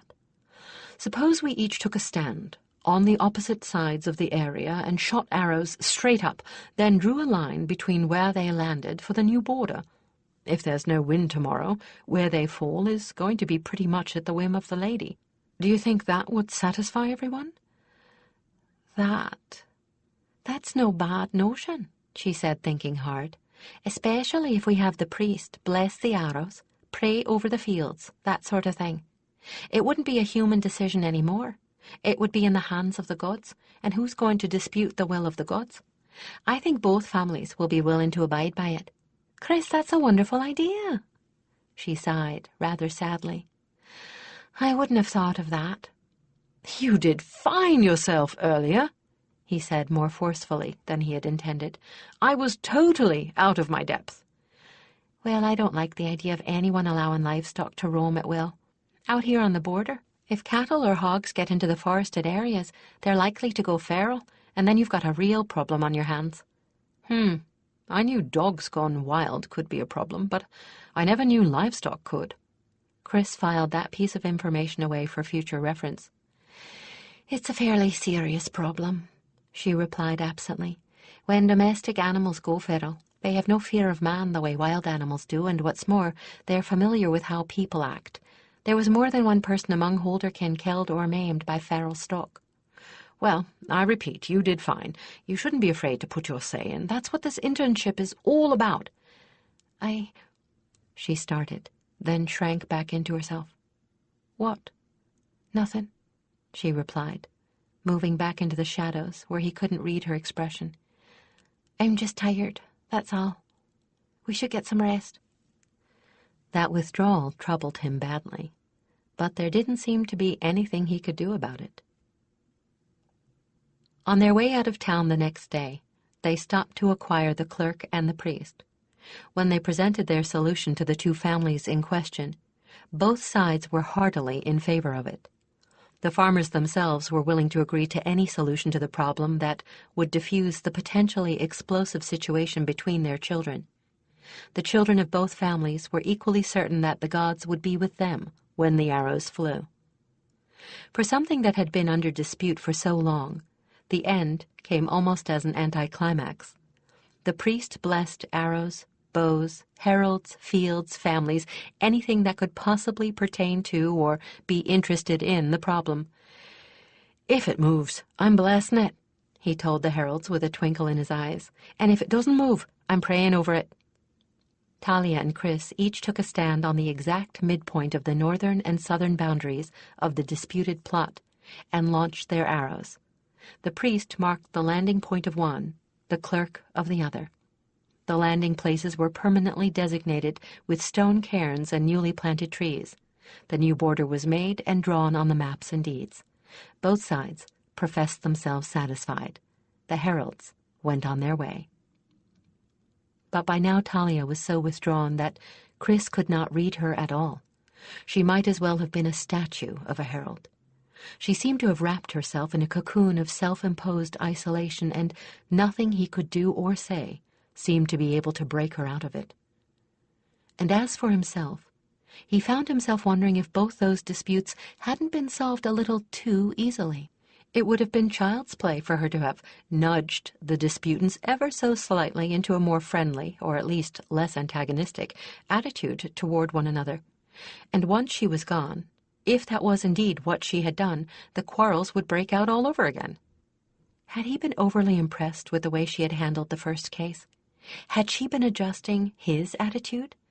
There was simply no way of being sure. No way at all. Talia was coming to realize that all her control had been on a purely instinctive level, that she really didn't understand how her own gift worked. The training Ilse had given her was the sort given to mind speakers, and in the face of this disintegration of control, very little of Ilse's teaching seemed directly applicable to her current problem. The healers she'd worked with had never said anything to her, perhaps because they'd seen the control and assumed it was conscious rather than instinctive. For that matter, her gift might not be much like theirs, except in effect. They certainly didn't use their empathy as primary gift. It was used mostly as an adjunct to healing. They certainly weren't confronted with the ethical considerations she found herself facing. When they weren't healing, they simply shielded, and they didn't work with law and politics. She longed to tell Chris, and feared to. It would only make things worse, and what could he do after all? His gift wasn't even of the same type as hers, and what training he had been given could hardly apply to her. So she said nothing, endured in miserable self-doubt, and did her best to reverse a situation that was moving increasingly out of control. Chapter 6. There was little of note in any of the towns and villages they passed through on their meandering way to the border. The worst that they encountered were 3 cases where the village headmen were obviously trying to cover something up. Twice they were lining their own pockets with tax money. Once the headman was deliberately omitting his farms and those of his kin from the survey and tax rolls. In all 3 cases, they actually did nothing when the cheats were uncovered. That was not their job. Instead, they noted these facts on their reports. When the taxmen arrived in the spring, they would come armed with the truth, and the guilty parties would find themselves paying a stiff penalty. This kept the onus of tax enforcement off the heralds. One thing was notable. The farther north they went, the greater the distance grew between communities, and the smaller the communities were. Now it was taking nearly a week's ride to pass from village to village. Talia remained withdrawn and silent, responding only when spoken to, and never volunteering any opinion. She seemed to warm up a little when they were between villages. She'd talk to Chris then, on her own. She even could be persuaded to sing a little. But as soon as they came within a day's ride of a populated area, the shutters came down, and she locked everything and everyone outside. When she spoke, she had an odd, flat, indifferent quality to her tone. She reminded Chris of himself the first time he'd walked the 2-rope bridge on the obstacle course. There was that kind of tautness underneath the mask, as if she expected to fall at any moment. Tantris could tell him nothing, but even Roland seemed unusually on edge. There was one other thing to observe about the countryside. These northernmost communities were not only smaller, but they kept themselves behind palisades of strong logs, with gates that were barred at night. There were wolves and other wild beasts prowling the winter nights, and some of those beasts were on 2 legs. The Forest of Sorrows didn't keep everything out of this sector, and couldn't prevent outlaws from coming in from the 3 directions other than the forest border. Talia and Chris rode with all senses alert and their weapons loose and to hand now, and they bolted the way station doors at night. All of which might have accounted for Talia's nerves, except that she supposedly came from border country herself and should be used to keeping watch for raiders. Still, Chris reasoned, it had been a long time, and she had never been part of the defenders. She had been part of what was being protected. But that wouldn't account for Roland's nerves. The companions were both combat-trained and combat-experienced. They were more than guard enough for themselves, their chosen, and the Churas. Chris watched Talia, unobtrusively, he hoped, and worried, and wondered. They progressed through several towns and villages. Talia was beginning to feel as if she were falling to pieces bit by bit. Her shields were eroding to the point where she had very little control over them, and nearly everything was getting through.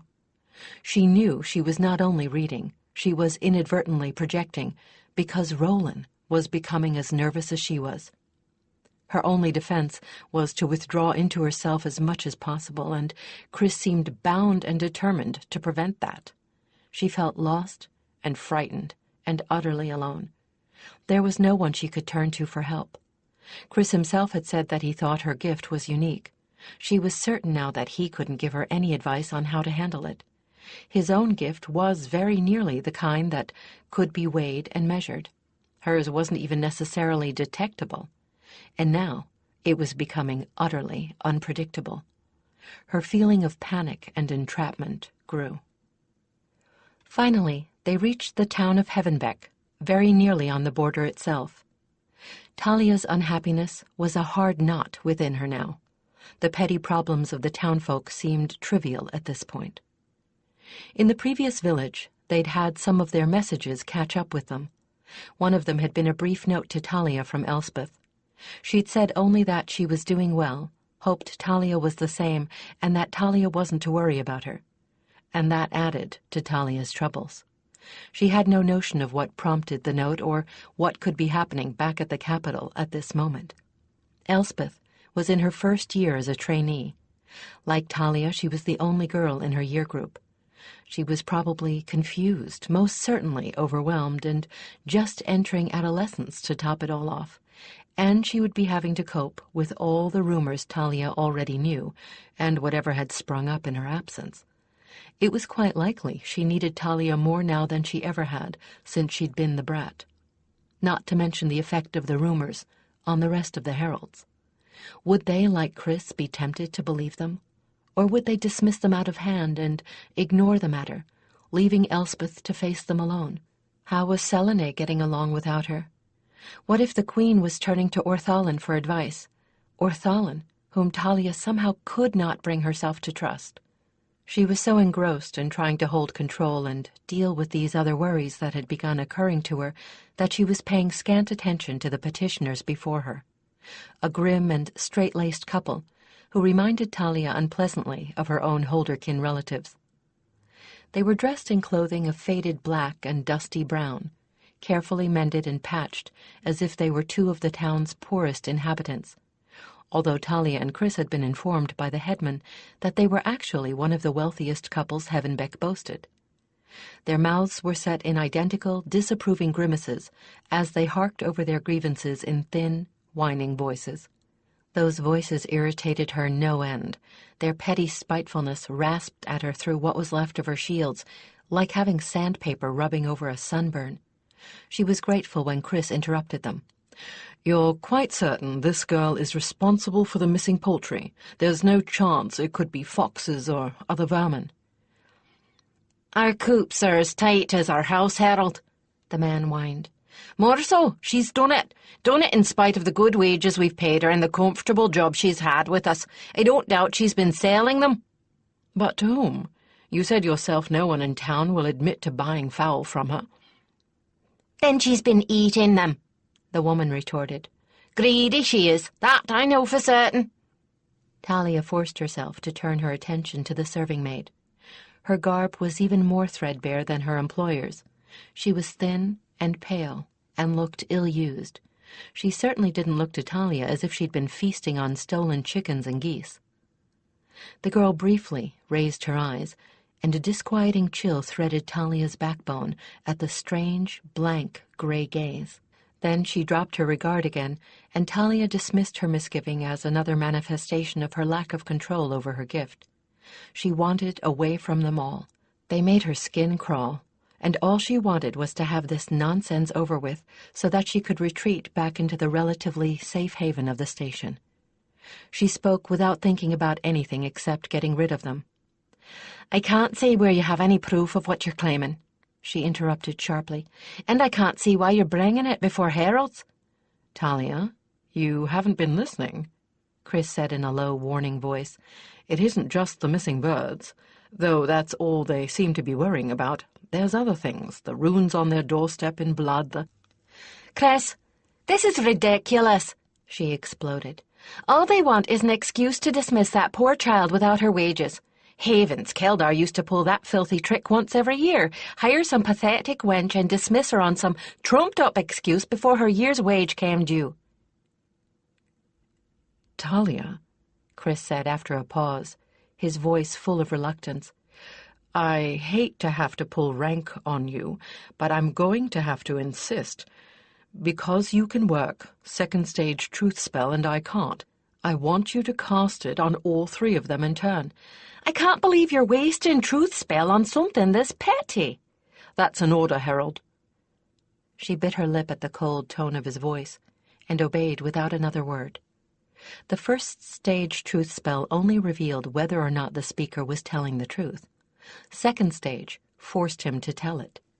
Much to her surprise, when Chris questioned the couple at some length while she held the spell on them, their story was the same. Then she transferred the spell to the timid-seeming servant girl, and Mouse became a rabid weasel. The girl underwent a complete personality change when Talia's spell touched her mind. She stared at her employers, eyes bright and feral, a fierce snarl twisting her lips. "Oh, yes," she hissed softly. "Oh, yes, I've been taking their birds. It's little enough for all they've done to me." "What have they done to you?" Chris prompted. "Beatings for the least little clumsiness, bread and barley broth and mouldy cheese meal after meal. They own the biggest flock of hens in the town, and I haven't tasted an egg or a bit of chicken in half a year. My pledged clothing is her cast-offs, and weren't to nothing by the time I get them. When I'm not bruised, I'm hungry. When I'm not hungry, I'm cold. But I'll have my revenge." The look of mad hatred she turned on the two made them shrink back away from her, frightened at the transformation in her. And Talia clenched her hands until her nails bit into her palms, endeavoring to hold control in the storm of the rage and hatred she was experiencing.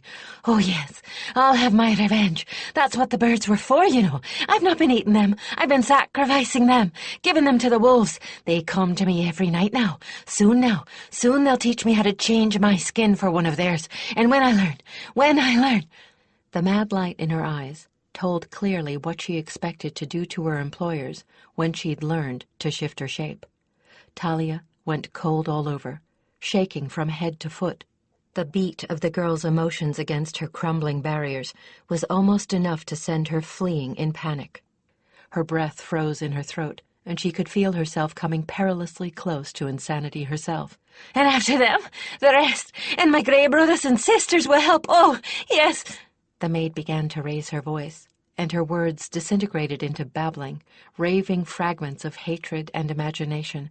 It was too much for Talia to bear. The girl was shattering her barriers and about to draw her down into madness. She reached out blindly, without thinking, using her gift in instinctive self-defense, and touched the girl, putting her into a sudden sleep. The plaintive couple was speechless. For a long moment, so was Chris. "I think," Chris said carefully at last, "that we had better take her and put her into the care of a healer. I don't know how much of what she said about the way you treated her was the truth and how much she imagined, but I think perhaps you'd better agree to pay all the healer's expenses, and if you take another servant, you'd best be careful about her working conditions." Chris was ominously silent as they rode back to the station in the gathering dusk. The disposition of the mad girl had occupied all the rest of the afternoon. It had taken the healer nearly a candle mark to wake her from the deep sleep Talia had thrown over her, and Talia was profoundly shamed, as much for her panicked, unthinking reaction as for the self-centered, willful irresponsibility that had led her to neglect her duty. "Chris, I'm sorry," she said in a subdued, unhappy voice as soon as they were past the city gates.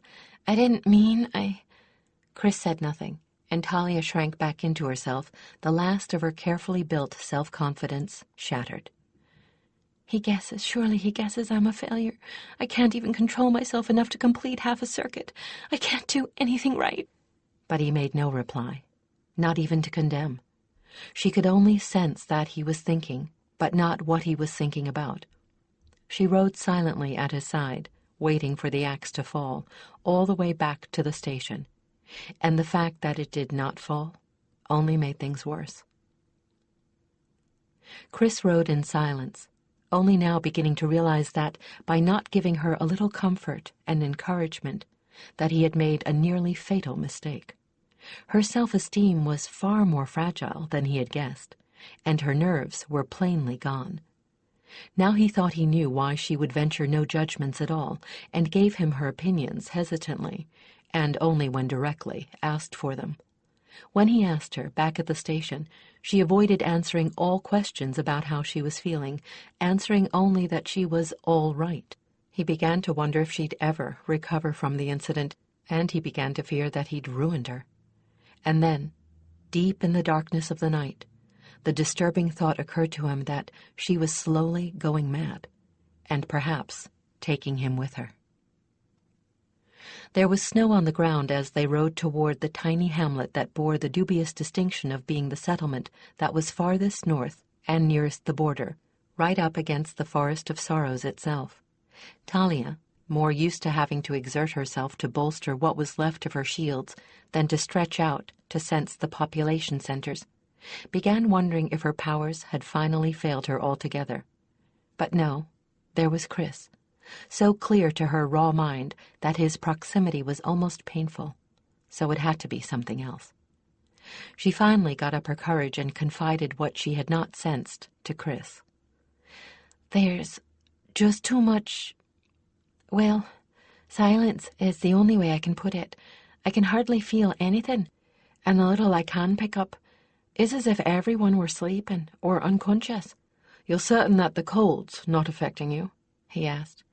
"I only wish it would," she thought wistfully, then answered him, "No, I don't think so. It was no colder back at Greenhaven, and I could feel the people from a day away." He considered. "All right, then.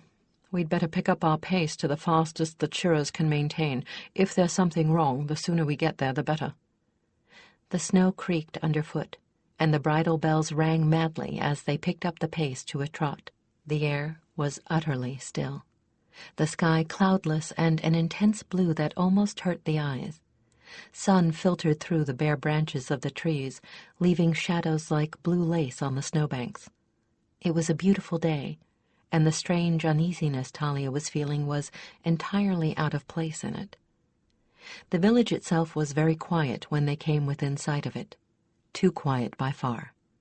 Sheltered between two hills, the cleared area in which it stood showed no tracks on the snow whatsoever, neither coming nor going.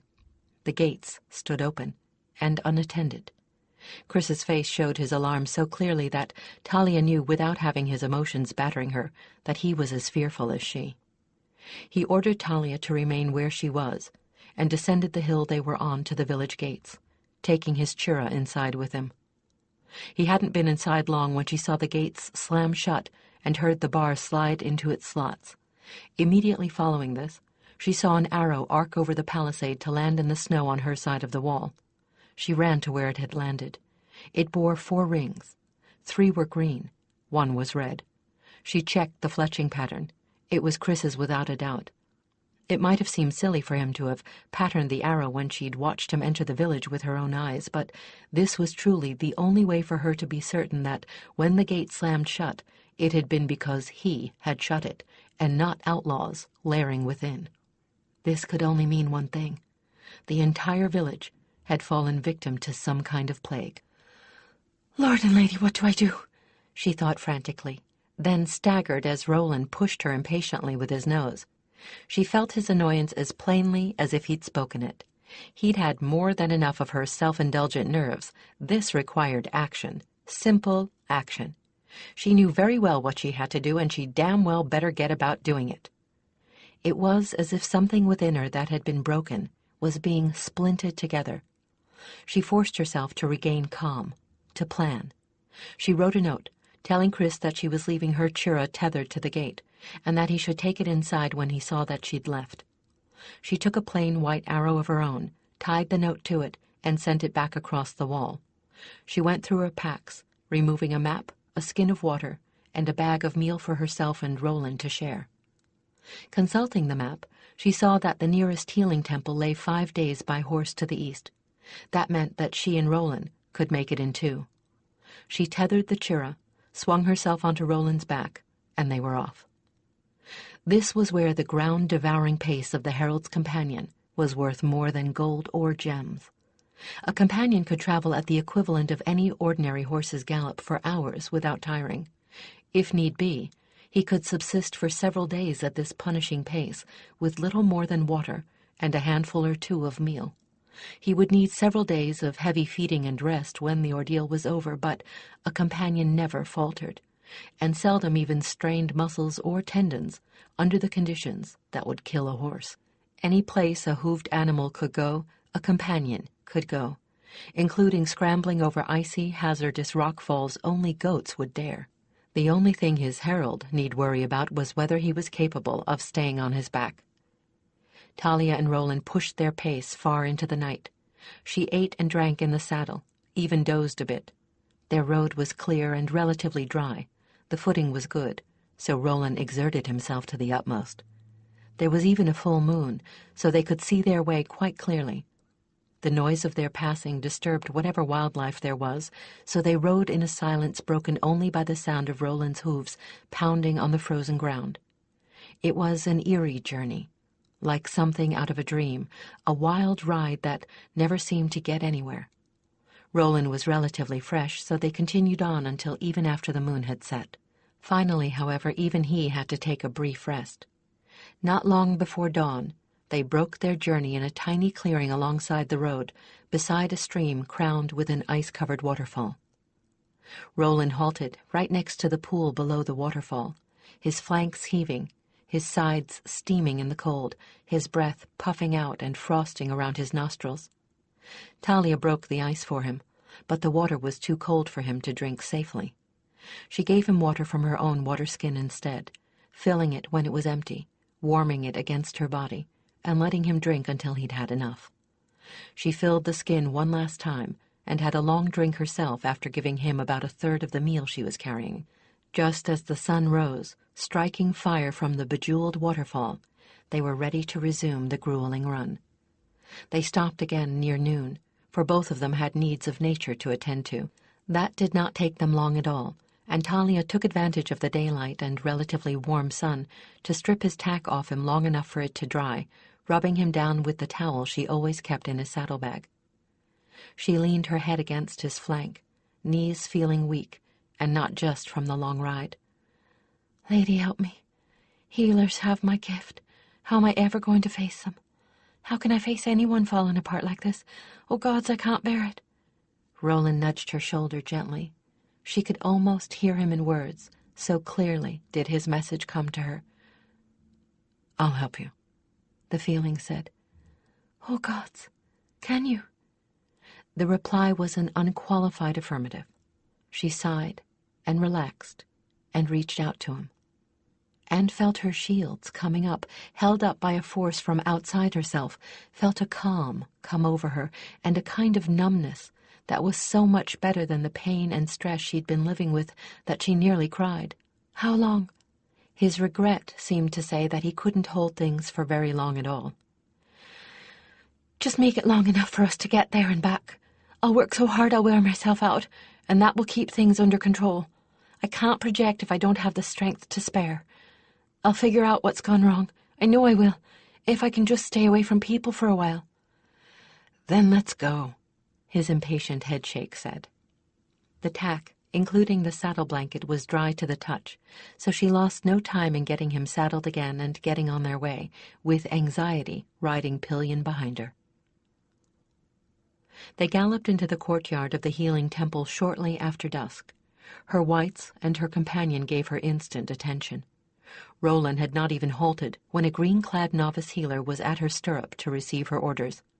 Immediately behind him came two more, one with hot wine with herbs in it for Talia, the other with fresh, warm gruel for Roland.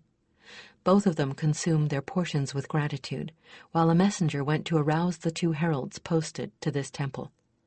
Meanwhile, another novice lit torches all around the courtyard, and before Talia had finished her wine, a fragile, slender woman whose close-cropped hair flamed red even in the uncertain torchlight came at a dead run across the cobbled court. She had a heavy satchel slung over one shoulder, her green robes were flying, and she was tying a cloak on as she ran. "I'm Carathan," she said as she reached Talia. "I'm the most experienced healer here in plague diseases. The other two you asked for will follow as soon as our heralds are ready, but I'm ready to leave now." "All right, then. The sooner we get back to Chris, the happier I'll be. You're used to riding pillion with a herald?" Talia held out her hand to aid the healer astride Roland. "You could say that," the woman replied, taking Talia's outstretched hand. She gave Talia an odd look when their hands touched, hesitated a moment, then set her foot on top of the herald's and lifted herself onto the pillion pad behind Talia with practiced ease. "Roland is a good bit faster than most companions, so be prepared." Despite the advance warning, Talia heard the woman gasp a little in surprise as Roland launched himself back the way they had come. It was obvious, however, that the woman was no stranger to this kind of transportation. She held her seat without losing her grip on her medicinals or on Talia's belt, but also without any panic-stricken clutching. She kept her cloak tucked in all around her and kept her head down, taking advantage of the small shelter behind Talia from the wind of their passing. Talia was relieved to learn that she was prepared to eat and doze a horse, and, if anything, was even less willing than Roland to stop for rest. They reached the village shortly after midday of the second day of their return. It was still utterly lifeless, and Talia's unpredictable shields had shut down on her so that she couldn't even sense Chris within. She had the healer dismount, then backed Roland up to the gate to beat a tattoo on it with one of his hind hooves. No matter where Chris was, waking or sleeping, so long as he hadn't fallen ill himself, he'd hear that. She fretted, hands clenching on the reins when he didn't appear immediately after the pounding. He could so easily have caught the plague himself. They were anything but immune. Carathan stirred uneasily by her stirrup, the same thoughts obviously occurring to her by the worried look on her face. But then she heard the bar slide back, and the gate cracked open just enough to admit them. She rode straight in without stopping to dismount, the healer following, and only slid off when they were inside the gates. "The other two are less than a day behind us, but I was ready immediately, so I came on ahead," Carathan told Chris briskly. "What is the situation?" Chris was sliding the bar back into place, and when he turned to face them, Talia wanted to weep with pity for him. She could hardly believe how worn-looking he was. He must have been on his feet since she'd left. "It's bad," Chris said wearily. "It looks like the entire population was hit within a day or two. There were 5 dead when I got here, and I've lost 3 more since." "Symptoms?" "High fever, delirium, a red rash, and swelling under the jaw and the arms." Carathan nodded. "Snow fever. That's what we call it anyway. It generally shows up right after the first few snowfalls. After midwinter it seems to vanish, and it never appears in warm weather. How have you been treating them?" "Trying to get liquids down them, especially willow bark tea, although when the fever seemed to be getting too high, especially in the children, I packed them in snow for a bit to bring it down." "Excellent job. I couldn't have done it better myself," she applauded. "I've got some specific remedy with me, but it will take a little time to do any good, so we'll be doing more of the same with the ones not in immediate danger. I'll start with healing the worst victims now. Have either of you ever assisted a healer before?" "I can't," Chris replied, shaking his head, so that his lank hair fell onto his forehead. "The last healer I spoke to said my gifts were all wrong. I'm afraid I'll be of more use as a simple pair of hands." Carathin turned to look at Talia, her look oddly measuring. She swallowed hard, but answered, "I've never tried, but my gifts are empathy and mind healing. My instructor said they were healing types. If I'm going to be assisting, I can't have shields up anyway, and this is going to take so much energy I won't be projecting either." "Empathy and a herald?" Carathin raised one eyebrow. "Well, you ought to be a great deal of help then. We'll try it anyway. The worst that can happen is nothing. Herald, have you isolated the worst cases?" "They're all in here." Chris pointed to a small house immediately next to the gate. "When it didn't seem to harm them to move them, I put all of the worst of them together." "Excellent." Carathin gave him about a pound of an herbal mixture, instructing him to make a cauldron of tea with it. He was to give every victim at least a cupful and drink some himself. As Chris left to follow her instructions and care for Roland, Carathin entered the house with Talia. The house was cramped and dark, with the windows kept shuttered against the cold air. Chris had moved as many beds and pallets into the 3 rooms of the house as he could fit. He had done his best to keep his patients clean and had herbal incense burning on the hearth against the miasma of sickness, but there was still a faint but noticeable odor of illness. So many people crowded together made Talia feel claustrophobic, and the smell made her faintly nauseous.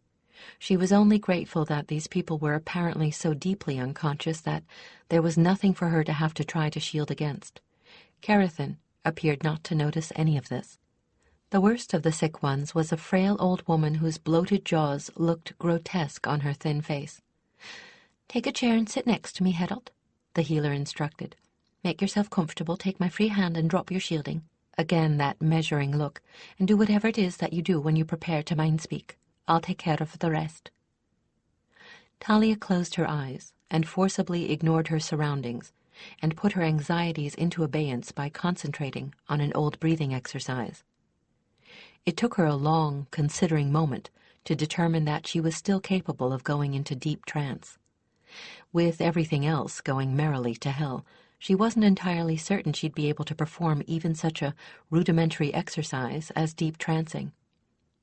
Tentative trial proved that fear at least was groundless.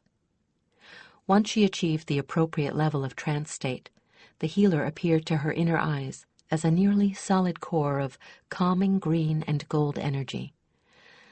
"Gods be thanked," she thought with detached gratitude. "Carathin must be even more of an expert than she claimed." It wasn't just that the healer possessed a controlled power, the equal of any of the teaching healers Talia had dealt with. It was also that Talia had nothing to fear from the healer's presence. Carathin was allowing no negative emotions to ruffle the surface of her mind. The patient seemed to be roiling with something dark, muddy red. Talia observed with detached fascination as the healer sent lances of light into these sullen eddies, cleaning and dispersing them, and feeding the tiny flickering sparks she uncovered beneath them until they burned strongly again. As Carathin worked, Talia could both see and feel energy draining from herself to the healer, replacing what Carathin spent. Now that she understood what the healer required, she opened the channel between them to its fullest possible extent and reached for Roland's support. Energy flowed to the healer in a steady, powerful stream from the two of them, and the work picked up in pace and sureness. It was all finished in a moment, and Talia felt the contact between them break. She sped up her own breathing, turned her concentration outward, and opened her eyes. The healer's grey eyes were filled with approval. "Very good, Herald. You grasped the concept quite quickly. Can you continue as well as you have begun?" "I'll give you all I have. In that case, I think that the plague will claim no more victims. As you can see, we have done quite well with this one." The old woman bore little resemblance to the sick creature she had been when they started. The swelling in her jaws was already more than half gone, and it was clear that her fever was nearly broken. Talia was immensely cheered by the sight. This was the first time in so long that she'd done something right. They treated every person in the house before the healer insisted that Talia rest. Talia sought out their packs, remembering that she had seen them when she had entered. Chris had left them all in a heap by the fire. She dug out some dried meat and fruit, but found she had so little appetite that she couldn't even raise enough interest to bite into the rations. Instead of eating, she sagged cross-legged on the hearthstone with her back to the fire, soaking up the heat with her eyes closed, too exhausted to sense anything and so grateful for the respite that all she wanted to do was enjoy the stillness in her mind. Foolish girl. Didn't you learn anything about gifts at that collegium of yours? Talia opened her eyes in surprise. Carathan was standing over her with a steaming mug in one hand and a bar of something in the other. You should know perfectly well that if you don't replenish your energy reserves, you'll be of no use to anyone. She thrust both articles into Talia's hands. I know you aren't hungry. Eat anyway. Finish these, then go find your partner and make him eat and sleep. He doesn't look like he's done either for a week. Don't worry, when I want you, I'll find you.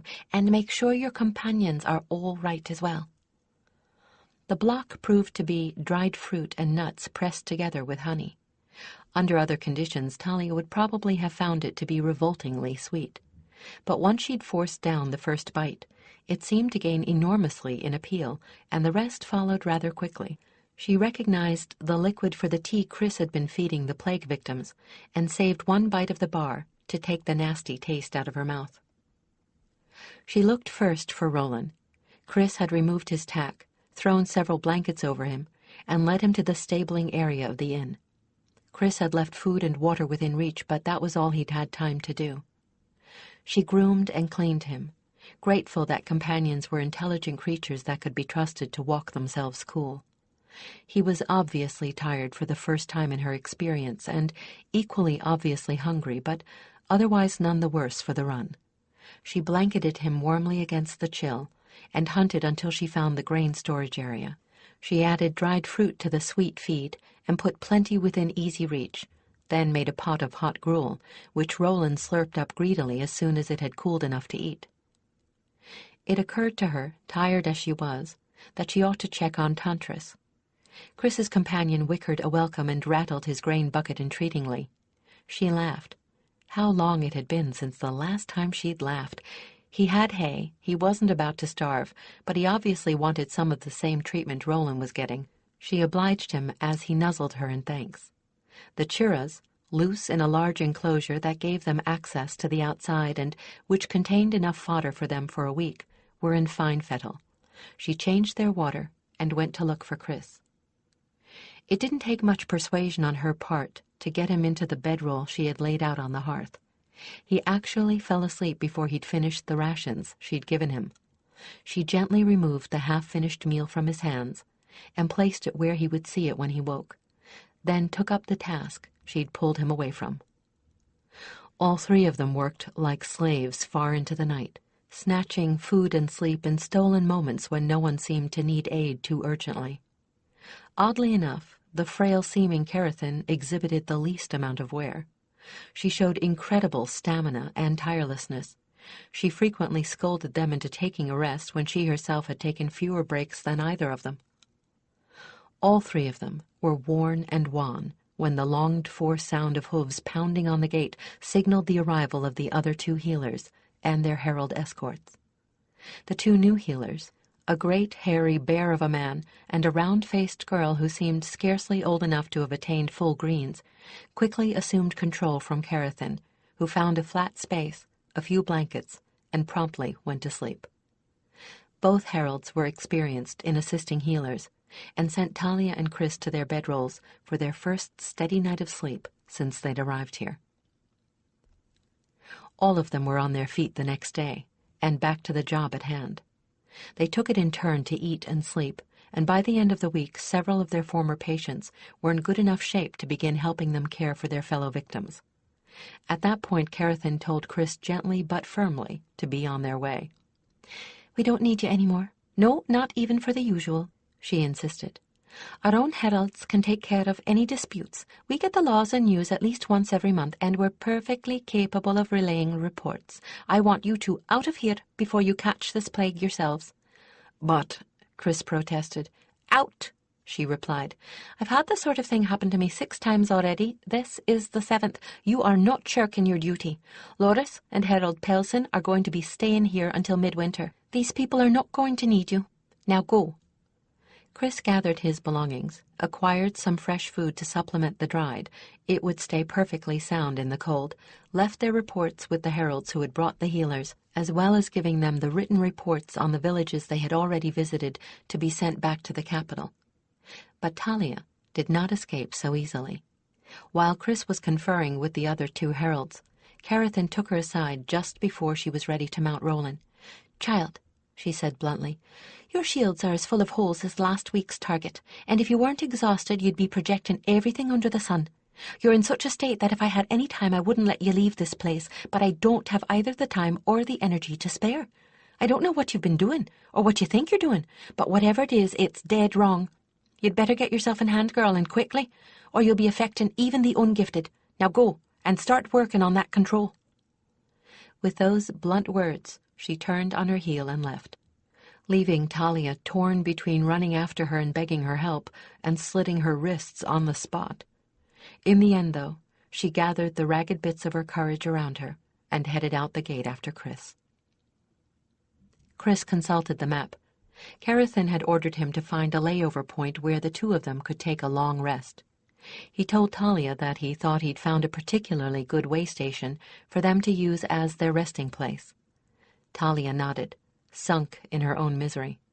Chris was preoccupied with making certain of their current location and hadn't noticed anything, or at least he hadn't said anything to her about it. But after what Carathan said, well, she was going to have to be twice as careful as before, that was all. They were a full half-day from the village now, and well into the Forest of Sorrows itself. Chris had called a halt around midday, so that they could all get a bite to eat while he checked his bearings. There were several narrow roads through Sorrows, and if they had missed theirs or mistaken the road for a herd track, they could get into trouble before nightfall. But they were on the right road, and the way station was within easy striking distance. It was fortunate that it was not too far distant, for just after they had dismounted and taken rations from their packs, the churras began woofing and dancing uneasily. "Talia, churras don't misbehave unless there's a good reason," Chris said, with a frown of worry as his jerked the lead rope from his hands for the 3rd time. "Can you tell what's wrong?" "I don't know," she said doubtfully, still shaking from her confrontation with the healer and never having done a great deal of work with animals. "I'll give it a try, though." She braced herself and sent herself into the deep trance in which she had been able to touch animals' minds before. The image of what was causing their unhappiness was clear and sharp, and enough to send her flying back to consciousness with speed. "Snow," she said succinctly, for the image had been crystal clear and highly sharpened by fear. "Lots of it. A big blizzard coming down out of the north. It'll hit us before dusk." Chris swore. "Then we haven't much time. Let's get moving." Chapter 7. The churras resumed their good behavior, as if they understood that Talia had learned what was troubling them.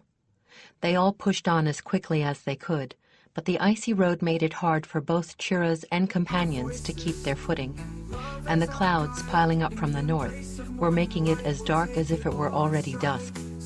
Then a bitter wind began, cutting through the trees with an eerie moan. The road they were following had taken a turn to the north about a furlong back, which put the wind right in their faces. Chris and Talia dismounted and fought against it alongside the companions and churras. When the first fat flakes began falling, they were already in difficulty.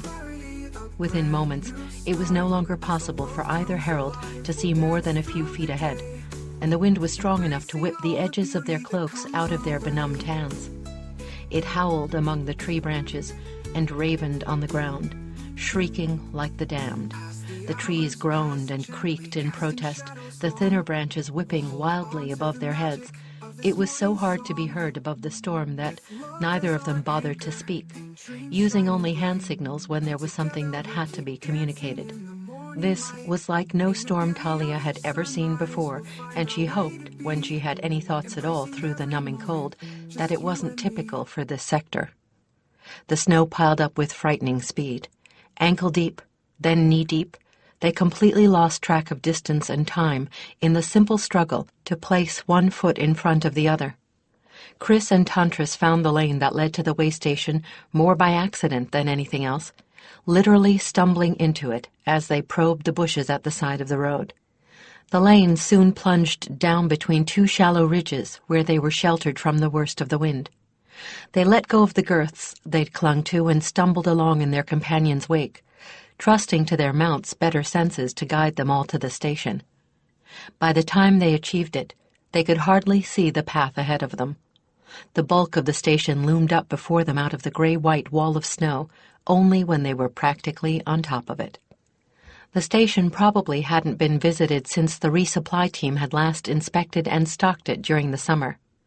A quick survey of the woodpile told them that there wasn't enough stockpiled there to last for as long as they were likely to be snowed in. In frantic haste, they left the churras tied to the building, removed everything from the packs on their companions, fastened lead ropes from their own belts to the snaffles on the saddles, and went out with axes to look for deadfall. It was grueling work, especially coming on top of the previous crisis. Talia's arms and shoulders ached with the unaccustomed work. What didn't ache was nearly numb with cold. Her cloak was caked with snow to the point where it creaked and bits of snow fell off when she moved. Her world narrowed to the pain, the axe in her hands, and the deadfall in front of her. More than anything else, she longed to be able to lie down in the soft snow and rest, but she knew that this was the very last thing she should do. Instead, she continued to struggle against pain and the driving snow, using the numbing cold and the ache of overtaxed muscles as a bulwark against despair, the despair that healer Carathan had evoked with her brusque warning. She drove herself in the gathering gloom until she became aware that she could barely see where her axe was falling. It was nearly night now. True night. It was time to give up. As Talia and Roland hauled in the last load while full darkness fell, it was all she could do to cling to his girth as he dragged her and the wood back toward the station. The wind had picked up, something she wouldn't have believed possible, and it was all but tearing her cloak from her body. Her breath was sobbing in her lungs, sending needles of ice and pain through her throat and chest. She opened the door of the station, only to blink in surprise, for there was nothing before her but a gloom-shrouded little room with a door on the opposite wall. After a moment, her fatigue-fogged mind managed to grasp the fact that this station, unlike any other she had seen previously, had an entranceway to buffer the effect of the outside chill. She fumbled the second door open, Roland crowding into the entrance after her. Chris had beaten her to the station with his final load shortly before and had fumigated it and started a fire in the fireplace. He unfastened her from Roland. She stumbled thankfully toward the yellow beacon of the fire with half-frozen limbs. He led Roland into the shelter of the station itself, and as she collapsed next to the warmth of the flames, she saw that he had brought in Tantris and the churras as well. It made things a bit crowded until he got them all settled, but Talia knew that there was no way anything could live long in the howling winds outside.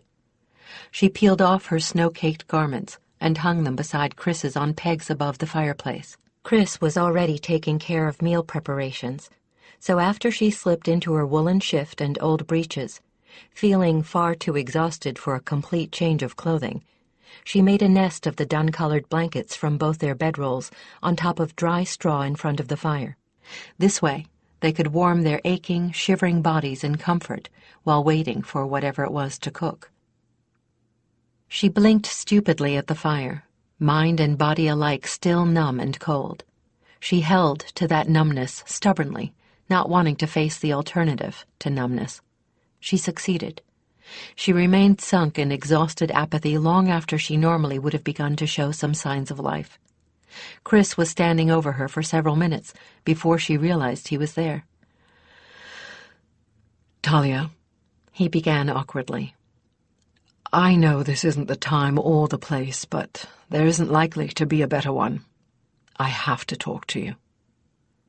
Without really realizing it, she rose slowly to her still benumbed feet, feeling a cold that had nothing to do with the blizzard outside. About what?" she stuttered, fearing the worst. "Carathan had some words with me before we left," he said, as the despair she'd been holding off, with the last of her strength, came down on her with the same overwhelming power as the storm, and with it, oddly enough, a hopeless kind of rage. "Hell, Talia, she told me you've been holding back on me, that your gift is totally out of control." Something within her shattered, letting loose the storm she'd held pent up for so long. Chris was expecting anger, denial, but not this. He was battered by alternating waves of suicidal despair and killing rage. The shock of it literally sent him to his knees. His eyes filmed with a red mist. There was a roaring in his ears, behind which he could dimly hear the squeal of an angry horse and the clatter of hooves on stone. That was what brought him out of it. Before he grabbed a weapon and killed himself, her, or both of them, he built up the strongest shield he could, fought his way to his feet, and rushed her, literally slamming her into the wall behind her with enough force to make his own teeth rattle. "Stop it!" he shouted at the wild, inhuman thing struggling beneath his hands. "Damn you, stop it! Look what you're doing to us!" He wrenched her around violently, so that she could see for herself the unbelievable sight of Roland backing Tantris into a corner, teeth bared and eyes wild and red-rimmed. "Look what you're doing to them!" She stared, and collapsed so suddenly he didn't even have time to catch her, for she fell right through his hands. She fell and curled into a limp ball on the cold stone floor of the station, sobbing as if she had lost everything she ever held dear, and the storm within the station walls faded away to nothing. He went to his knees beside her and gathered her against his shoulder. She didn't resist, didn't even seem to know he was there. He held her while she cried, horrible, tearing sobs that seemed to be ripping her apart inside, while the fire he'd started burned lower and lower, and the storm outside echoed her heartbroken weeping. Finally, when it seemed possible that the fire might die altogether, he picked her up and put her in the nest of blankets and hay. She curled up, facing away from him and still crying, while he built up the fire, finished the tasks he'd left undone, and returned to her. He got in beside her, chilled to the bone, and took her equally cold body into his arms again. The violence of her grief seemed to have worn itself out. He shook her a little. "Come on," he said, feeling more than awkward. "Talk to me, lady." I... She sobbed. "I want to die." "Why? Because your gift got out of control? What kind of attitude is that for a herald?" "I'm no kind of a herald." "Like bloody hell," he interrupted. "Who says?" "Everyone. You told me." "Oh, hell." Now he realized what it was that triggered this whole mess in the first place. Himself, telling her the rumors about her. Gods! He knew she hadn't a high level of self-esteem. What he'd said back at the start of this trip must have hit her like a punch in the kidneys. He must have started her on a round of self-examination and self-doubt that turned into a down-turning spiral she hadn't the power to stop. Her gift was the sort of thing that would feed on doubt and make it reality, which in turn would feed her doubts, reinforcing them as her loss of control turned rumor into truth. And this was the result. A fully developed gift without any controls on it whatsoever, and a young woman ready to kill herself the minute he turned his back. "Listen to me. Damn it, Talia, listen." He shook her again. "If things were that bad, Roland would have left you. He'd have repudiated anybody not worthy of her whites. Has he made any move like that at all?" No. "Has he even warned you?" The sobs were fading. No. He's helped you, hasn't he? He's kept your damned secret. He thinks you're still a herald. So act like one, damn it. Stop emoting and start thinking. You're in a mess. Now how can we get you out of it? She looked up at him for the first time, eyes swollen and red. We, he repeated. I'm as much to blame for this as you are. I should never have told you those damned stories. Should have believed you when you told me they weren't true. I'd be willing to bet it was my doubt that made all this worse. She shook her head, then hid her face against his chest. He pulled her closer and began stroking her hair and rocking her a little. Poor baby, he murmured. Poor, scared, lonely baby. Here, try this. He reached out and seized a small leather bottle from the top of his pile of belongings beside them and passed it to her. One of the standard cures for sensitivity is wine. This ought to blunt your edges good. Talia accepted the bottle, took a gulp, and almost choked. The stuff was like drinking sweet, liquid fire. "What is that?" she asked, when she'd stopped gasping for breath. Something the healers make. Spirits of wine, they call it. They make it by freezing the wine they make from honey and throwing away the ice. That's what's left. The one that looks like a bear gave it to me before we left. Talia took another drink, just a sip this time, and with more caution. It didn't burn the way the first mouthful had, and left behind a very pleasant sensation in her mouth and stomach. And it certainly did blunt the edges of both her sensitivity and her raw nerves. That was the best thing that had happened to her all day, so she took a third swallow.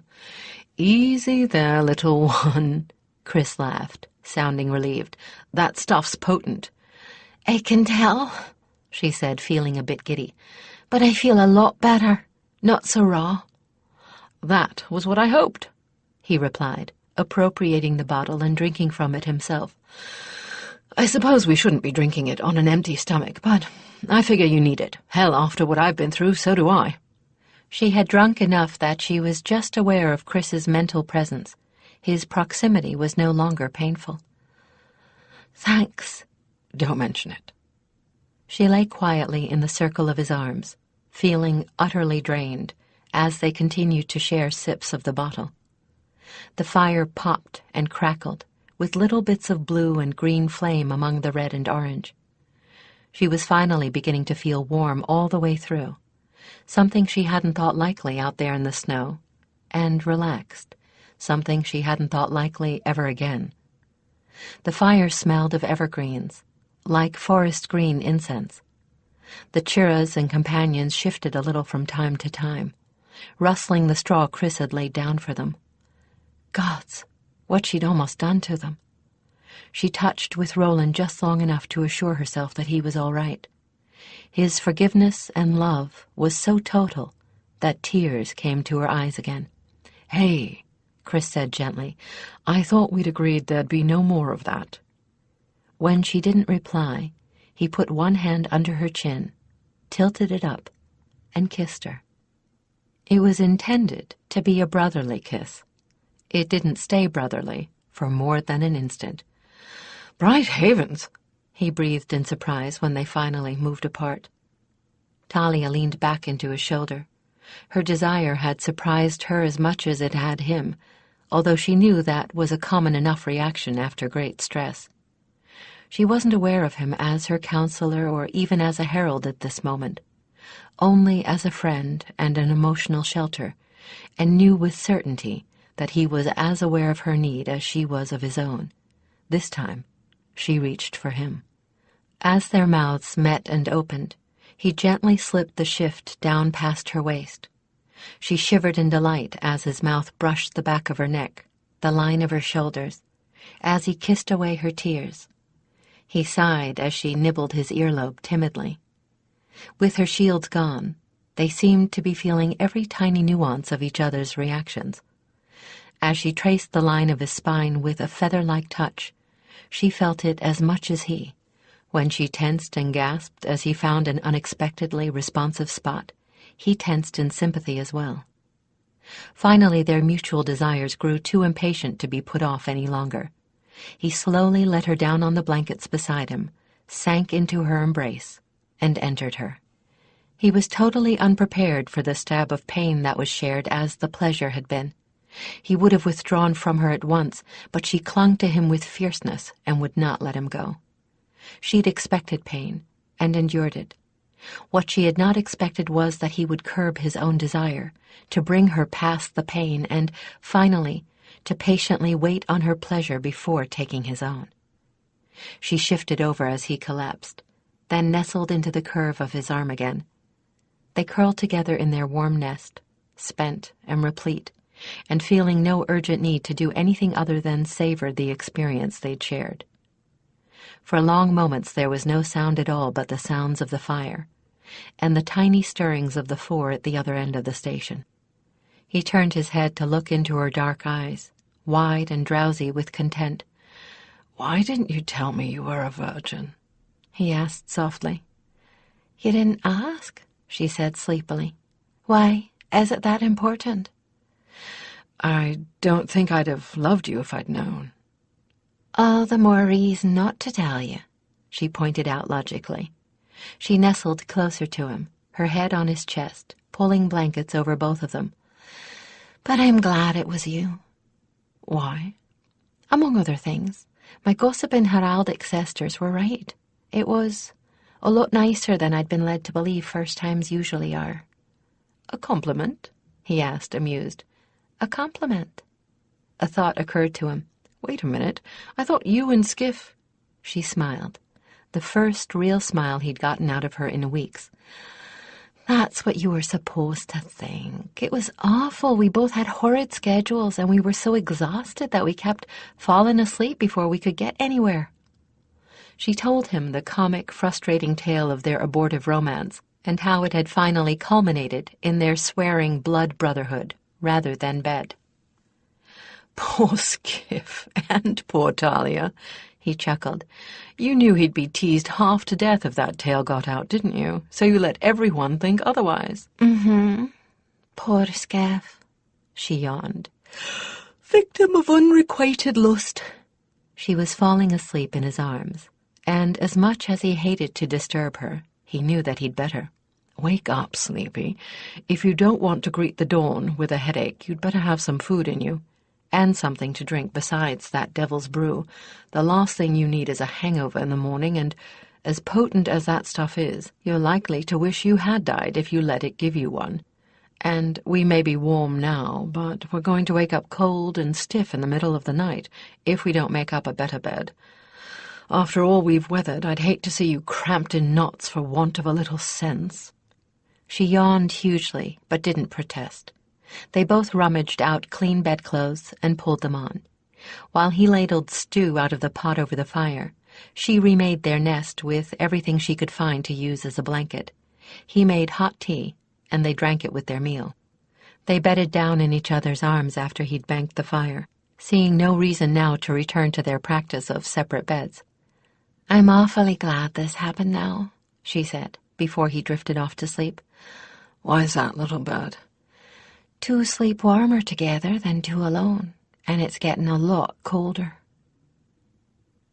Chris was pleased to discover that, unlike some lovers he'd had, Talia was a quiet sleeper, not at all restless and not inclined to steal the blankets, which was, in his opinion, the quickest way to ruin an otherwise satisfactory relationship. He found her presence oddly comforting, and an especially good antidote to the howl of the wind outside. He woke once when Tantris tickled his mind into wakefulness. He and Roland wanted out. He was very grateful for the tiny entranceway the station possessed. It wasn't part of the usual design, but with crowding, he could fit one companion and one chura inside and still close the door to the interior before opening the outer door. If the exterior door had opened directly into the station, as was usually the case, every time he had to let them out, he'd be letting most of the heat they'd built up out with them. The wind hadn't slackened in the least, and the snow was still coming down as thickly as before. It was definitely daylight, but he couldn't even tell where the sun was, much less see how high it was. It took all his strength to keep the door from being blown out of his hands. He realized then that this was why they'd awakened him and not Talia. He'd left halters and lead reins on the churras, which the companions used to lead them outside. One more advantage of churras, he reflected wryly. You can't housebreak mules. The scrape of a hoof on the door signaled their return. He managed to hold to the door and slammed it behind them, but in spite of the buffering of the entranceway, their exit and re-entrance had stolen a noticeable amount of the heat from the room. He built the fire back up after filling the biggest pot they had with clean snow, then carefully groomed all four of ice and snow. He made sure they were comfortable, and noticed with a smile that all four of them lay in a close-packed group, the churras on the outside and companions in the middle.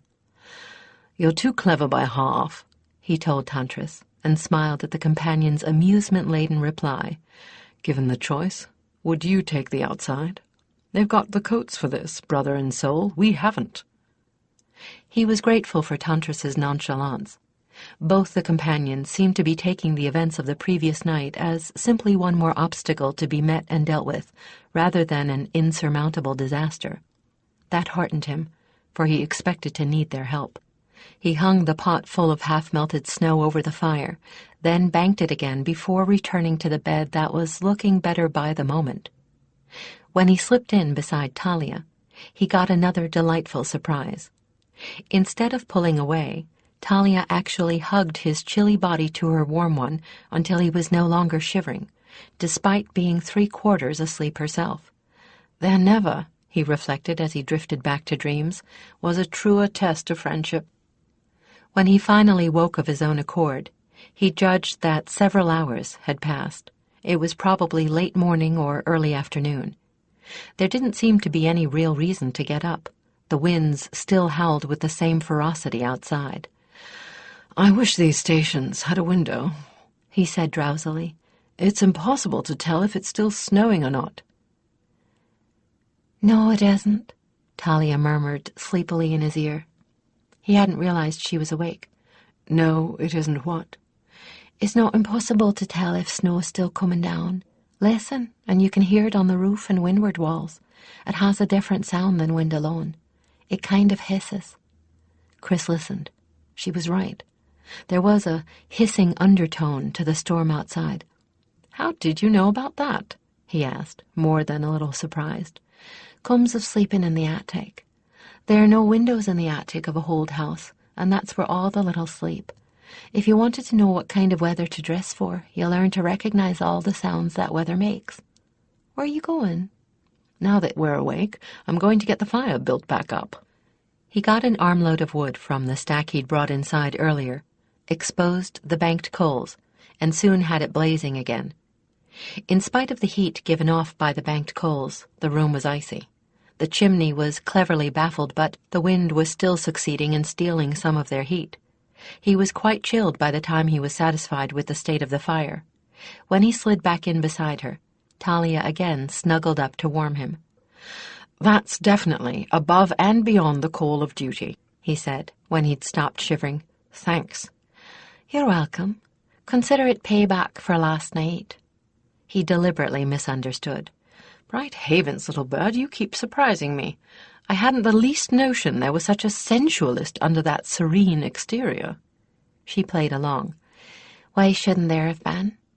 You surely didn't show any sign of it, and you certainly haven't been practicing, shall we say? I hadn't found anyone I was enough at ease with before this, except Skiff, and that liaison seemed to have a curse on it. There was rueful laughter in her voice. But it wasn't that I lacked interest. I never told you about Roland. What's Roland got to do with this? Remember I told you that he's always in the back of my mind, that I always know what he's doing, and I can't shield him out at all? Her expression was a little shadowed as she realized she couldn't shield anyone out at the moment. So? He prompted. Why would you want to? Nighttime in Companion's Field gets very interesting, and companion mares share another characteristic with humans besides the gestation period. When he looked blank, she sighed. They're always in season, O wise counselor. Good Lord, and if you can't shield him out, That means exactly what your filthy mind is thinking. second-hand experience? Something like it. He pulled her head to rest comfortably on his shoulder. Talia, I'm sorry I didn't see the state you were in, and I'm sorrier I didn't do anything about it. Oh, She sobered immediately when he mentioned her emotion storm. God's Chris, what am I going to do? We. What? We, you, me, Tantris, and Roland. This is not the total disaster you seem to think it is. Let's take the easy things. First of all, you've learned something you won't forget. Now let me tell you a little something, Queen's Own. The reason you're out here is that you'll see every kind of problem you're likely to run up against at court. Only out here it will be much more clear-cut, much simpler. You learn how to handle it where it's easy to deal with, instead of plunging right in and drowning. Take somebody who's held a grudge for so long it's an obsession. You've seen it once now. Would you recognize it again? Talia thought about how she'd felt when the girl looked into her eyes, the odd chill she'd sensed. Yes, she said at last. And do you think you could handle it? Maybe. I think I'd have to get an assist, though. Good for you. Before this, you'd have said yes. Now you realize you might need help. You're learning, Greenie. Now the hard part. Your gift has gone out of control. We have to get it back under control again. I'll be willing to bet part of the reason for it going was that nobody recognized you need special training. Training to keep your own emotional state from feeding back on your gift. I'm not even certain there is such a thing. Why do you say that? Because I can't think of another Queen's Own in living memory that has had as powerful a gift as yours. I've never heard of empathy strong enough to be used as a weapon. Talia certainly didn't have it, nor Kevin before him. I don't even know that there's a healer around with empathy that strong. Maybe a healer could train you, but I wouldn't care to bet money on the idea. Then what? We'll bloody well invent the training, all four of us. First off, your shields are gone. That's likely to be the hardest for you to get back, but I think maybe we can deal with it in a different way for now. Hey, Fairyfoot! Tantris looked up and snorted. Yes, Master of the World? Go ahead, be sarcastic. You started it. This is serious, Hayburner. Can you impose shields on her from outside? Tantris looked at both of them thoughtfully. Yes, he said after a long pause, but not for very long. If you can, then Roland can. Has? Chris raised one eyebrow. Huh, I should have anticipated that. All right, I know I can. I've reinforced shielding on the kids I was teaching. So, if we take it turn and turn about, can we keep her buffered so long as it's just the three of us she's dealing with? I would think so. Tantris looked at the other companion measuringly. Roland says to tell you we can probably even handle small gatherings of people. Better than I'd hoped. Fine, I'll take first watch. When I flag, I'll catch, came the confident answer. My pleasure, brother and soul. Did you get the drift of that? He turned to Talia, setting up shielding around her as he spoke. Oh, gods! The relief on her face was a revelation. Until that moment, he had not realized how much strain she was under. Right.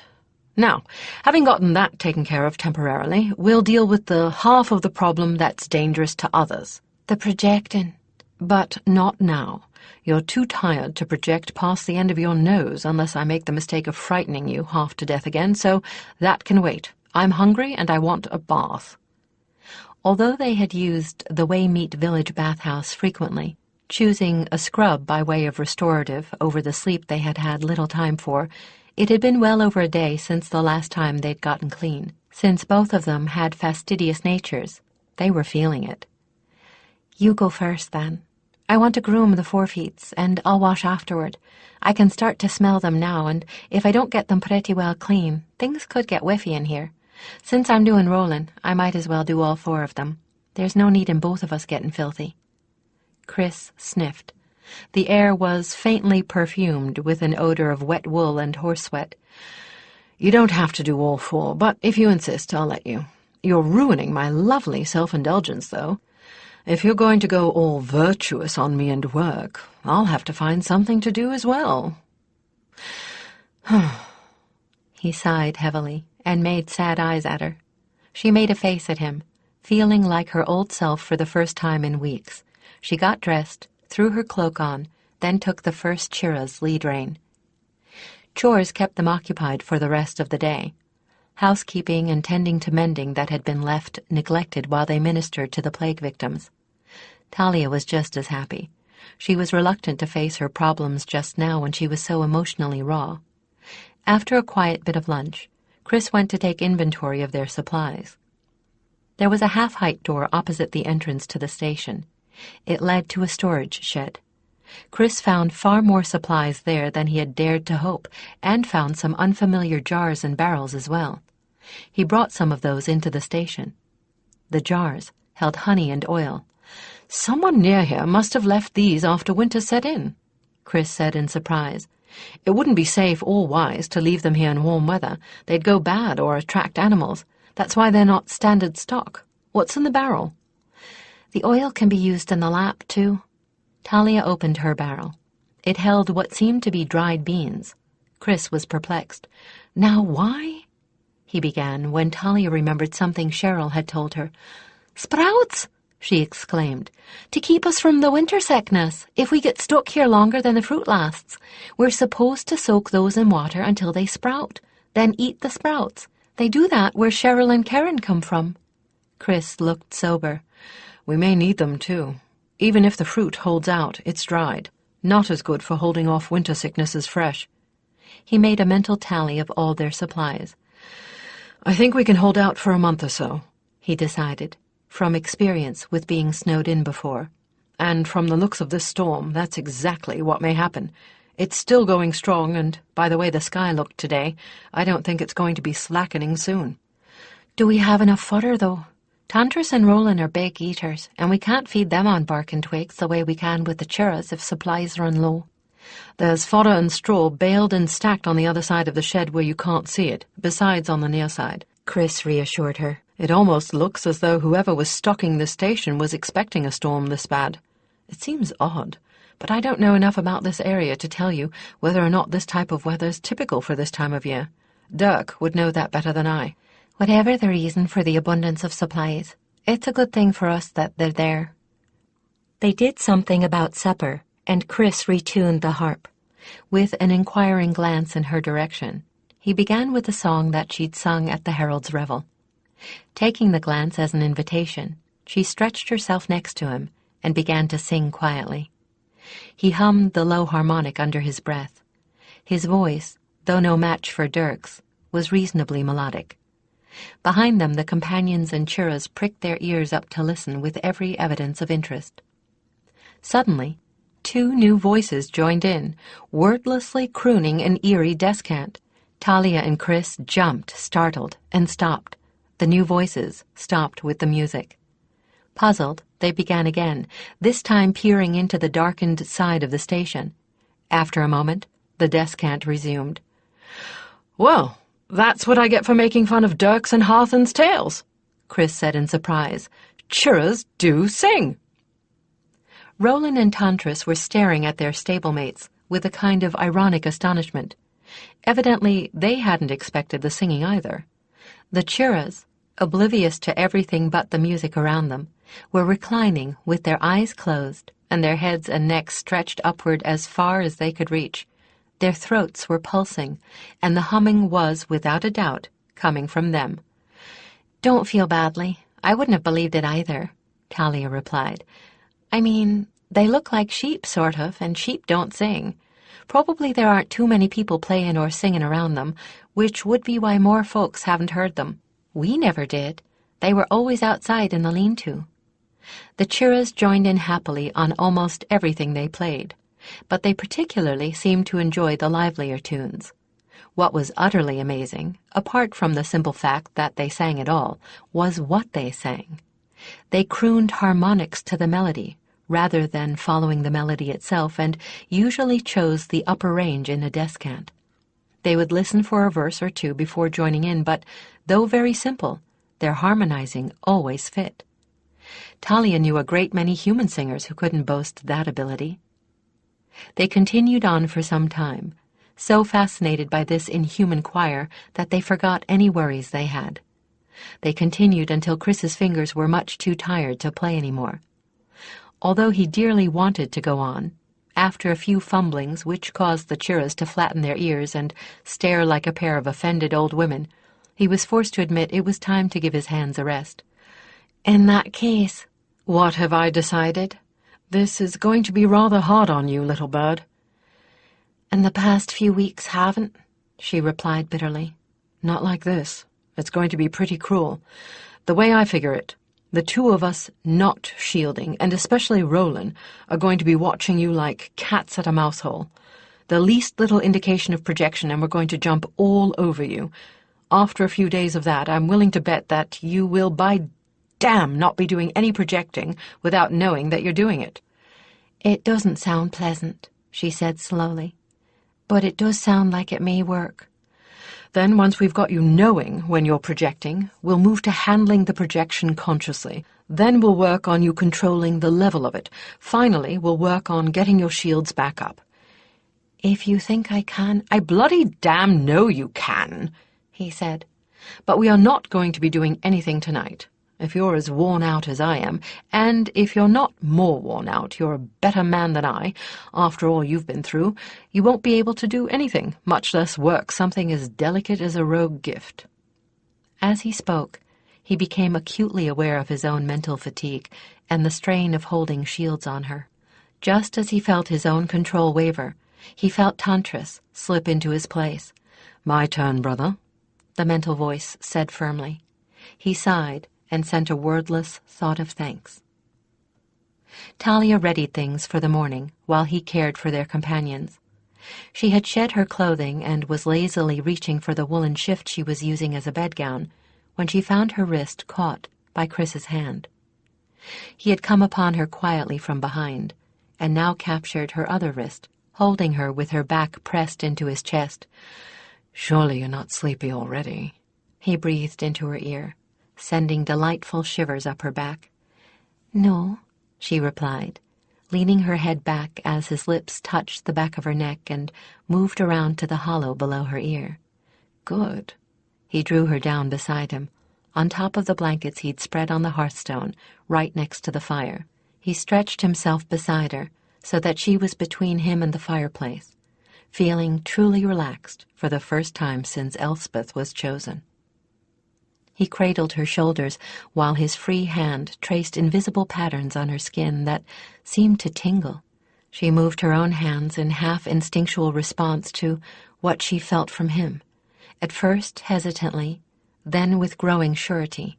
Every inch of skin seemed to be doubly sensitive, and she murmured in surprise and delight as his hands did new and entrancing things. Just when she thought for certain that he'd roused her to the uttermost, he moved his seeking mouth elsewhere, and she learned how it was to be fully awakened to desire. Learning from him, she followed his lead. As he roused her to fever pitch, let her cool a little, then aroused her senses again. Finally, when she was certain neither of them could bear any more, he sought her mouth again and joined with her. The pain was less than nothing compared to what they shared. When at last Chris disengaged himself from her, they lay twined together for a long euphoric moment, still deeply in rapport. He half rose and handed her the nearly forgotten shift with one hand while pulling on his own robe. She slipped it on, lazily gathered up the blankets, and remade their bed. She curled up in it with utter contentment as he banked the fire against the night. "That gift of yours is not always a bad thing," he said finally. "Should you ever choose a life partner, I think I would envy him, little friend. Now I see what they mean about wedding or bedding healers, especially if all of them have the same kind of empathy that you do." "Oh?" Her ears all but perked up with interest. "And what do they say?" "That you may not get much time with them because they're always likely to be called away, but what time you do get, makes up for their frequent absences." She reached up to pull the blankets more securely about the two of them, and something odd about her hand caught his attention. He captured her wrist again and held it so that the palm would catch the last of the firelight, frowning a little as he did so. Her palm was disfigured by a deep, roughly circular scar. "That," she said quietly, answering the question he did not speak, "is the reason I was afraid of men for so long, and why I don't trust handsome ones. My brother, Eustace, with the innocent face of a golden-haired angel and the heart of a demon, did that to me when I was 9 years old." "Why?" The word held a world of shock and dismay. "He wanted... I don't know what he wanted. Maybe just to see me hurtin'. He hated anything he couldn't control. He used to inflict as much pain as he could on the farm animals whenever something had to be done with them. He'd half drown the sheep, dipping them for insects. He'd cut them terribly, shearing them. Horses he broke were broken. There was no spirit in them when he was done. I think it galled him that I could have an escape from the boredom of whole life that he couldn't ruin. He couldn't stop my reading or dreaming. He ordered me one day to drown a sack of kittens. I tore the sack open instead so that they all escaped. I'm sure he knew that that was exactly what I would do. He backhanded me, knocked me down flat, stepped on my wrist, and used a red-hot poker on my hand. I think that one time he overstepped what he'd intended. I don't think he meant to burn me as badly as he did, at least not after he saw what he'd done. Gods, I'll never, ever forget his face while he was burning me, though." She shuddered, and he held her a little closer. That obscene joy. I still had nightmares about it right up through my second year at the collegium. I know they heard me screaming, but no one came very fast because they knew he was setting a task for me and figured I was being punished for slacking. When I didn't stop after a couple minutes, though, one of the underwives came to check, after all the damage was done. When she saw me, he'd already thrown the poker down. He told Keld, our first wife, that he'd hit me for disobedience, and I'd grabbed the poker to hit him back, but it had been in the fire too long. He didn't even have to explain why it was that my palm was burned and not my fingers. They believed him, of course, and not me. "Gods!" He was sickened, and a little more understanding of why she hadn't confided in him. "It was a long time ago. I'm almost over what it did to me. I think if he were still alive and subjecting a wife or children to his sadism... Well, he's not. He managed to get himself killed a year or two after I was chosen. There was a raid, and he had to prove just how much braver he was than anyone else. And Keltev, who was bidden fair to grow up like him, seems to have learned better, so..." She shrugged. "That's the one who used to tease you about wanting to be a herald, Keltev? Now I know why you put up with the blues for so long. You had practice. After Eustace, they must..." As far as the physical tormenting, they were amateurs. Mental, though, they were quite adept. But I'd learned from my sibs that if you give them the satisfaction of knowing they've hit home by acting as if they'd hurt you in any way, they only get worse. And how was I to know I'd be believed? "Oh, Talia." He held her closely against his chest. "Poor little bird." "It wasn't so bad as all that," she said softly into his shoulder. "Besides, I've learned better now. I've got people I can love, friends I can trust, my year-mates, my teachers. And now..." She looked up at him a little shyly. "You and Dirk." "And everyone else in the circle, little bird," he replied, kissing her softly on the forehead. "I'm just sorry I didn't trust you. But we'll fix it. We'll fix it." She simply sighed assent. The fire was now little more than glowing coals, and Chris stared at them while he let his mind drift, not yet ready to sleep. "You know, you and Dirk will get along beautifully," he mused. "Your minds work almost the same way." "Why do you say that?" "You wouldn't do anything to save yourself pain, but you dared your brother's anger to save the kittens. That's so much like Dirk, it isn't funny. Hurt him, he'll just go and hide in himself, but hurt a friend or something helpless, gods, he'll sacrifice himself to save it, or he'll rip your heart out because he couldn't. You're two of a kind. I really think you're going to be more than casual friends." "Do you really think so?" she said, a little too eagerly. All the pieces fell together, and the suspicion he'd had earlier became a certainty. "Why, Talia," he chuckled. "I do believe you're a bit smitten with my partner." He felt the cheek resting on his shoulder grow warm. "A little," she admitted, knowing that it would be useless to deny it. "Only a little?" "More than a little," she replied, almost inaudibly. "Serious?" "I don't know. It depends on him, mostly." She was blushing furiously now. "I'm afraid it could get that way very fast under the right conditions." "But now?" She sighed. "Chris, I don't know. I just don't know. And why am I bothering to get my hopes up? I don't know how he feels, whether or not he's likely to be the least bit interested in me." "You may not. I think maybe I do. If I'm reading him right, he's already interested." Chris thought back on the way Dirk had acted right before he and Talia had left. He couldn't stop talking about how envious he was that Chris had gotten her as an intern, and he kept on at great length about her wonderful voice. Normally, since that bitch at the court had hurt him, he'd paid very little attention to women, except for the occasional ribald remark. Then he'd hinted that it would be a good notion if they'd all practice together so they could do more as a trio. Holy stars, he'd never once suggested that they practice together with anyone before, not even Jadis. "For one thing," Chris said slowly, "he wants us to play together on a regular basis. I mean, he wants us to play and you to sing." "He does," she said in bemusement. "He plays." "As well as I do, or better. Since my voice isn't very good, though, and his is, he's kind enough to let me have the playing to myself. Out on the road, we play together quite often, but outside of myself, hardly anyone in the circle knows he can." "And he said I was full of surprises." "Oh, you are." He caressed her hair absently. Lord of lights, they were so well suited to each other. There was a great deal more to both of them than would ever show on the surface. There were depths to both of them that he knew he'd never see. He chuckled a little. "What's so funny?" "Bright Havens, I hardly dare think what you might be like in the arms of someone you truly loved. He'd better have a strong heart, or he might not survive the experience." "Chris," she exclaimed indignantly, "you make me sound like the widowing spider that eats her mate." He ruffled her hair. "Maybe I'd better make certain that you and Dirk make a pair of it. He's the strongest man I know." "Keep this up much longer," she said warningly, "and I'll put snow down your back after you fall asleep." Cruel, too. On second thought, maybe I'd better warn him off. "Do that, and I'll go directly to Nessa when we get back.